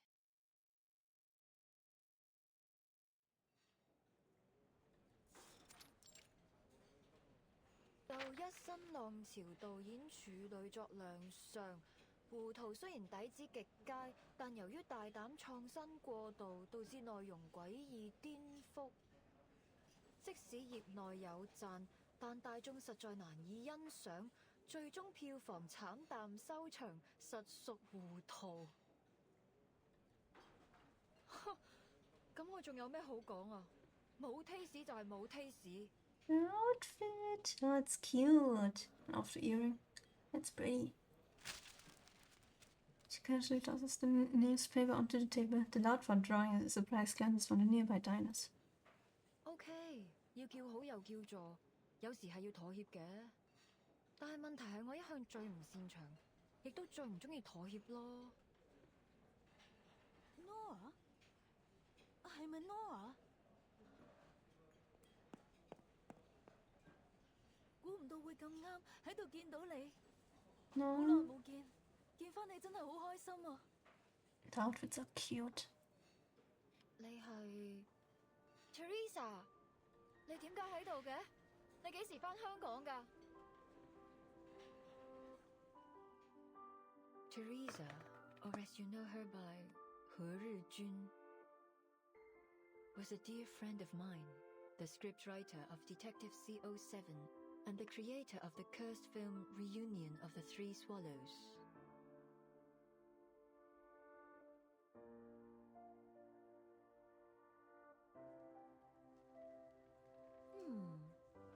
This is a pretty good script. Interesting. Teresa and I met while we were studying abroad at the Film Academy. We took the same scriptwriting class. We didn't talk much at first. She always sat in the corner on her own.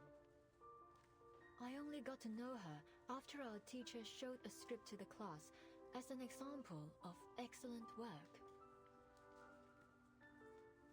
The writer's name, Teresa. Her stories could strike a balance between the details and the big picture. They were engaging, light-hearted, and warm. So, in that moment, when we met again at the restaurant, I realized she was the one I'd been looking for. At that time, she was an editor at a small press. I invited her to join my studio, and 3 months later, she put the first edition of Detective CO7 on my table.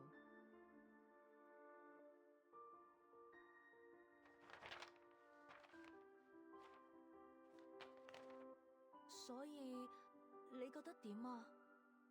你覺得邊度唔夠好嘅話，我都可以改啊。我諗緊主角要揀邊個？哦，你個劇本寫得好好，比我想象中仲要好。我哋就用你個劇本。So we had the script, but we couldn't decide who would play the heroine. We held endless auditions, even considered some famous actresses, but none of them fit. Until that night.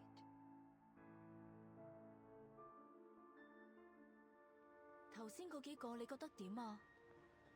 我覺得最後嗰個好似都 OK。唔得，佢唔夠 sharp。你都睇得出㗎。既然睇得出，就唔好焗住自己揀。我唔想將就。但係，萬一現實生活裏面根本唔存在呢個完全符合我哋想像嘅完美人選呢？萬一佢只係我哋諗出嚟嘅，咁點算啊？咁我就會一直揾，直到喺現實世界揾到為止。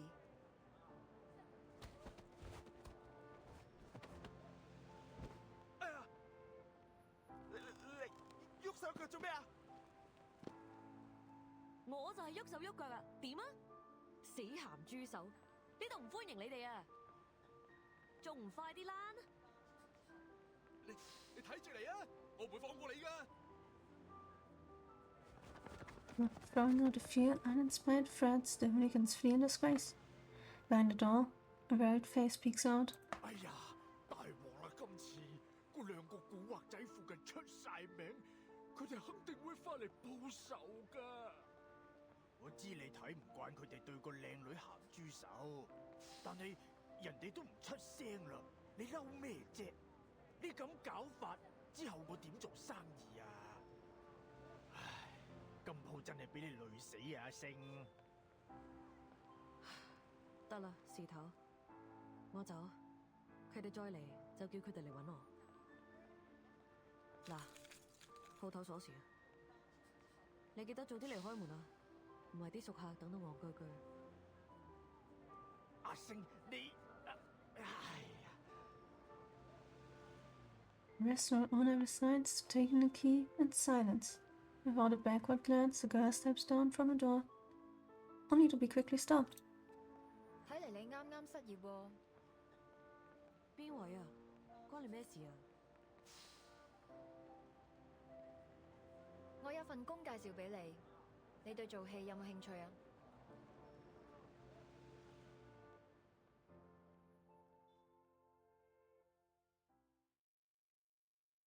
Ah Sing was surprised when I made the offer.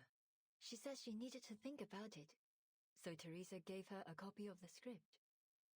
The next day, she knocked on our door and took the offer. Later, we learned that Ah Sing was born into a poor family. Her father was in prison, and her mother had mental issues. She'd been the breadwinner for the family since she was a kid. Her father's reputation would often get her into trouble, so usually she was either on the way to a job or to a fight. Aww. As memories surface, Noah lets out a sentimental smile.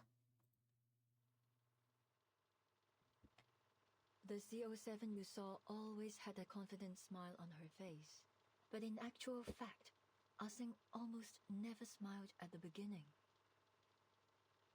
An actor should learn to commit to the moment in front of the camera and come back to reality behind it. But Ah Sing didn't. She didn't come back to reality. She's never once stopped playing the role of CO7 since then. 24 hours a day, 7 days a week. She started to smile the way CO7 smiled. She went from brash and reckless to sly and methodical, just like CO7. The deputy chief and the BAU made a mistake. Ah Sing has not confused herself with her character. After all these years in the movie industry, I've seen a lot of actors get carried away by the glitz and glamour of their characters. But Ah Sing is different. She values CO7 even more than herself. So much so that, ultimately, it eclipsed her own consciousness. Yeah.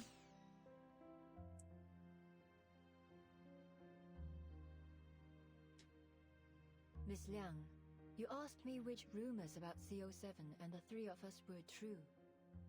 Now I can give you an answer. Most of them were. Not. Noah maneuvers and reaches into the desk, puts out a file from the bottom drawer, and hands it to Liang. The file is heavy. Liang opens enough and finds to find an aged photograph. Is this... Looks so happy. No. 3 women posed together. Their identities are obvious. We drew a lot of attention after the release of CO7. Put a magnifying glass up to anyone, and you'll always find imperfections. We were no exception. Ah Sing was as stubborn and uncompromising as I was. When we disagreed, it would blow up into a huge argument, neither one of us giving in to the other. Poor Teresa was always caught in the middle. I was too young, too bullheaded, to realize the consequences that this might cause. I tore a path forward, often ignoring the people around me. Teresa, on the other hand, was kind-hearted, perhaps too much so. She never got angry, no matter what people said. She just bottled it up inside and let it eat away at her. Noah gazes at the smiling faces in the photo, the expression tinged with nostalgia and a faint scent of sorrow. She didn't like taking photos. She was self-conscious about her appearance, so we only have a few together. This one was taken when we were shooting CO7 too. We were so close back then. Of course, we knew we'd have to part ways eventually, but we didn't concern ourselves with that. Even then, our shortcomings had started to hurt our relationship. But by the time we realized it, the damage had been done.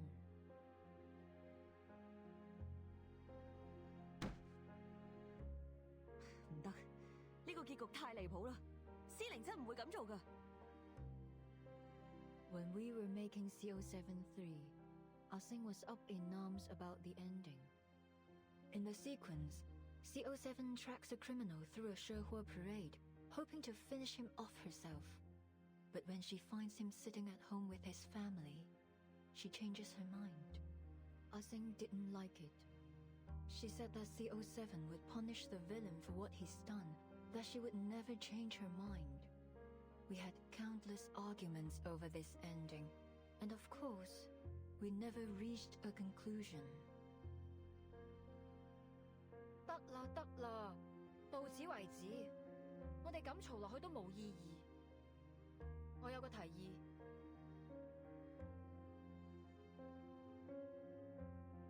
So I cheated. Were I in the same position now, I'd solve the problem more delicately. But I was a jerk back then. The only thing that mattered was the movie. I couldn't care less about what people thought, including my heroine. I asked Teresa to write an alternative ending, and told Ah-Sing that we'd shoot both endings and pick the better one together. No. She agreed. But you didn't keep your word. You released the movie with the original ending. It turned out to be very popular, but Ah-Sing saw it as a betrayal. At the premiere, she announced she was quitting the new art company that the three of us had founded together. Yeah. I didn't stop her. Very fair. Teresa tried to mend our relationship, like she always did. 我寫咗個新劇本，唔係C07續作，係全新嘅古仔啊！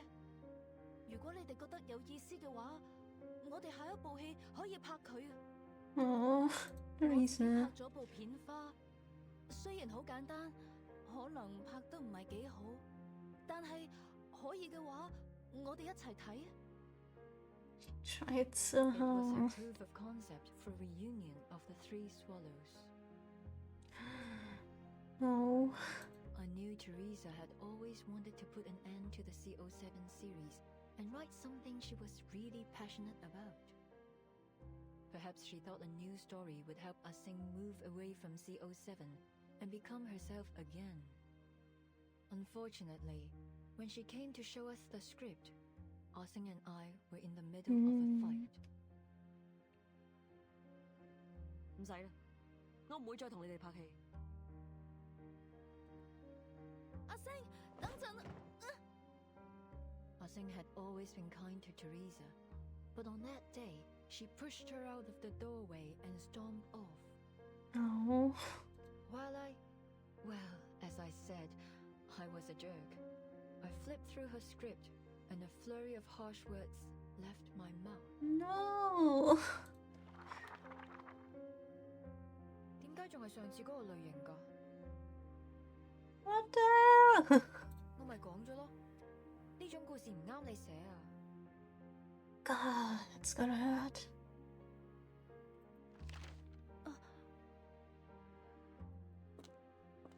The script, along with the rear, is shoved back into Hyun's hands without a second glance.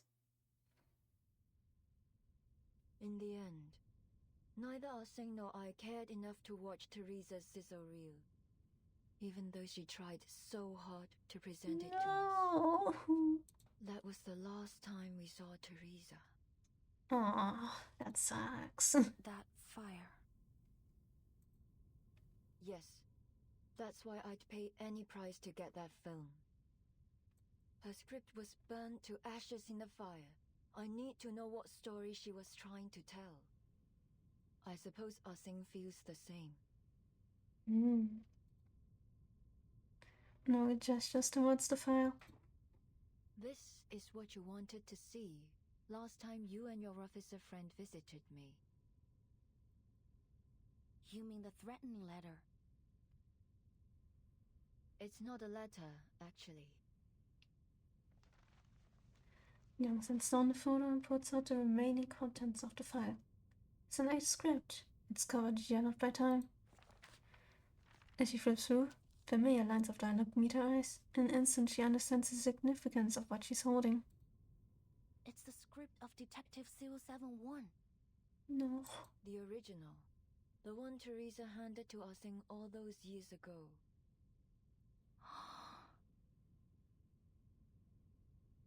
Young never imagined that one day she would be holding the origin of the very film that inspired her as a child. There's no doubt Xixing must have returned it to Noir, but why? What does this mean? She continues to flip through until her finger meets an object tucked between the pages. Is this a poster of the Shihua parade? Oh, right.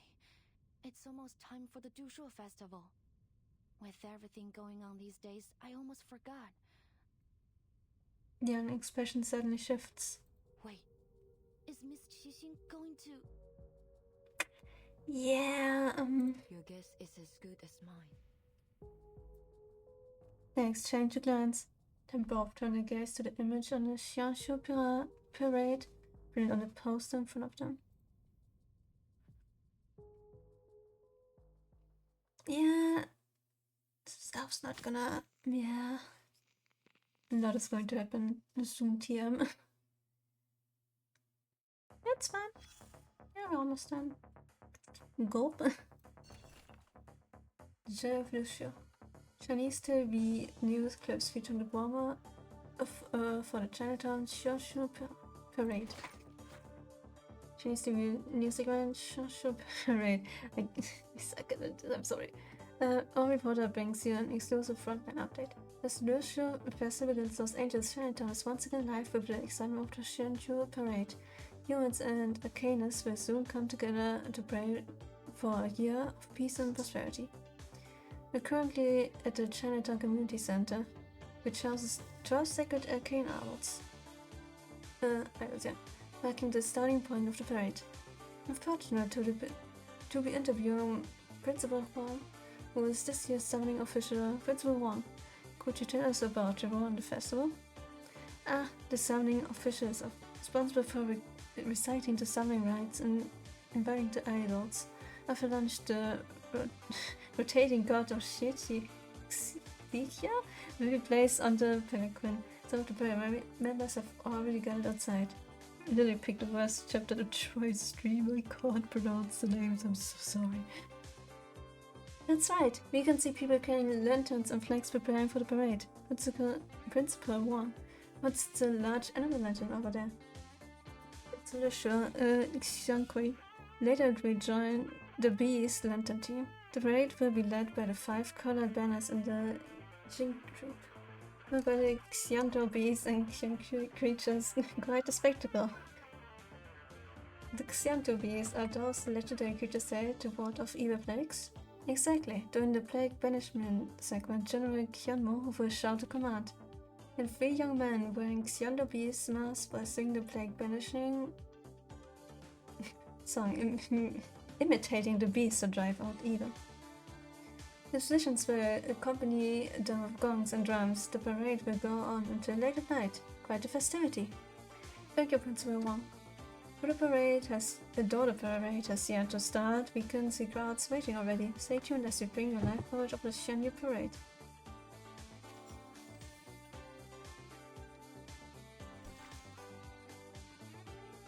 And off overheads, little creature. Be cute. Yeah. I don't have the knowledge. Watchers protect as defenders. The fire they held high lit up the children's faces.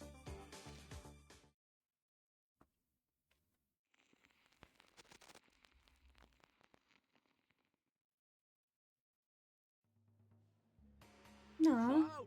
Look at all these people! Oh, we should have come earlier.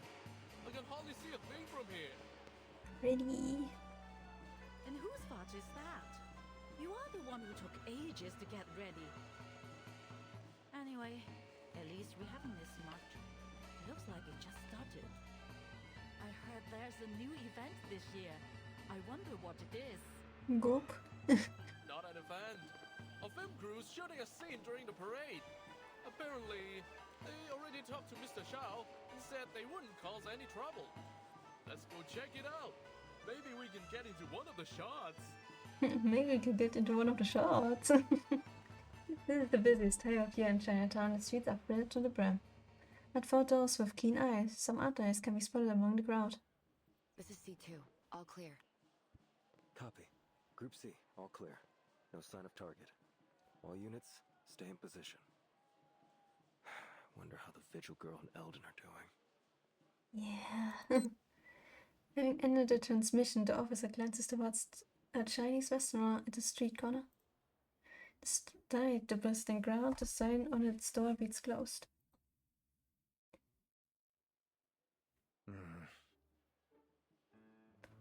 Yeah, figuring outfits. Always hard. Good luck. Do I really have to go outside like this?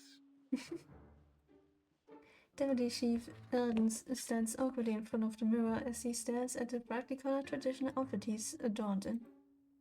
The man across from him sneers, shattering his last shred of form to be safe from it. No, you need to paint your face too.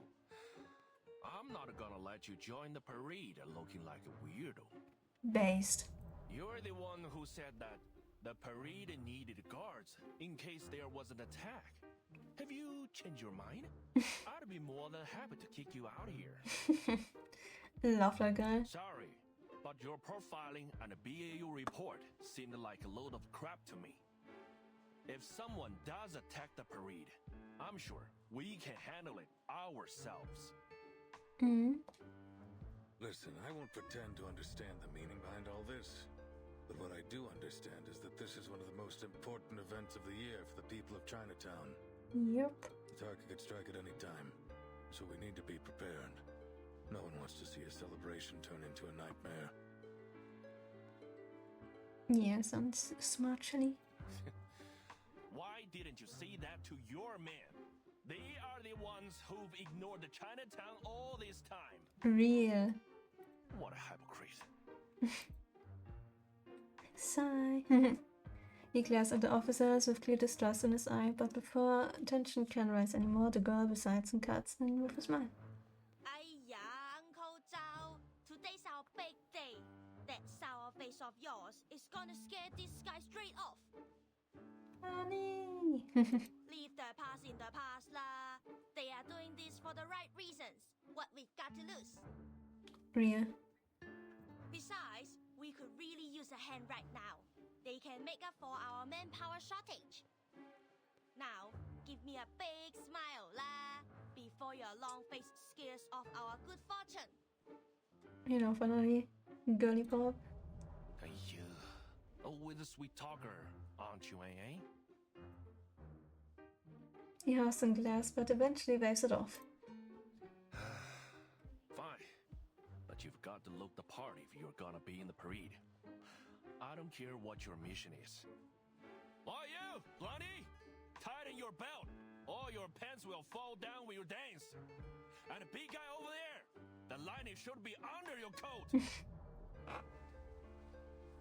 The famed Chinatown investigator yells corrections to the officers as they do their best to don the traditional attire. His tone is sharp but surprisingly patient. Seeing his old friend, much mellowed from before, Ellen removes his garish piece and turns to Anna. Thanks for all your help, Miss Lee. Something is in the past, or surely, Shelly. Who knows? Maybe it's nasty spaghetti. Who knows? Thanks for your help, Miss Lee. We never would have been able to join the parade unnoticed if you hadn't persuaded the residents to cooperate with us. You are welcome lah, sir. Even though I only came here a few months ago, I've already gotten pretty close to the residents. So, it was pretty easy to convince everyone. Don't worry about it lah. The nasty spaghetti. Besides, the Shahua parade is for everyone, whether they're here to watch or dance. We are always happy to have more people join the celebration. Uncle Zhou might be a little stubborn, but you know gala, that's just what he's like. Don't take it personally. She turns her head, gesturing towards a few unfamiliar faces at the other end of the restaurant. These guys are arcane detectives and influential people around Chinatown. I told them to all keep an eye out too.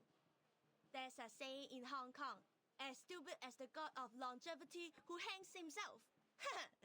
That will be Night Piercer if she camps anywhere near Chinatown. Aiden nods before gently shaking his head with a complex impression. I know everyone here will be grateful if Night Piercer doesn't show up, but then we'll still have a dangerous criminal with an equally dangerous arcane item on the loose. Yeah. Nothing's more dangerous than an unexploded bomb. I want to eliminate the threat once and for all. The question is, will she come? Was the little vigil right? Knock, knock. Late last night, Young knocked on Aiden's office door. She had returned from a morning rejection with renewed determination. The Shihua parade, sir. In the tyrant division of arcane affairs was still brightly lit, with most officers raking their brains to track down Qixing without success. That is when Liang had stalked in with an important collaborator, ignoring that puzzle glances from her colleagues, and sent a thick stack of reports onto his desk. Miss Noah isn't like any of Qixing's previous targets. She's much more important. Miss Qixing still can't accept the way Miss Noah ended Detective CO73. That's her motive. Really? The ending consists of two major elements, the Shihua parade and the villain who should have been punished. She now sees Noah as that villain, and she's going to attack her at the coming Shihua parade. That will be our chance to arrest her. The Shihua parade? Do you have any idea what you're suggesting? Chaos, exactly. The sheer thickness of the report is intimidating. Aiden skims through it before casting a questioning look at the unexpected visitor Young had dragged in. The visitor nods. Don't worry, sir. I'd be happy to cooperate. As bait. Snap.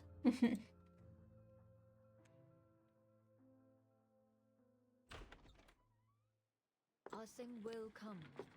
I promise. The sound of the back door opening breaks Aiden's thoughts. He looks up to see Portia pushing Noah's picture inside, Lockhart following closely behind. As far as I can remember, she's never been late to anything. Peeps, why aren't you dressed up? I've been looking forward to it all day. Wow, so many people. I'll make sure I capture some great memories of this. Now remains the usual unraveled self, while Portia teases her colleagues, and Loggerhead eagerly looks around. Aiden sighs and rubs his forehead.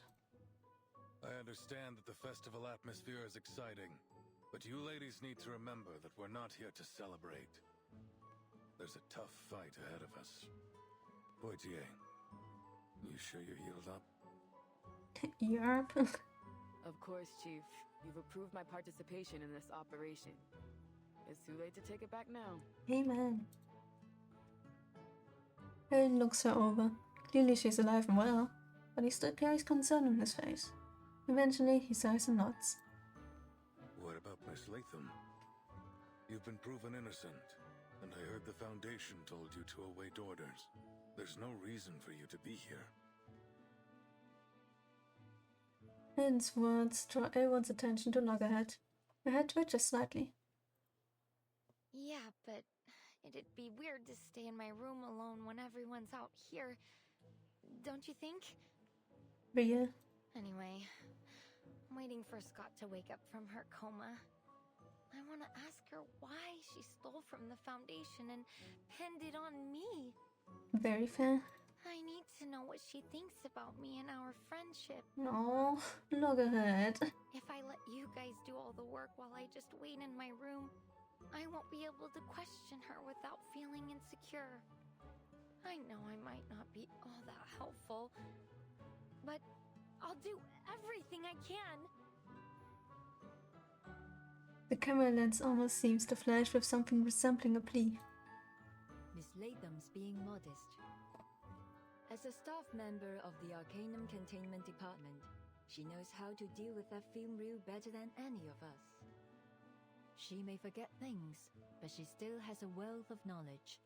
Her experience might just make the difference between failure and success. All right. You've got a point. Miss Latham, thanks for lending us your expertise. Yippee! And finally nods, Loggerhead lights up. Great! Just leave it to me. I can deal with the film. I've rewatched all my related memories, so I remember every detail, even down to the scratches on its surface. Nice. With Loggerhead officially permitted to join, the final member of the operation team is the last to arrive.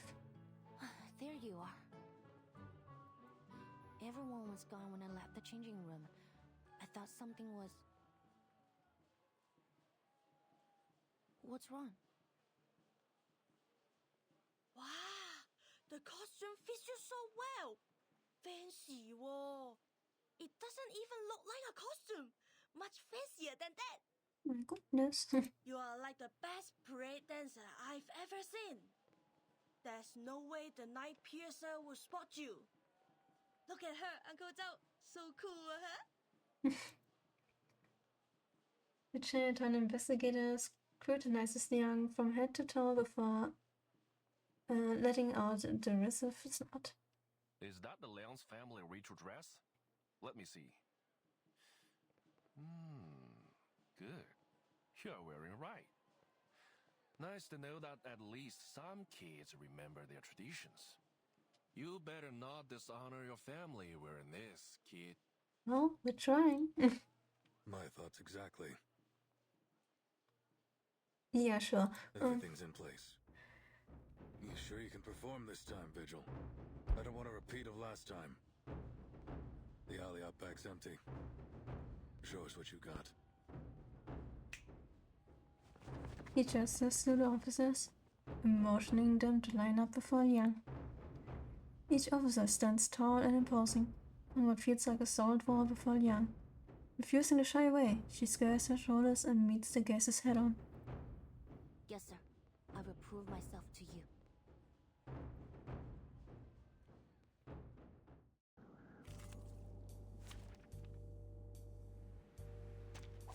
Can I start running?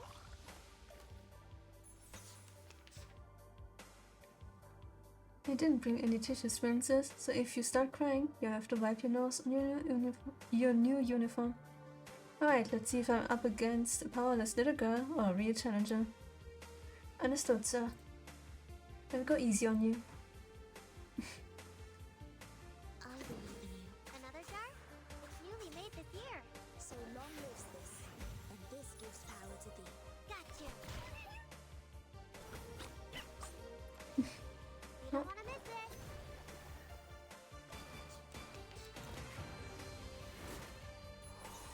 There they are. Gee.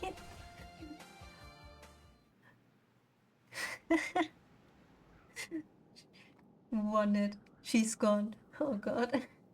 Oh, alright, stop star. Or at least I acknowledge you now. Not bad. But looks like she wasn't just all talk. Sorry, I did my best to restrain myself. Phew, if I had kept up, he'd have been exhausted before the reasons even showed up. I did it. Lending a hand. Pew pew. After several rounds of trials, Liang remains standing, her expression firm and determined, her gaze burning with resolve. Satisfied, Ed nods. Looks like I've got nothing to worry about. You ready, kid? He rolls up his sleeve and checks the time on his watch. Parade's starting soon. I'll go get dressed. The rest of you... I need to talk to Miss Liang. Could you give us a moment? Don't be late. But Jack glances at them before following the others back inside. The alley suddenly feels empty. Young waits quietly for Nora to speak, but she never does. She simply stares at the distant lights, as if the revelry and noise belonged to another world. Eventually, Young can wait no longer. Why me, Miss Noah?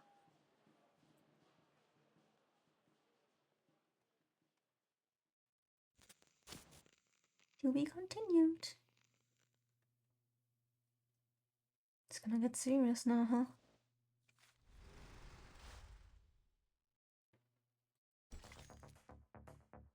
Law of causation.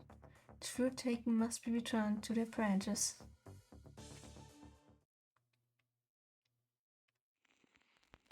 Almost done.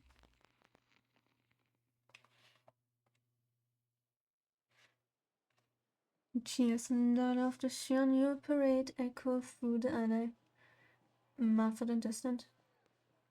You could have just told Eldon about what happened between the three of you. You could have shown him the threatening letter. Maybe then he wouldn't have made the order to shoot the target if necessary. Yes, Miss Qixing has committed multiple assaults, but she hasn't killed anyone. I don't think she deserves to die. So, as I promised, I will do my best to catch her alive. That being said, if Takes a deep breath. If drastic measures have to be taken, I will not hesitate. Young's final words are anything but polite. She holds her breath as she awaits Noah's response. After a brief silence, Noah speaks. Ah Sing was a good actress. Young anticipated all kinds of responses from Noah, but not this one. Huh? Yes. She was a skilled martial artist with remarkable control over her arcane skill. But that's not what makes a successful actress. Before we'd even start shooting, she'd have everything memorized. Her lines, her movements, even the details of her expression. She'd take as many shots as were necessary to get the scene right. As you know, I was a perfectionist, always taking it too far. Many of my crew quit halfway through my projects. Even Teresa struggled sometimes. She told me more than once that she couldn't do it anymore. Only Ah Sing could keep up with my pace. In fact, she'd often be a few steps ahead. Because she shared my vision, that drive for something better, no matter the cost. She was a good actress indeed. I know that we'll probably never be partners again, but I still don't want her to be treated like this. In Young's memories, Noah was always smiling. Sometimes friendly, sometimes distant, with the mischievous of a child, or the cunning and unyielding pride of a woman totally in control. But at this moment, when she turns her head, there is no smile. It burns quietly in her eyes as something akin to rage. You said you were going to figure out the truth. Well, it seems you and I agree that things aren't as simple as they appear. The Arcanum Containment Department's security system should be almost unbreakable. So how is it that Miss Scott, a regular staff member with no special skills, managed to break through it? And why was she selected to go after Miss Latham? What was she about to say before that needle pierced her neck? Ah Sing's actions don't make sense either. After all these years, why has she decided to take revenge now? Is it because she found the film? There are simply far too many coincidences. If one of my writers wrote a script like this, they'd be fired on the spot. You mean there's something else going on behind all this? Noah gives her a look of approval. The scene has been staged. I can feel it. The lights, the cameras, the cast. They're all in position, and when the clapperboard claps, the movie will begin.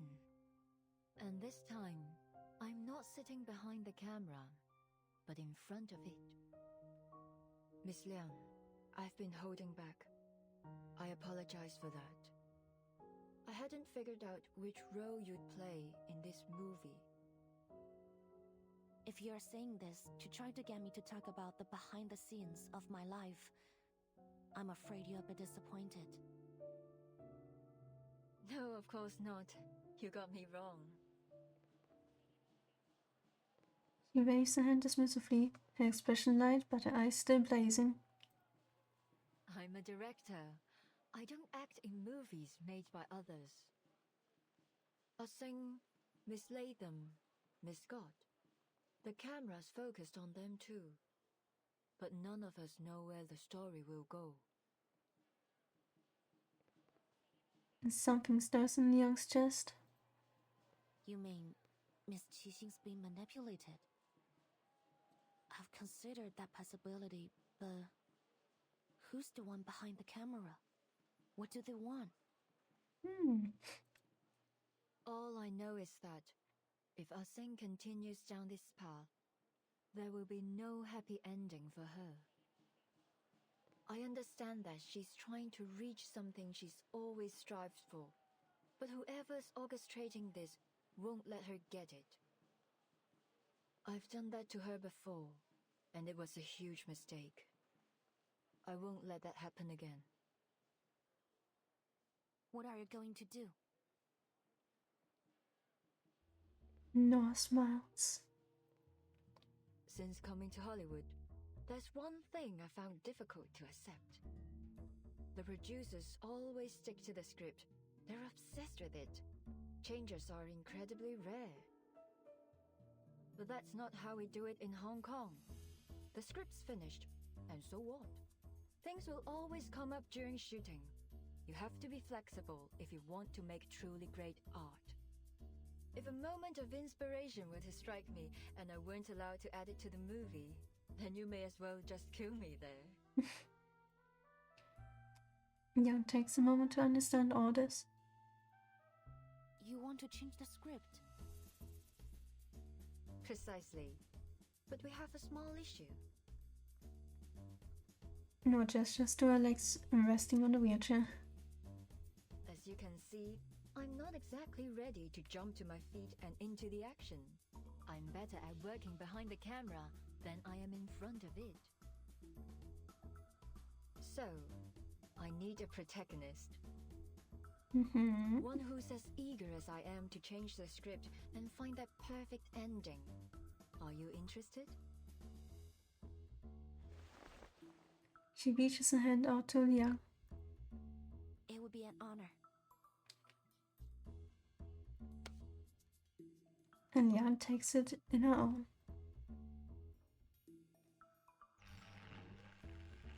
Attention, attention please. Noir will be shooting a movie during the Showdown parade as planned. Let's go over the plan one more time. Group A will hide among the cast. Group B, cameramen. And Group C, you're in the crowd. Once Xixing appears, close in and arrest her as soon as possible. Got it. They're all set too. Good. Everyone, take your positions. Showtime.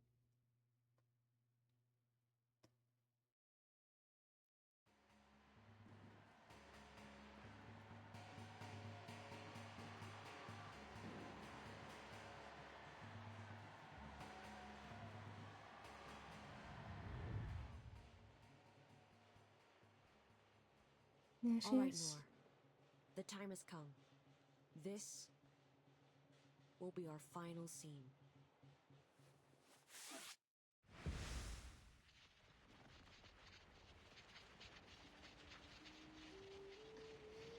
Huh? What's going on? That light's so bright. Whoa. I'm feeling kinda dizzy. Mummy, I'm scared. That arcane fluctuation. It's from reunion of the Three Swallows. But how did she...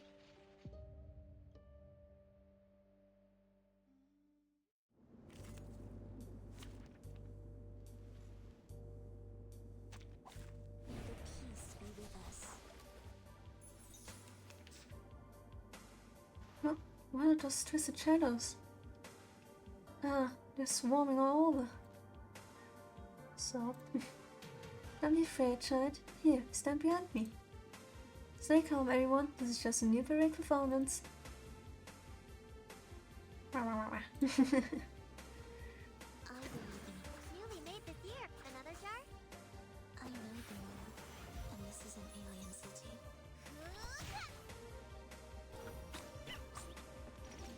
Let's get it over quick.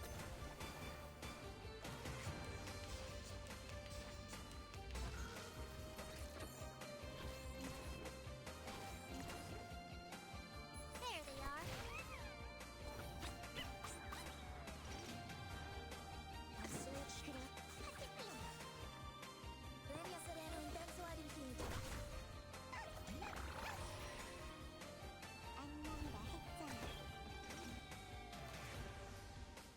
I can feel it. The source of these spirits is nearby. Evil. Wait, is that Shishi? I will pray for you. Good speak. Lights on either side of the street blur, polluting the night sky, turning it into a swirling mess.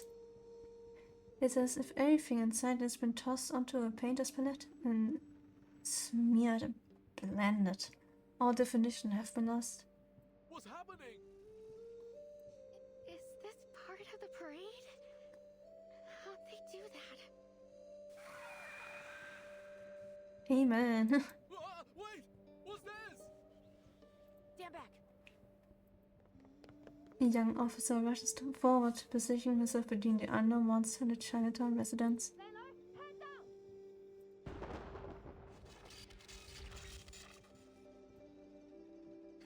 Easy.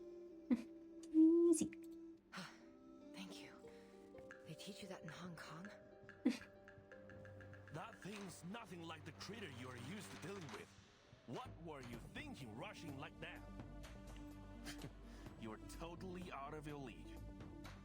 I was about to attack. What else was I supposed to do? Yeah. What? These fellows would never snuck you a murky headland and start looking around at the eerie figures shifting in the shadows. They look like ghosts, but there's something different about them.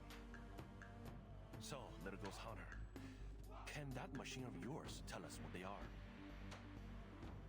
1 second, Uncle Zhao. Lily's working on it. Under the withering gazes of the officers, the young ghost hunter's human-headed Lily lets out a chilling, eerie laugh. Annan's expression changes. What? You mean that was a living man's soul? Gulp. My bad. Just got confirmation that this thing's covering the whole of Chinatown. Comms are down, and we can't seem to leave either. Arcane humanoids spotted in all directions. Don't seem to be critters of the beyond. Must be some kind of arcane creation. They're everywhere and immune to regular bullets.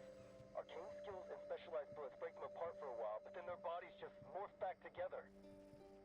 No casualties so far, but people are panicking. What do we do, Chief?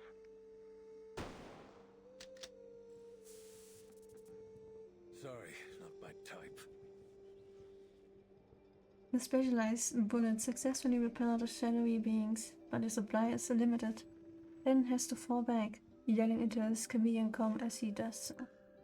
Everyone keep calm. Groups A and C, protecting the public is your top priority. These things seem to follow anything that moves. Lure them away. Miss Lee, Mr. Joe, gather as many civilians as you can and guide them to a safe place.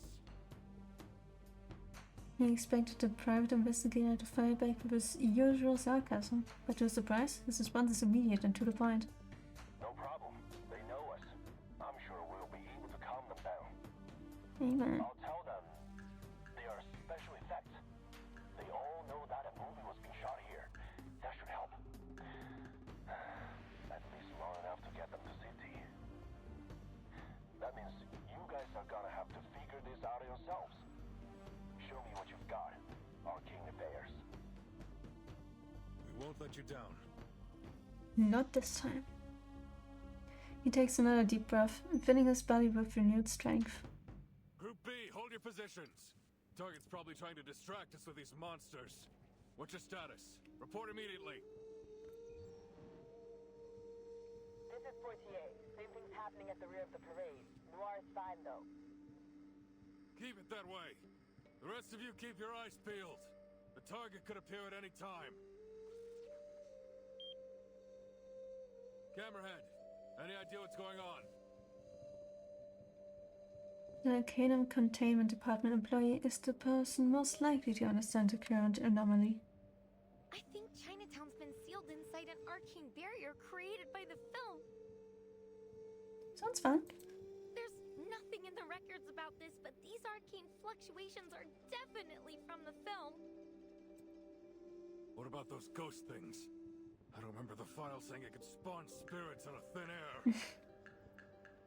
Well, I don't know. Reunion of the Three Swallows can play and record, that's for sure.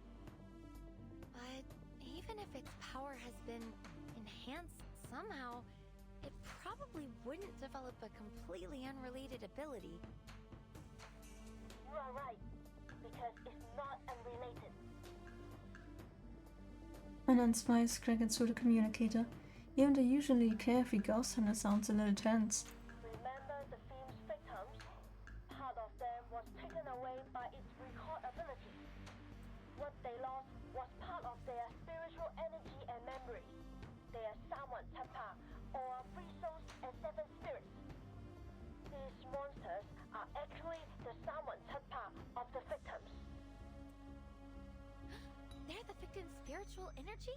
But how did the film do that? The chilling appearance of the phantoms makes it difficult to connect them with what Anand has declared them to be. I'm not sure, but Lily's never wrong. So, let's not try to eliminate these things. Man. Or the victims will never get their Sawan Tapak back. Anand's voice, transmitted through the DAA communicator, reaches Young's ears. Essentially, she's holding everyone in Chinatown hostage. That's fun. We certainly weren't expecting that. Well, good luck. Young looks at the figure standing just a few meters ahead.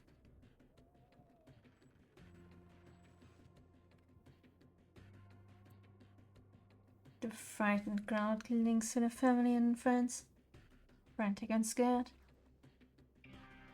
And those who are alone gather with others near the dim glow of the shop fronts, with any semblance of warmth and reassurance. They have no way of knowing that the one responsible for all this is standing just a few steps away. I didn't want it to come to this. This was between me and Noir, but you just couldn't leave it alone, could you? So here we are. Sounds like you already know what this film reel is capable of. Good. Saves me the trouble of explaining it. Now, bring me Noir. Thank you.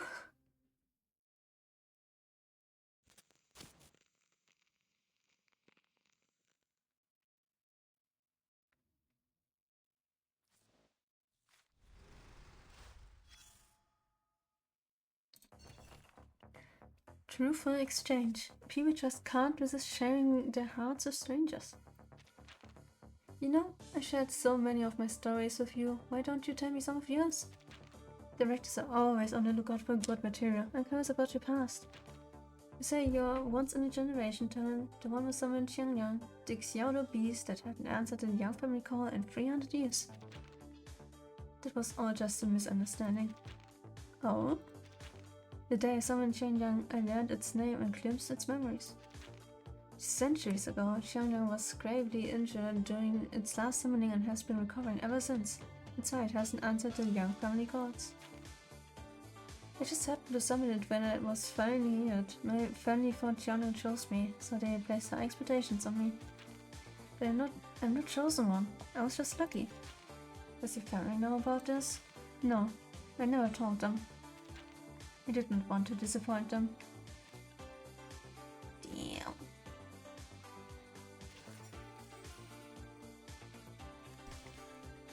Court's dilemma between what people see and what they judge.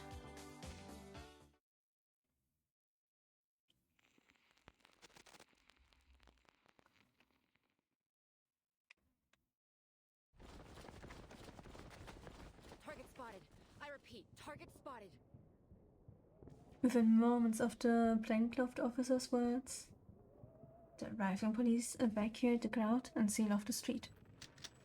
The officers form an impenetrable barrier, dragging both the target and Young inside. They stand in a face-off. What's going on? Who are they? The bystanders erupt into fervent speculations. Deputy Sheriff Alden steps into the containment zone. Impressive, Night Piercer. This is a whole new level, even for you. Tell me, what did you pull to take control of that film reel? I didn't pull anything, officer. It chose to fulfill my wish. That's all.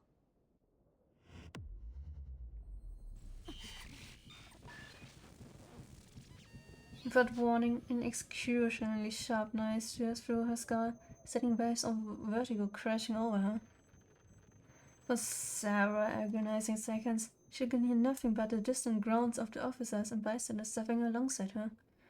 It's a fight just to stay upright. When the assault on her senses finally subsides, the first thing she registers is the voice coming from her communicator. Something bad's happening. The urgency in the officer's voice sets Young's nerves on edge, but then her tone shifts. Wait. Maybe it's good. Those things. They stopped moving. They're not attacking anymore. Uh-oh. You kidding? Young and Erden exchange a puzzled glance before scanning their surroundings. The shifting shadows have indeed stopped moving, and the reason is obvious. Their worried gazes turn to the target.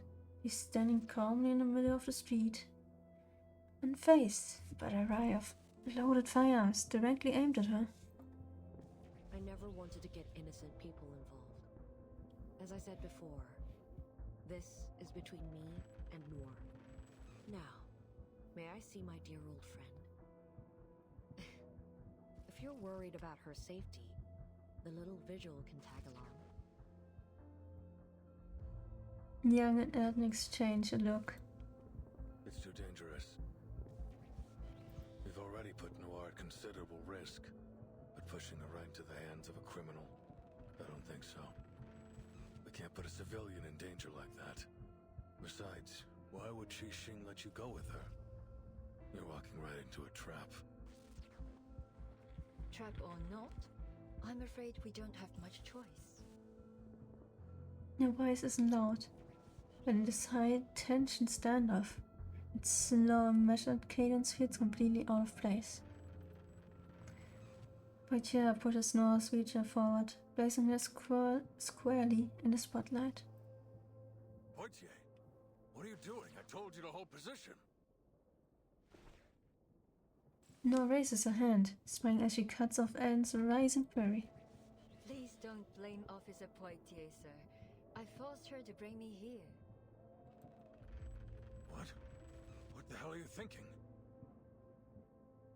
It's time I put an end to all of this. No need to worry, officer. Our reliable vigil will keep me safe, isn't that right? Yes, of course. I will ensure Miss Noah's safety, Chief. Leave it to me. Erden studies Young's face for a moment before shifting his gaze to Shishi. At last, he relents. Keep the target in check, Liang. Keeping his eyes on the target, he leans in close to Young's ear and uses a low warning. James and the others are working on how to break this barrier we're in. Camerahead and that ghost hunter are helping them. Stay calm. We want to resolve this peacefully if possible. Haven't forgotten what you learned in negotiation class, have you?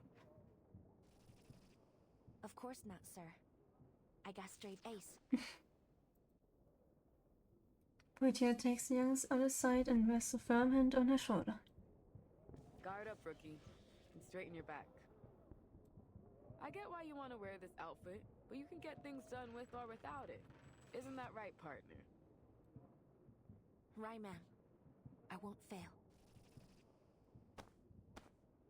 Before pulling away, Poitier gives Young her usual rough pat on the back, but somehow it causes Young a stiffness to melt away. Taking a steady breath, she moves to Noah's side. Let's go, Director. Time for the final scene.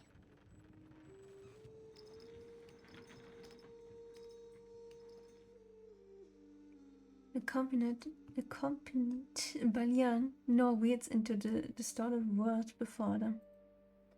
It's as if surreal nightmares unfolding before their eyes. Look around you, Noor. Look at what we've done. Xixing's gaze wanders over the bleeding lights and fleeing shadows around her as he scrutinizes the cracks and distortions in this twisted realm, unleashed by the cursed film reel. But her expression holds no trace of admiration. This is what her film, the very last work of our dearest friend, looks like now. Tainted, twisted, and wicked. All this is proof of our guilt. The blood on our hands. So, what are you going to do about it? Teresa's never coming back. She's dead. Noah doesn't shy away from the word. Though a note of sorrow lingers in her tone, she says it with a certain cold detachment. And you, playing hero, punishing those you deem evil.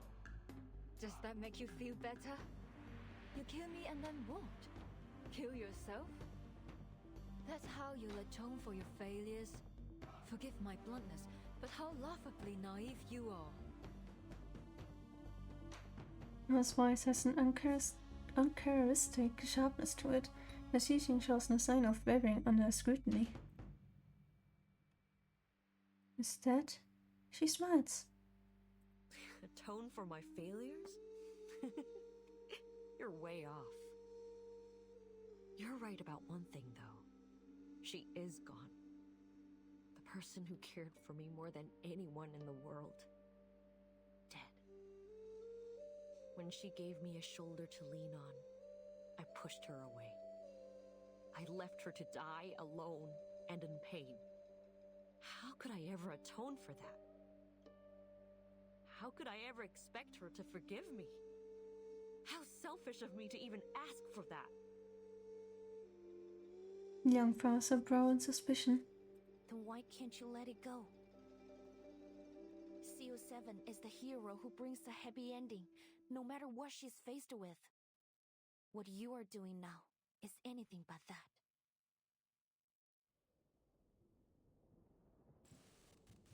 The hero who brings a happy ending, no matter what she's faced with. That's what I said in the behind-the-scenes interview of CO7 too. I'm surprised you even remember that. After a brief pause, she smiles again. But there'll be no happy ending for me. You probably heard that. After she died, I starred in a few movies with other directors. But they all went south.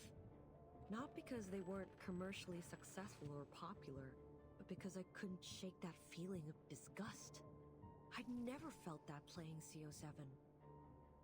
The cameras, the boom mics, the spotlights, the sight of them made me want to throw up, scream, do anything to run away from it all.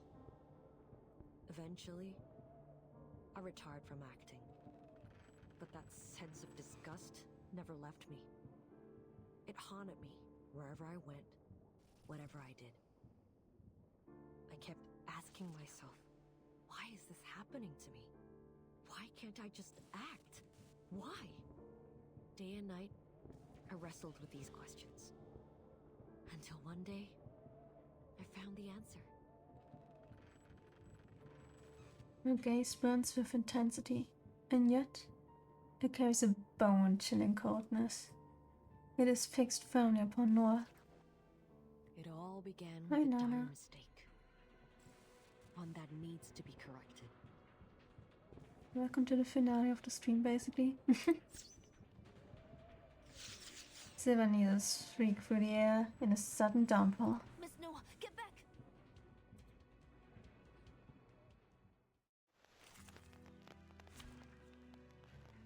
Balanced mode. Get Think you have to think. Defeat the union of the three swallows.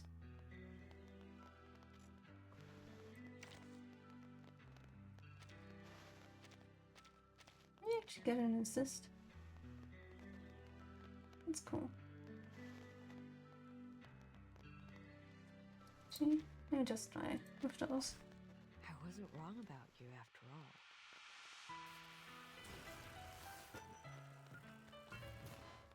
All our countless choices have led up to this moment. But not all of those choices were made willingly. No. Some of us had no choice but to fight over scraps in the dark corners of society. This time, though, it is my choice, my own will. And I'm fortunate to have you playing opposite me. I can see it in your eyes. You're not playing the role of a hero or an officer. You're yourself and nothing less. What about you? Is playing the role of a murderous villain really what you want? The answer to that is yours to find out, little visual.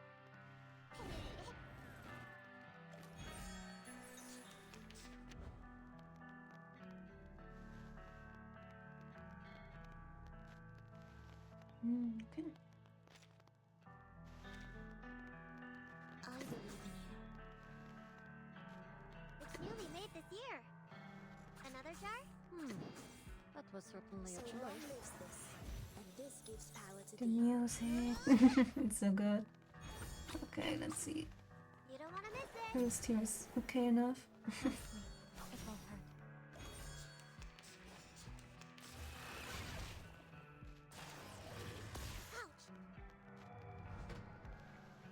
There they are. Spotlight. Okay, I see. A word of warning. Don't leave your friends stranded. Their lives are in your hands. Agreed. It's newly made this year. Another jar? 그래, 이게 너의 선택이니? Have I startled you? Got you. Let's get it over quick. 누가 다쳤어? Being so weak.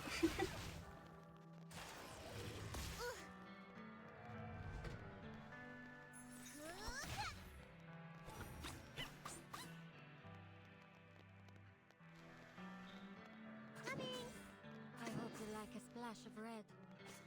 Let me do this. I hope you like a splash of red. Sure. So long lives this, and this gives power to thee. I'll fill the cup for you.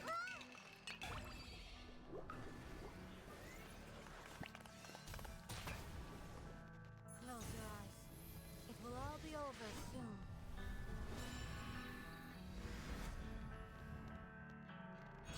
Yes, 7 really doesn't sound like a lot.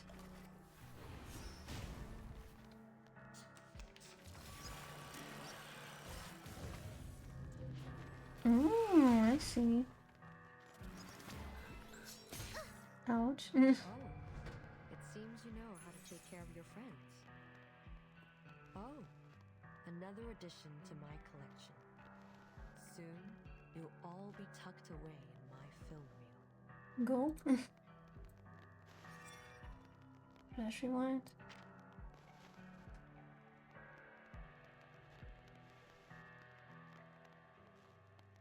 Interesting, okay. That's cool.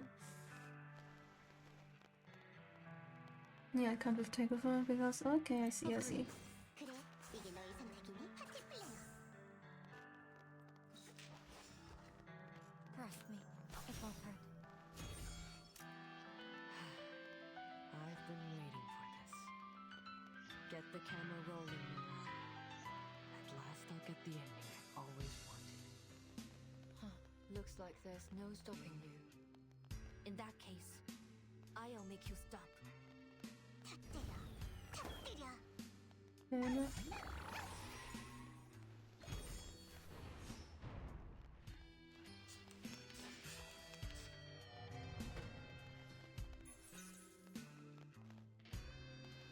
The music's so good. Especially when I'm trying to figure out approaches. Yeah. Sounds exhausting, like. Hey, what does it do?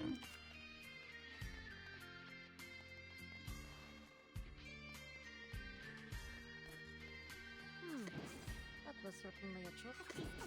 How do you mean, Goya? I believe in you. Our blood will burn. 여기는 아프나름에서 시작돼. 그 사람 미랬다가 다음에는 저랬다가 터지지. Radio sereno intenso ad infinito. 안녕이라 했잖아.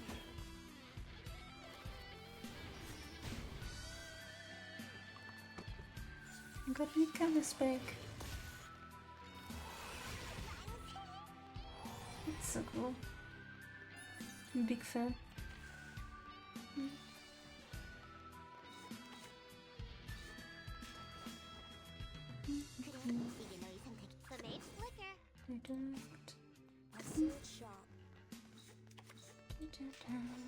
Do this, sure it's going to work out. Depicts the world I have never seen before. And this is an alien city. Nice, Shani. Each moment, now light.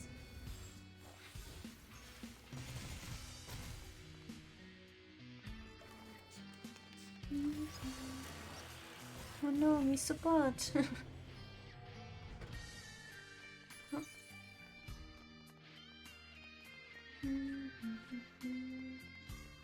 Agreed. It's really late this year. A little surprise. Have I startled you? You don't want to miss it. It's alright.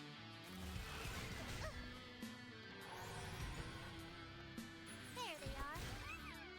Wolf, come on, go. Nice. I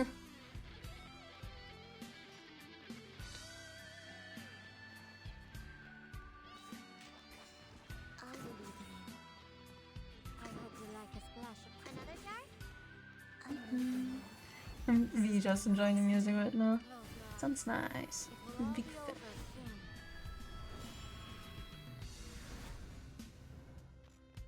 Got you. Pew pew.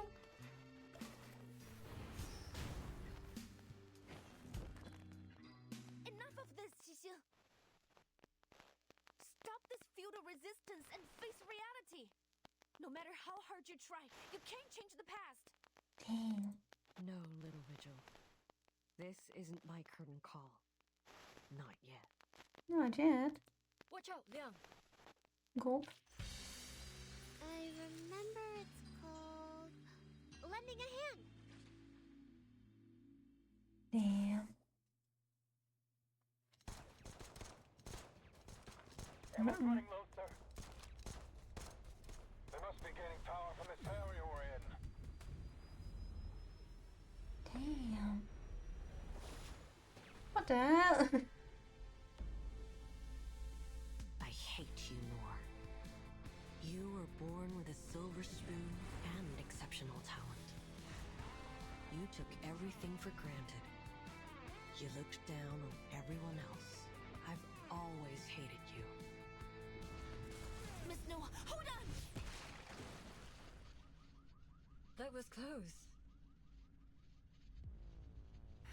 Miss Jishi, is this really what you want to do? Are you really going to kill Miss Noah? You have to stop! This is completely meaningless!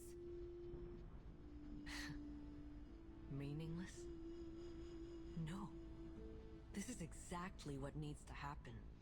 Every story must have an ending after all. The past has held me prisoner for far too long.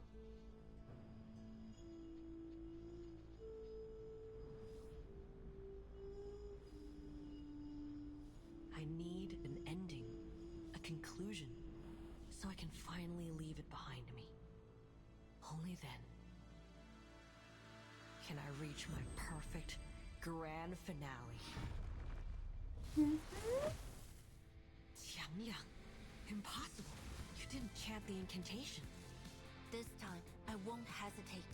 You're my inspiration, Miss Qixin. Like the countless kids who were once lost. I found myself in CO7, and that's exactly why I have to stop you. 强梁既出，王有不为，斩杀凶旧，小节不祥。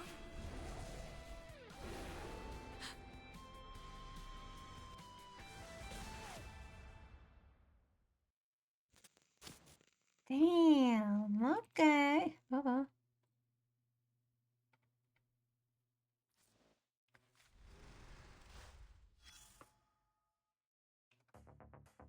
Also, yeah, Shelly sent me the stuff.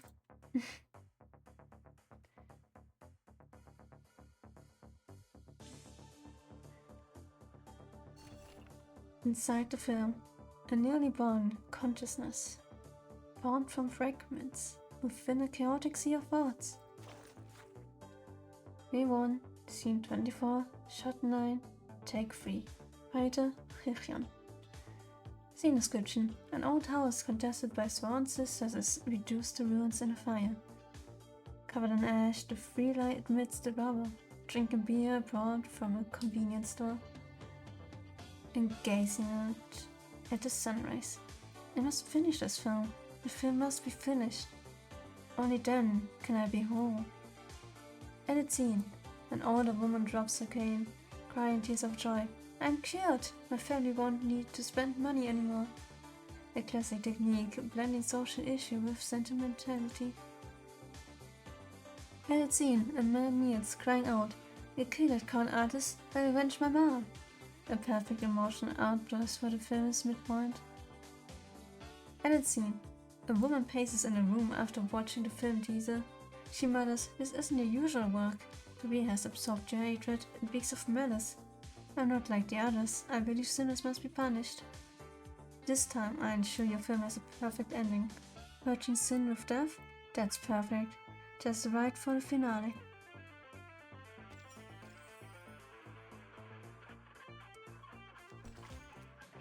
Until the light fades, the final spark in their eyes, fading slowly.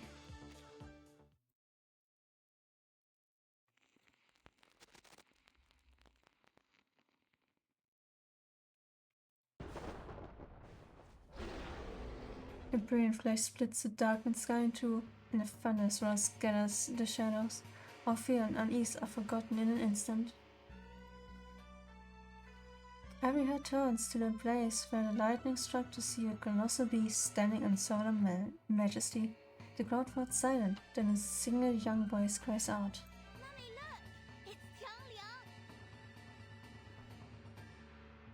The child raises a lantern excitedly. The paper-crafted beast bears little resemblance to the mighty guardian towering in the distance. It's something in its stern, round eyes, or eyed face carries something of its righteous spirit. As the crowd shifts the gaze between the small paper lanterns and the guardian, their voice finally return. You're right! It's the legendary Sendao beast! Look! It has the tail of a snake and the head of a tiger, just like the illustrations! Has the legendary Qiangliang come to save us? Does that mean that girl is his Zhangzi? What are you two yapping about? 显道 beast? 正直? Those are just fairy tales. Didn't Mr. Zhou say this was all part of a film shoot?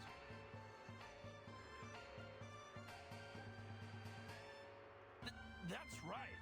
I told you this was all for a movie. Why don't you guys believe me? Yeah, sure. Notice, Oh, come on! You're always full of hot air. That said, there's no way this is real. It must just be some fancy special effects. So fancy. I'll believe you this once. Wait, so all those things were fake? I almost freaked out when those ghosts came out. Costumes and makeup were so real looking. Yeah.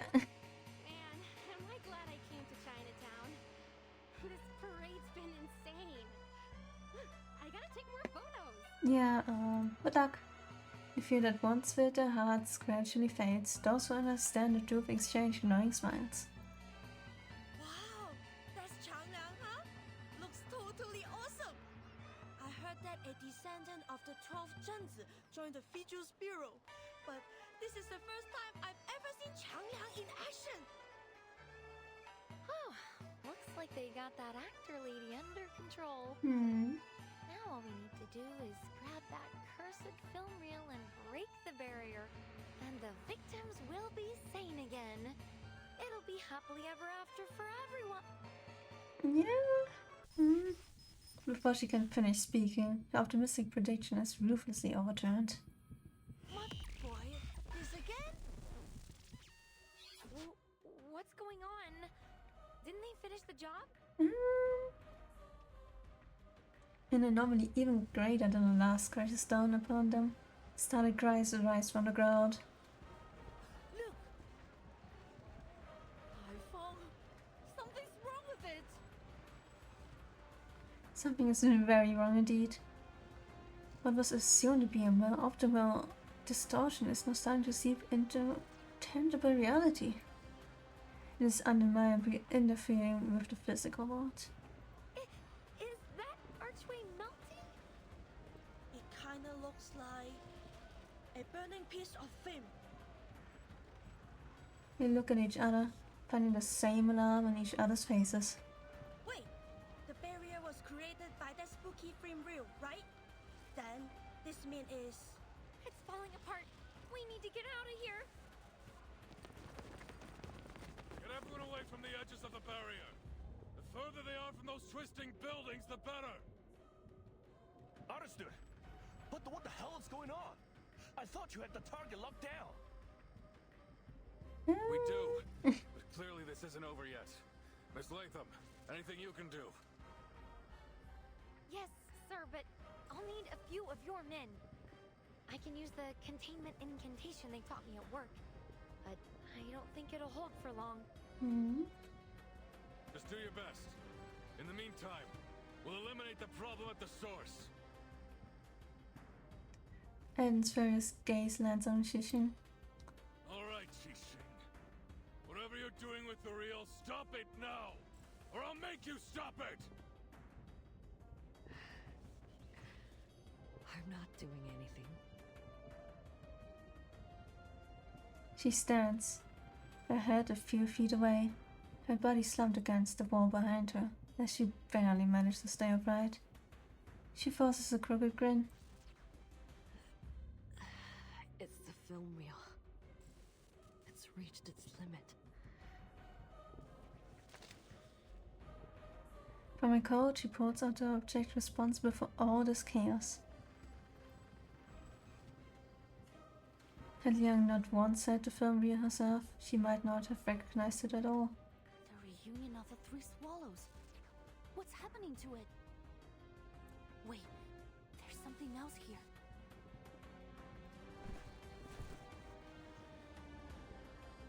No doubt about it. Evil spirits. An insane number of them. Gulp. And then she lost through the crowds, rushing to Shishi's side. With just one glance at the film reel, her face goes pale. Upon hearing Anand's words, Liang's expression darkens. So you think so too? We had a similar encounter at the city hall not long ago. Mr. Wang must have lost some of his spiritual energy to the film reel, leaving his body open to wandering evil spirits. Since then, I've suspected that. The uneasy speculation lodges in her throat, but Anand voices it for her. Of course! I should have realized earlier! The ghost hunter lets out a long, frustrated sigh, then follows her brows in thought, an expression growing increasingly grim. Obviously, evil spirits would be attracted to the film reel. It's like leaving a pot of honey in front of a wasp's nest. A living soul is a wandering spirit's favorite meal. So with the number of souls scattered in the film reel, it's like a total feast. Yep. All that evil spiritual energy must have the film reel bursting at the seams. Anand scans her surroundings, alarm in her eyes. The collapse is approaching fast. It's as if reality itself is about to be swallowed whole. Yet neither Yang nor Anna can see a single wandering or evil spirit. The sudden realization strikes Yang. Her gaze snaps to Xixin. But upon seeing her, her eyes widen in shock. Miss Xixin, your hand! I must admit. Deep jagged cracks have spread across the entire film reel and climbed up Xixin's hands and arms like sinister veins. The film reel isn't the only thing at its limit. I can't hold on much longer. The vessel containing Xiang Yang strapped around Yang's waist starts to shudder. To Xiang Yang, the malevolent energy emanating from Xixin must be eradicated. What does that mean? A thought flashes through Yang's mind. Could it be that the film reel has been out of control since the beginning? That depends on how you define the beginning. Even though Xixin avoids answering, Yang knows she's right. Scattered pieces of the puzzle find their place, and finally the picture begins to form a whole. Since the moment Miss Latham played the cursed film, people have started to suffer from mental disorders. But if you think about it, the sequence of events doesn't make sense. There were only 5 victims of the film incident in Hong Kong 8 years ago. But this time, the number of victims was growing rapidly. That was until you got involved, Miss Qixin. Ever since you took possession of the film reel, only a small number of specific people have been targeted. We thought you were exploiting the reel's power to carry out your vigilantism, but in truth, you were trying to control the reel by limiting its victims to those you deemed as villains. Both disbelief still colors her voice. Her words are not a question. Anne and the others there, caught between shock and suspicion, as they turn towards the woman they assumed was the true culprit. Is that true? You flatter me, little Vigil. I simply didn't want her legacy to become a tool of evil. That was never her intention. So that's why you did all this? You wanted us all at the parade because you were losing control of the reel? But isn't your goal to kill Miss Noah? Was that also a setup? If the film reel wasn't part of your plan, then what was? A conclusion she herself once stated resurfaces in her mind, and she realizes she made a critical error. Miss Qixing still can't accept the way Miss Noah ended Detective 073. That's her motive. The ending consists of 2 major elements, the Shehua parade and the villain who should have been punished. She now sees Noah as that villain. Noah isn't the villain, is she? In your perfect grand finale, the villain you intend to kill at the parade is none other than yourself. Yeah. It's a good ending for everyone. The big bad finally gets her comeuppance. And who better fits the role than me? This is the grand finale you want to have? But why does it have to end like this? Because this is the way it has to be. When a drop of ink falls onto paper, no matter how hard you wipe, it can never be spotless again. People say that every saint has a past, and every sinner has a future. What garbage. Some mistakes can never be forgiven. What happened to He Rijun was an accident. You shouldn't blame yourself for her death. It wasn't your fault. But it was my fault. It was my stubbornness, my selfishness, that pushed my dear friend, who really, truly cared for me, toward the cliff. How can someone like me carry the title of CO7? I don't deserve to stand in the spotlight ever again. Punishing those equally despicable pieces of scum made me feel better for a while, but it didn't last. That sickening feeling inside, that disgust in myself, it wouldn't stop. I looked everywhere for a way to heal it. But then I realized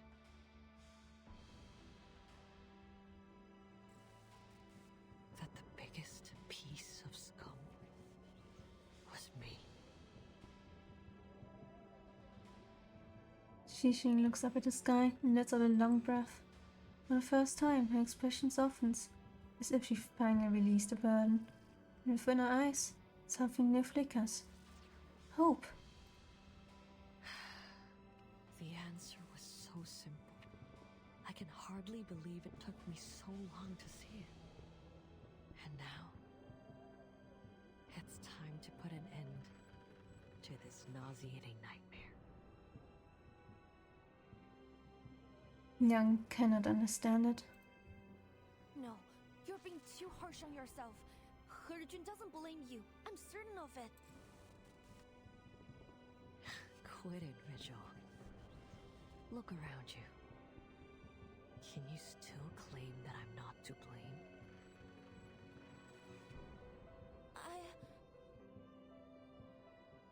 Well, I can. And let me tell you, Teresa was much stronger than you say she was. Young turns to see Portier helping Noah back into her wheelchair. Yes, Teresa would cry often, but that made her no less determined of an artist. And before long she'd be at my door saying, "I made some edits. Take a look." You know that's what she was like. Do you seriously think she gave up dreams, her life, just because of a few harsh words? No, I could never have a coward like that as a partner. Noah's face is twisted in a fury Young has never seen before. It sets a fire in the woman beneath her glare, making her frown and turn. Whatever you say. Director or not, you can't tell me what to do anymore. I will have this ending. Come on, officers. Finish the job. I'd do it myself if I had the strength. Her voice is unwavering. I've learned a lot these past years. If you want to save this city, you'll have to kill me. Those spirits will disappear, and everything will be back to normal. A perfect grand finale, isn't it? So what are you waiting for? So it's come to this, has it? Eden swears under his breath as he reaches for the gun at his waist. Xixing watches, seemingly pleased. Wait, sir. Lightning shoots through Liang's body, her feet once nailed to the ground, suddenly feel weightless. She steps forward. There's no guarantee that things will play out like Miss Qixing said. Please, let me try something. After all, exorcism is my and Qiangliang's specialty. Wait, what are you? Before either Ellen or Xixing can react, the film reel is already in Liang's grasp. Liang! You out of your mind or something? Yes, there are a huge number of evil entities bound within it. And this is probably the most formidable opponent Qiangliang and I have ever faced. But I must confront this challenge. Not to protect the honor of my family, or to mimic CO7 either. But because I want to. Because it's right. every story has an ending. And I must act to create the best one for everyone. Sorry, I don't have any flower words or clever arguments. But if you're willing to help me, Please, Xiangliang, heed my call.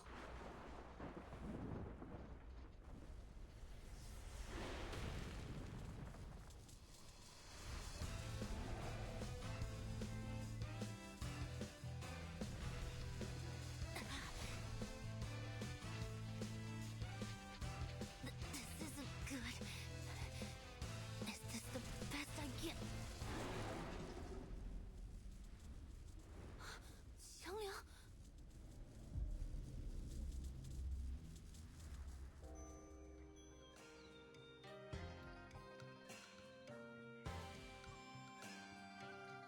幸有大贤方相识，受天子之托，向12摄提神请愿，得巫武之礼，降服恶兽，收为己用，更名为显道兽。然而，显道兽一时能庇护的范围终究有限，彼时人间仍有诸多邪祟诡异肆虐，非人力所能敌。但那时的百姓们却从未放弃过抵抗。 因为他们知道，只要心怀希望与斗志到最后一刻，显道兽必将现身，逐除恶鬼，还人间一片太平。香亮 ，no！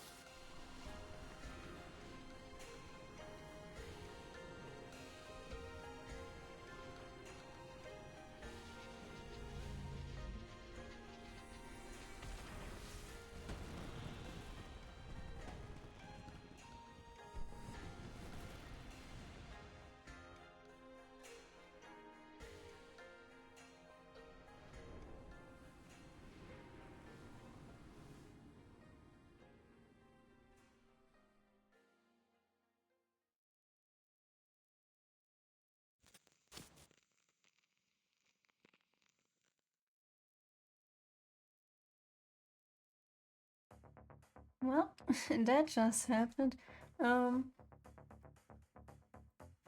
Rescreen. We always loved the story, but it remains there, unchanged.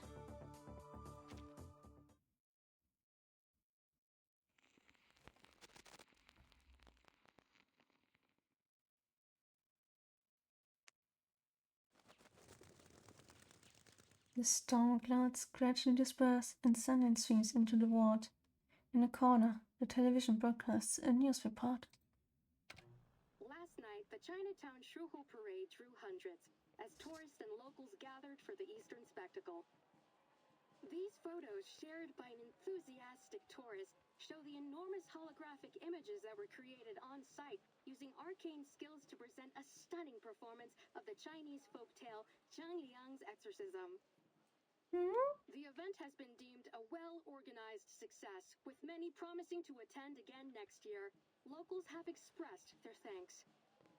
One spokesperson said, "It's been wonderful to share our culture with people from all around the world. Chinatown is always ready to welcome new friends from both near and far."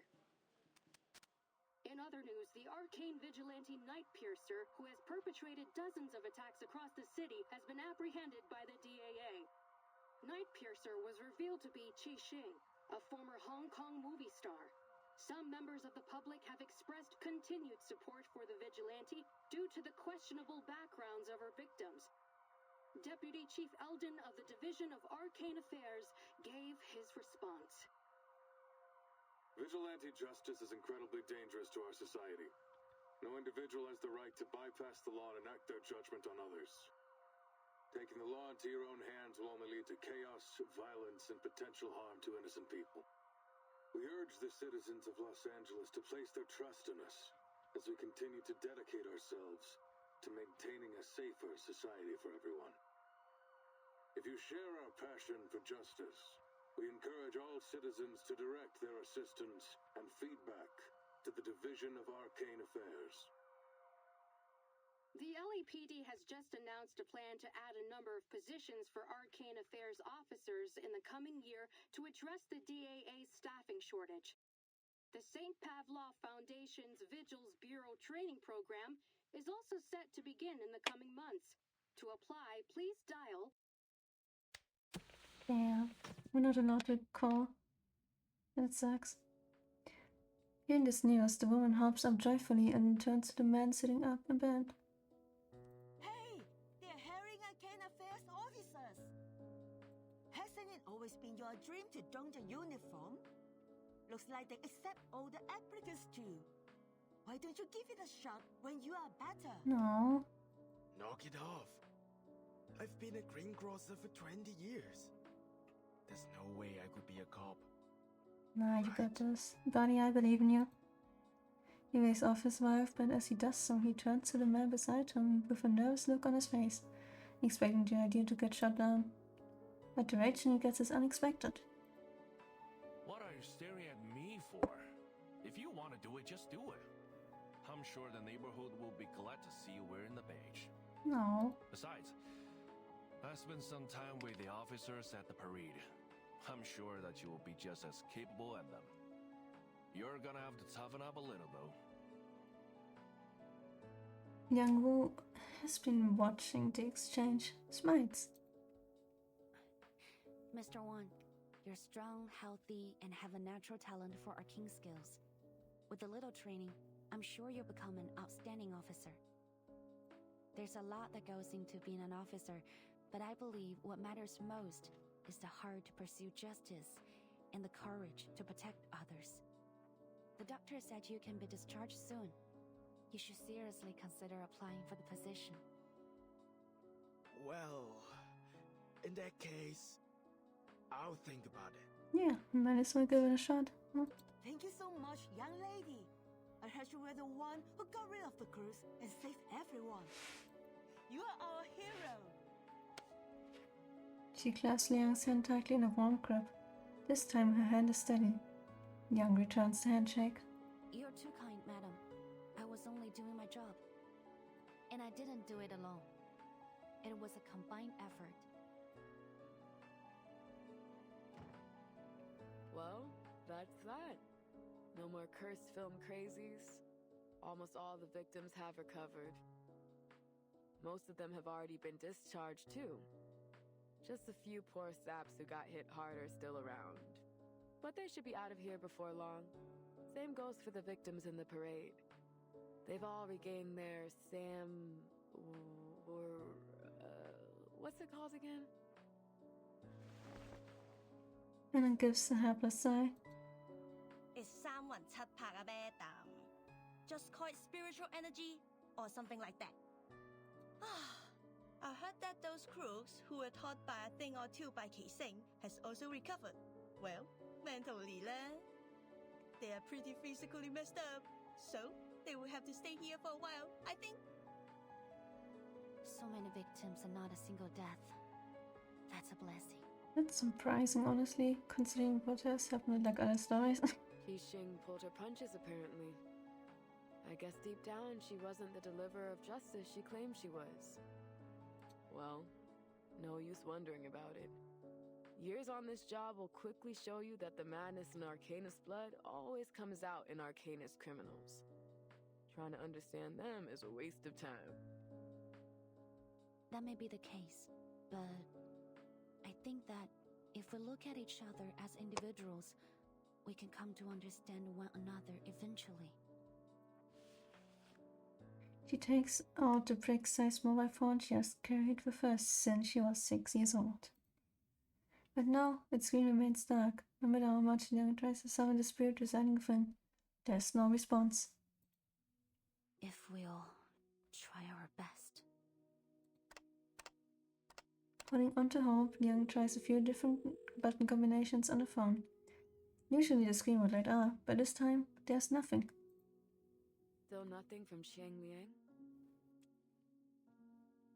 Liang lowers her gaze and shakes her head. Well, what did you expect? That huge spooky spookters was a nasty opponent on its own. Not to mention all the ghosts that were attracted by that film reel. It was creepy lah. All those ghosts in one place. It was more crowded than the 大排档. I mean, the Chinatown food store on a Saturday night. What's worse, those specters drowned someone's hut of innocent people. If that hadn't happened, then Qiang Liang wouldn't have had to say. And then cuts herself off. It would be too cruel to say these words in front of Liang. Qiangliang was lost because of my incompetence. I don't know how I'll be able to face my family now. And there's something else that's bothering me. When Qiangliang pulled in the evil spirits, I thought I was going to die with it. But it looked at me and pushed me aside. It bore everything, all alone. Why did it go to such lengths to help me? Because I'm its Junzi. The way it looked at me, I think it wanted to tell me something. But I didn't understand what. Qiangliang had been by my side since I was 6. But I always saw it as a heavy burden or a double-edged sword. I never saw it as an independent individual or as a friend. I never tried to truly understand it. And now, I've probably lost the opportunity to ever understand it.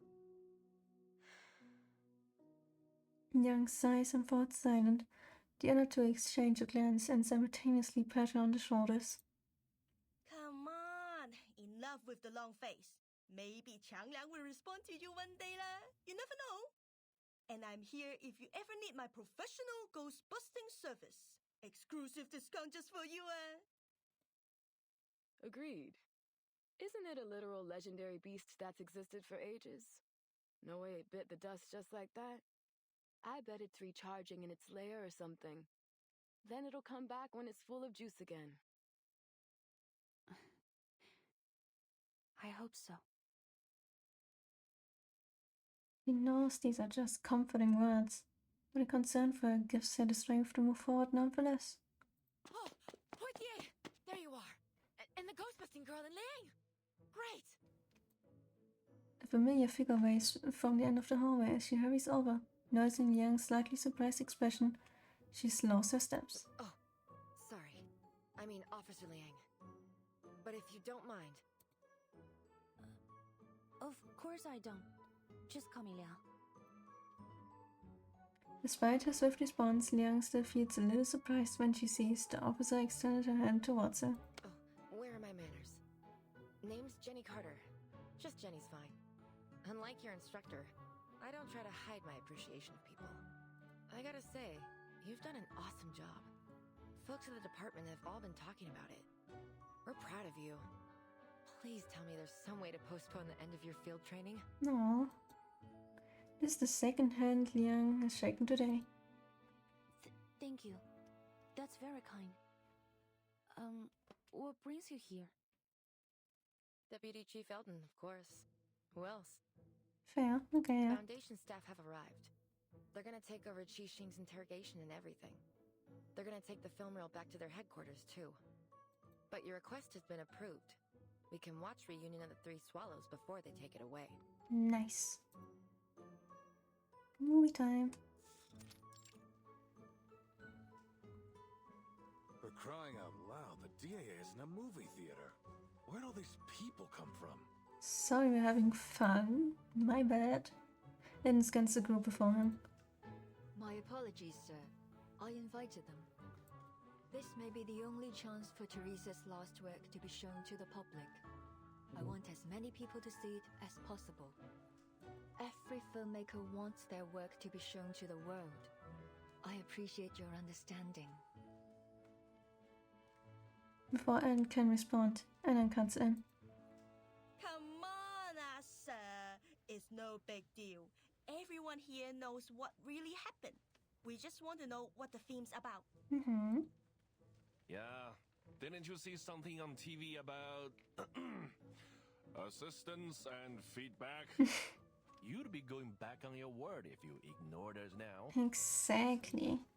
Hey, don't you go talking circles around me again. Here in this harmonious scene, the two men can't help but bicker. But here rolls her eyes. Luckily, the two are quickly interrupted by a woman in a Foundation uniform. No need to worry, Deputy Chief Elman. After thorough examination, we've determined that the film reel no longer possesses the ability to twist reality. Kinda boring, but yeah, fair. It was our negligence that allowed the film to be taken in the first place. So, as Mr. Joe said, the people deserve to know the truth. Exactly. I wanna know. Every viewer is required to sign this confidentiality agreement before entering the screening room. Alright, everyone, please hurry. The movie starts in 15 Movie time! minutes. Yippee! Oh, I'm pumped! No way I'm missing this! Give me a pen!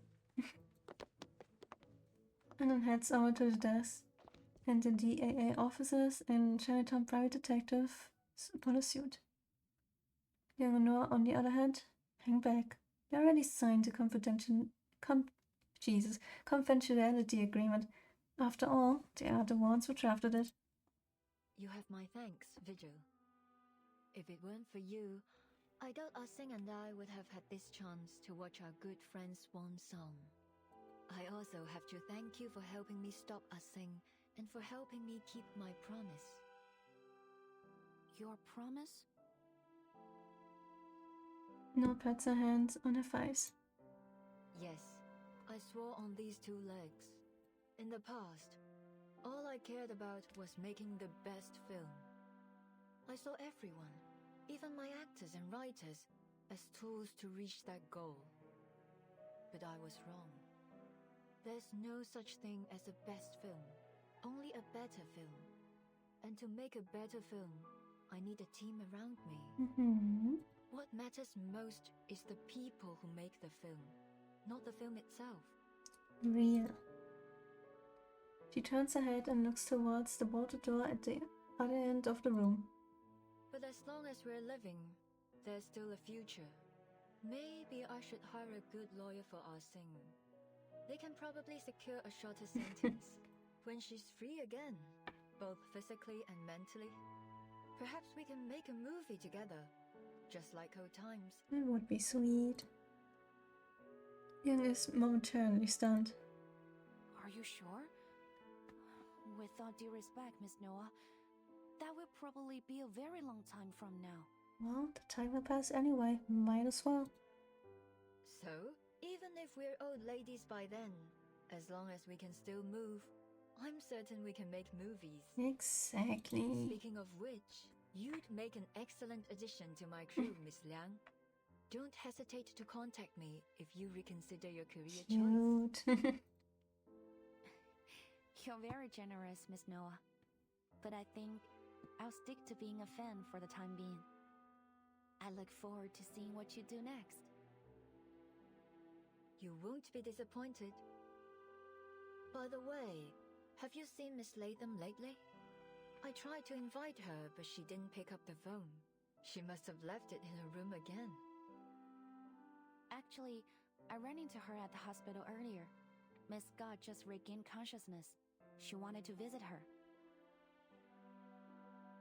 Noah's smile fades slightly, and a contemplative expression comes over her. Miss Scott, something tells me that there's still an unsolved mystery there. You mean a truth hidden behind all these incidents? Perhaps. Yes, like a chessboard, where the pawns placed on the front line. Somehow, we've managed to fight our way out, escaping our planned doom. But who is the player who placed us there? They are still a mystery, watching us from the shadows. I don't like this feeling. I'll keep an eye on the matter. I already made a detailed report to my superiors. If there's anything else going on, I'm sure the vigils will put a stop to it. I suppose we'll have to wait and see. Noah's expression does not ease. It seems the title Vigil's power doesn't bring her much confidence. Before Young can inquire further, Poitier calls her. Hey, you two! Get your asses in the screening room! We're all waiting for you! My bad. On our way! Nothing's more important than a movie that's about to start. Let's go, Vigil. Let's go. They exchange a smile and enter the makeshift theater together.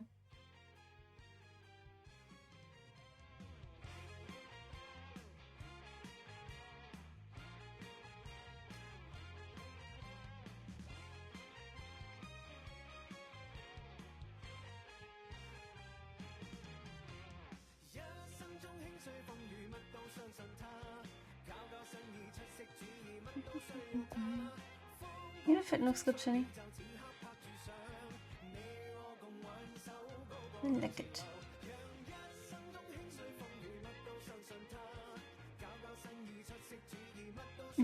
Yes, sounds good.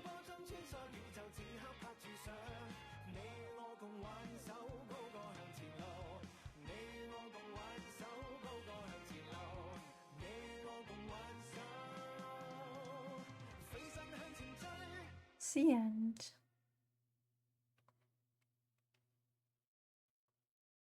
Good movie, everyone.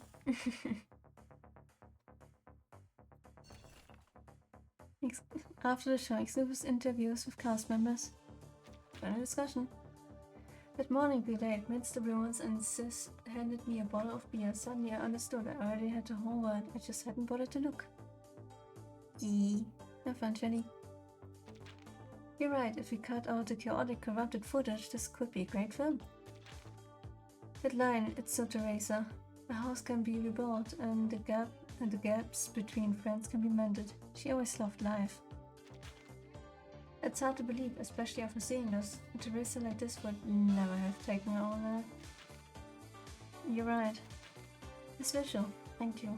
The creation being restored to its original form is something I'm truly grateful for. And it's all thanks to you and your team. Oh, Xingyang, I'm more sorry than you can imagine. This was my intention, but ultimately my selfish behavior caused this to happen. If there's anything I can do to make amends, there's no need to feel guilty, Miss Xiongxi. Purging the Ghost Plague is part of Jiangyang's and my duty. I know that you really like those movies. I must have really let you down, eh, kid? I would lie, I was a little disappointed. But it doesn't matter, CO7 is still my favorite character, and that will never change. Thank you. Wait a moment, Xixi. Before you and the office leave, Miss Liang, I need to confirm one last thing. There's something in your testimony that's been eating at me. Don't get me wrong, I'm not saying that you're lying.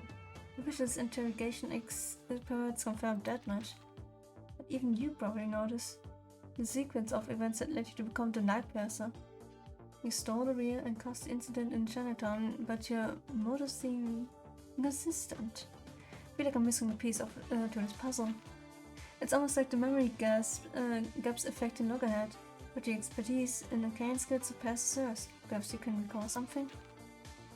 I'm sorry, I really don't remember. I only recall how it all began. I got word that the reunion of the three swallows had found its way out of Foundation storage and into the black market. I even got into the secret auction where there was some intermediaries, but unfortunately I didn't have the dough. So I asked myself who else out there could be as fixated on the three as me. The answer to that was obvious. It's me. That's right, you're a public figure. Following you to the Los Angeles wasn't difficult. I tracked you intermediary Pactor, and for a bit of cash I got the time and location of your deal. You see, so the friendly advice Pactor gave me back then was about you. What a guy, zero professional ethics. That night my only objective was to take the beer from you. The question of who stole it from the Foundation wasn't something I even bothered to think about, but at the very last moment, a sliver of sense kicked in. It was a close call, but I managed to hold myself back. I think there was a moment when I really intended to kill that poor staffer, Miss Scott. But I don't understand why I felt that way. You know the rest. The player that plays us here.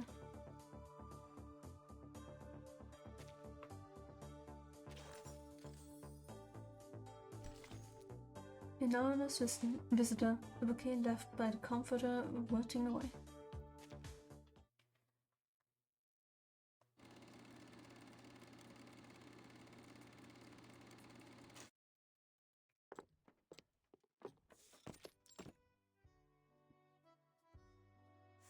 ward. Scott's ward. Did I take a wrong turn? Oh, excuse me, Doctor. Could you tell me where Constance Scott's ward is? I'm kinda lost. You're in the wrong area. You need to go straight forward this way, take a left at a corner, and a right at the next. Forward, left, then right, okay. I'll remember it now. Thanks for the help. Sure. Sure, yeah. Longhead makes her way down the hallway, muttering the directions to herself as she goes. But then she stops and turns back in confusion. That's odd. Why do I feel like I talked to that doctor a few days ago? Must just be my bad memory. The lady last time was more friendly. She tilts her head before quickly deciding to let it go. Wait, which way did she say again?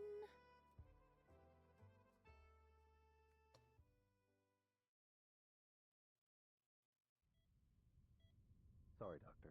It isn't time for the routine checkup yet. You're right. But yesterday's medical report showed some concerning fluctuations in the patient's data. It's probably nothing serious, but we should conduct a clinical check on the patient, just in case. Please wait a moment. Let me verify this with your superior. Of course, officer. You can never be too cautious, especially when the patient's involved in a sensitive case. Yeah. Thanks for your...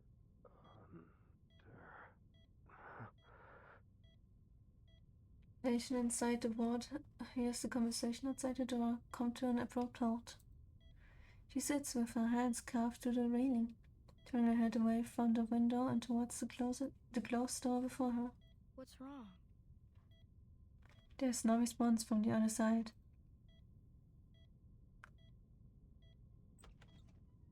Several seconds later, the doorknob turns. Sitting in the doorway is a doctor. She looks vaguely familiar. Good afternoon, Miss Scott. How are you feeling today?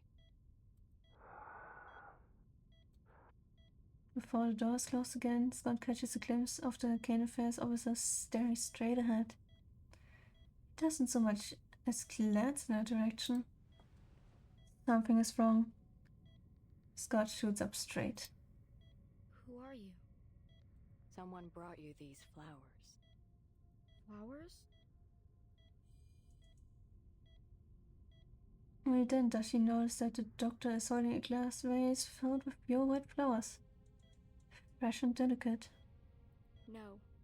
Something's not right. I heard what you said to the officer. How are you supposed to do a medical check with a flower vase?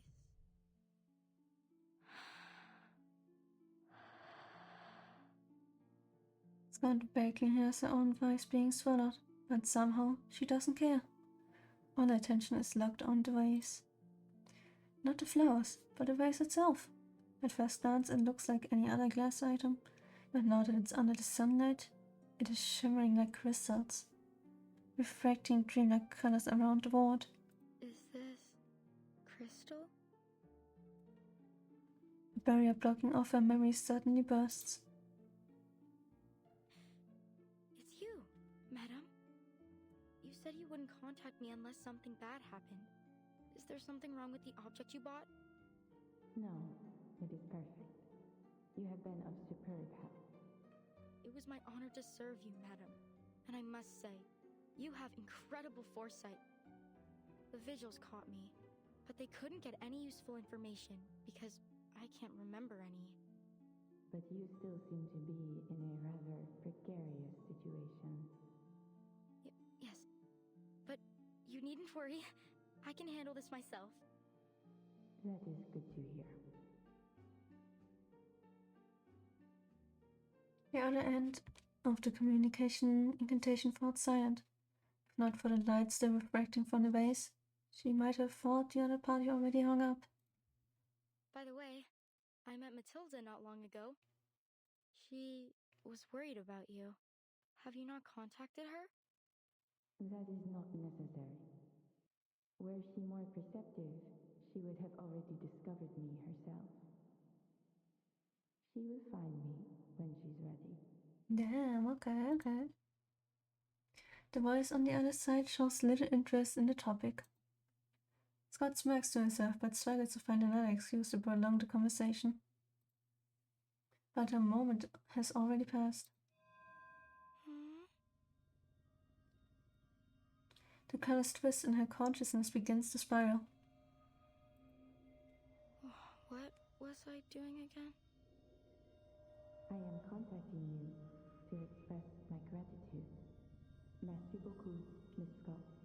And please believe me, you are far more gifted than you think. The woman's voice rings out from a particularly distorted and colorful spot in the room.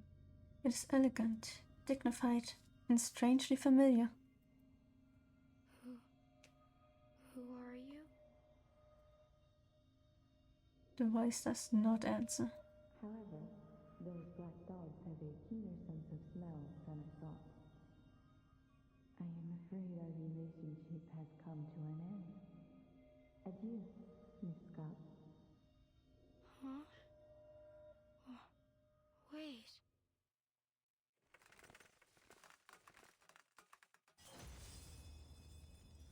A bullet shatters the vase, shattering the dream and crashing it back to reality. At some point the door was slightly opened.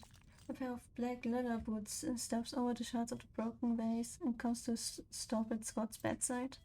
Huh, they run fast, that's for sure. Looks like this fish is bigger than we thought. Have you figured out what happened to the two officers? The woman returns to her cadet. A man, also dressed in the same black uniform, is dragging the unconscious body of the doctor who visited earlier beside that of the DEA officers who had been keeping guard outside. They're under some kind of hypnosis. Caster's no amateur either. Arcane fluctuations are impossible to trace. Not bad. Not bad at all.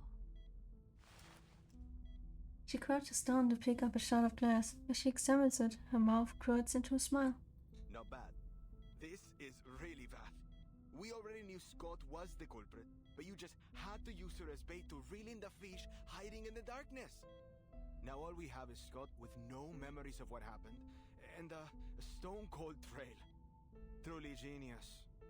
And I still don't get why you're keeping all this from Liang. She's your cadet, and right here in the city. We should have had her join the investigation. I can't wait to see her face when she finds out what's been going on. And I'm not defending you this time either. Faced with the cadet's accusations, the woman feigns innocence. Defending me? There's nothing to defend. If we told her about our plan, she would have started acting differently and spooked our fish. Besides, the whole point of her field training program in the LAPD was to see if she could handle things on her own. And she's proven that she can. The Division of Arcane Affairs seems to adore her, so I'm sure the Deputy Chief will give her an excellent write-up. Everything's turned out great, hasn't it? See how considerate I am. How I always do things in my cadet's best interests. How could you make me out to be such a heartless, irresponsible monster? She exaggerates a sorrowful expression, which only makes the cadet roll his eyes in his exasperation. Oh, don't give me that look. Anyway, I think I've got an idea as to what's going on. Really? The woman drops her act and smiles knowingly. Our big fish got away, yes, but just confirming that a fish this big exists has already made this worth our time. Now, back to the stolen arcane items.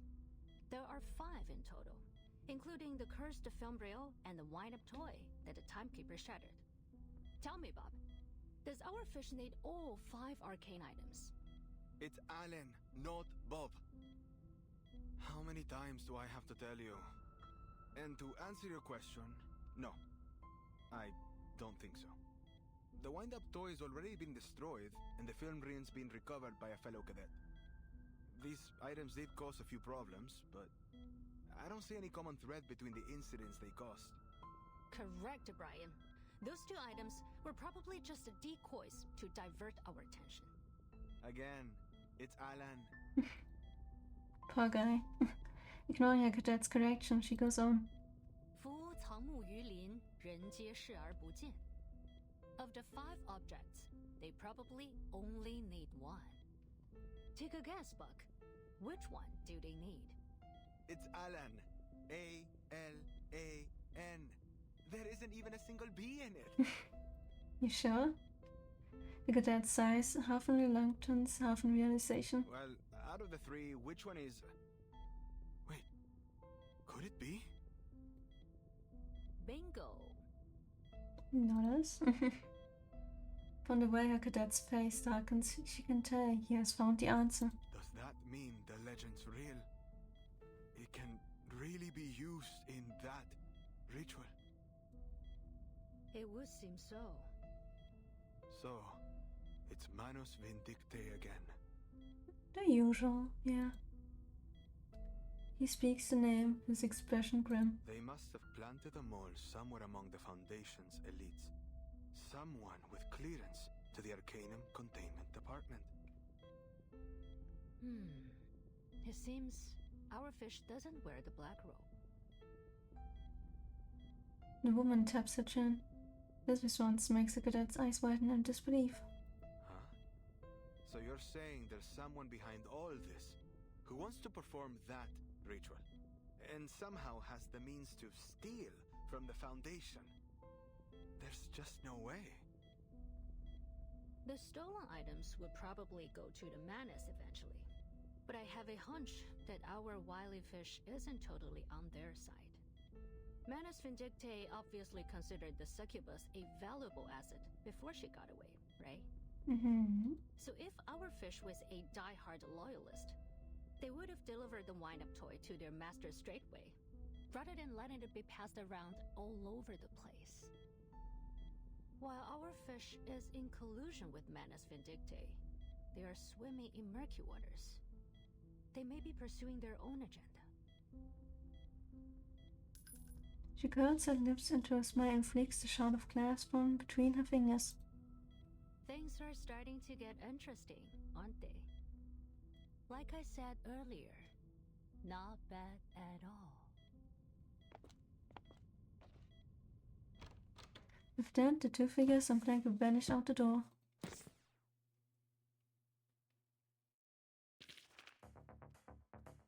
Yippee! I always forget how long the stories are. My goodness.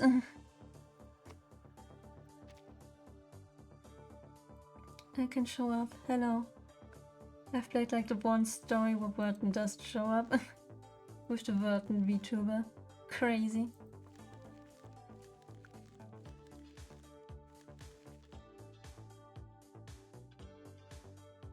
I think I'm gonna do all these levels off stream because I'm feeling pretty dead. Almost 7 hours, my goodness. But we can jam to the music, huh? Yeah. I still got enough. I can 50 goods.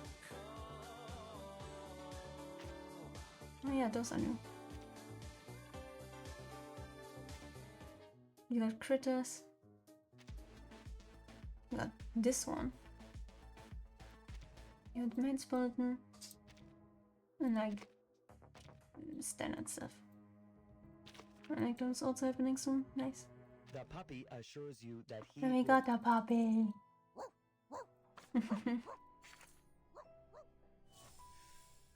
You get all this. Nice. Nice, nice, nice. Da da da da dum, da da da da dum. Anything else? Achievements. Nice. Your puppy.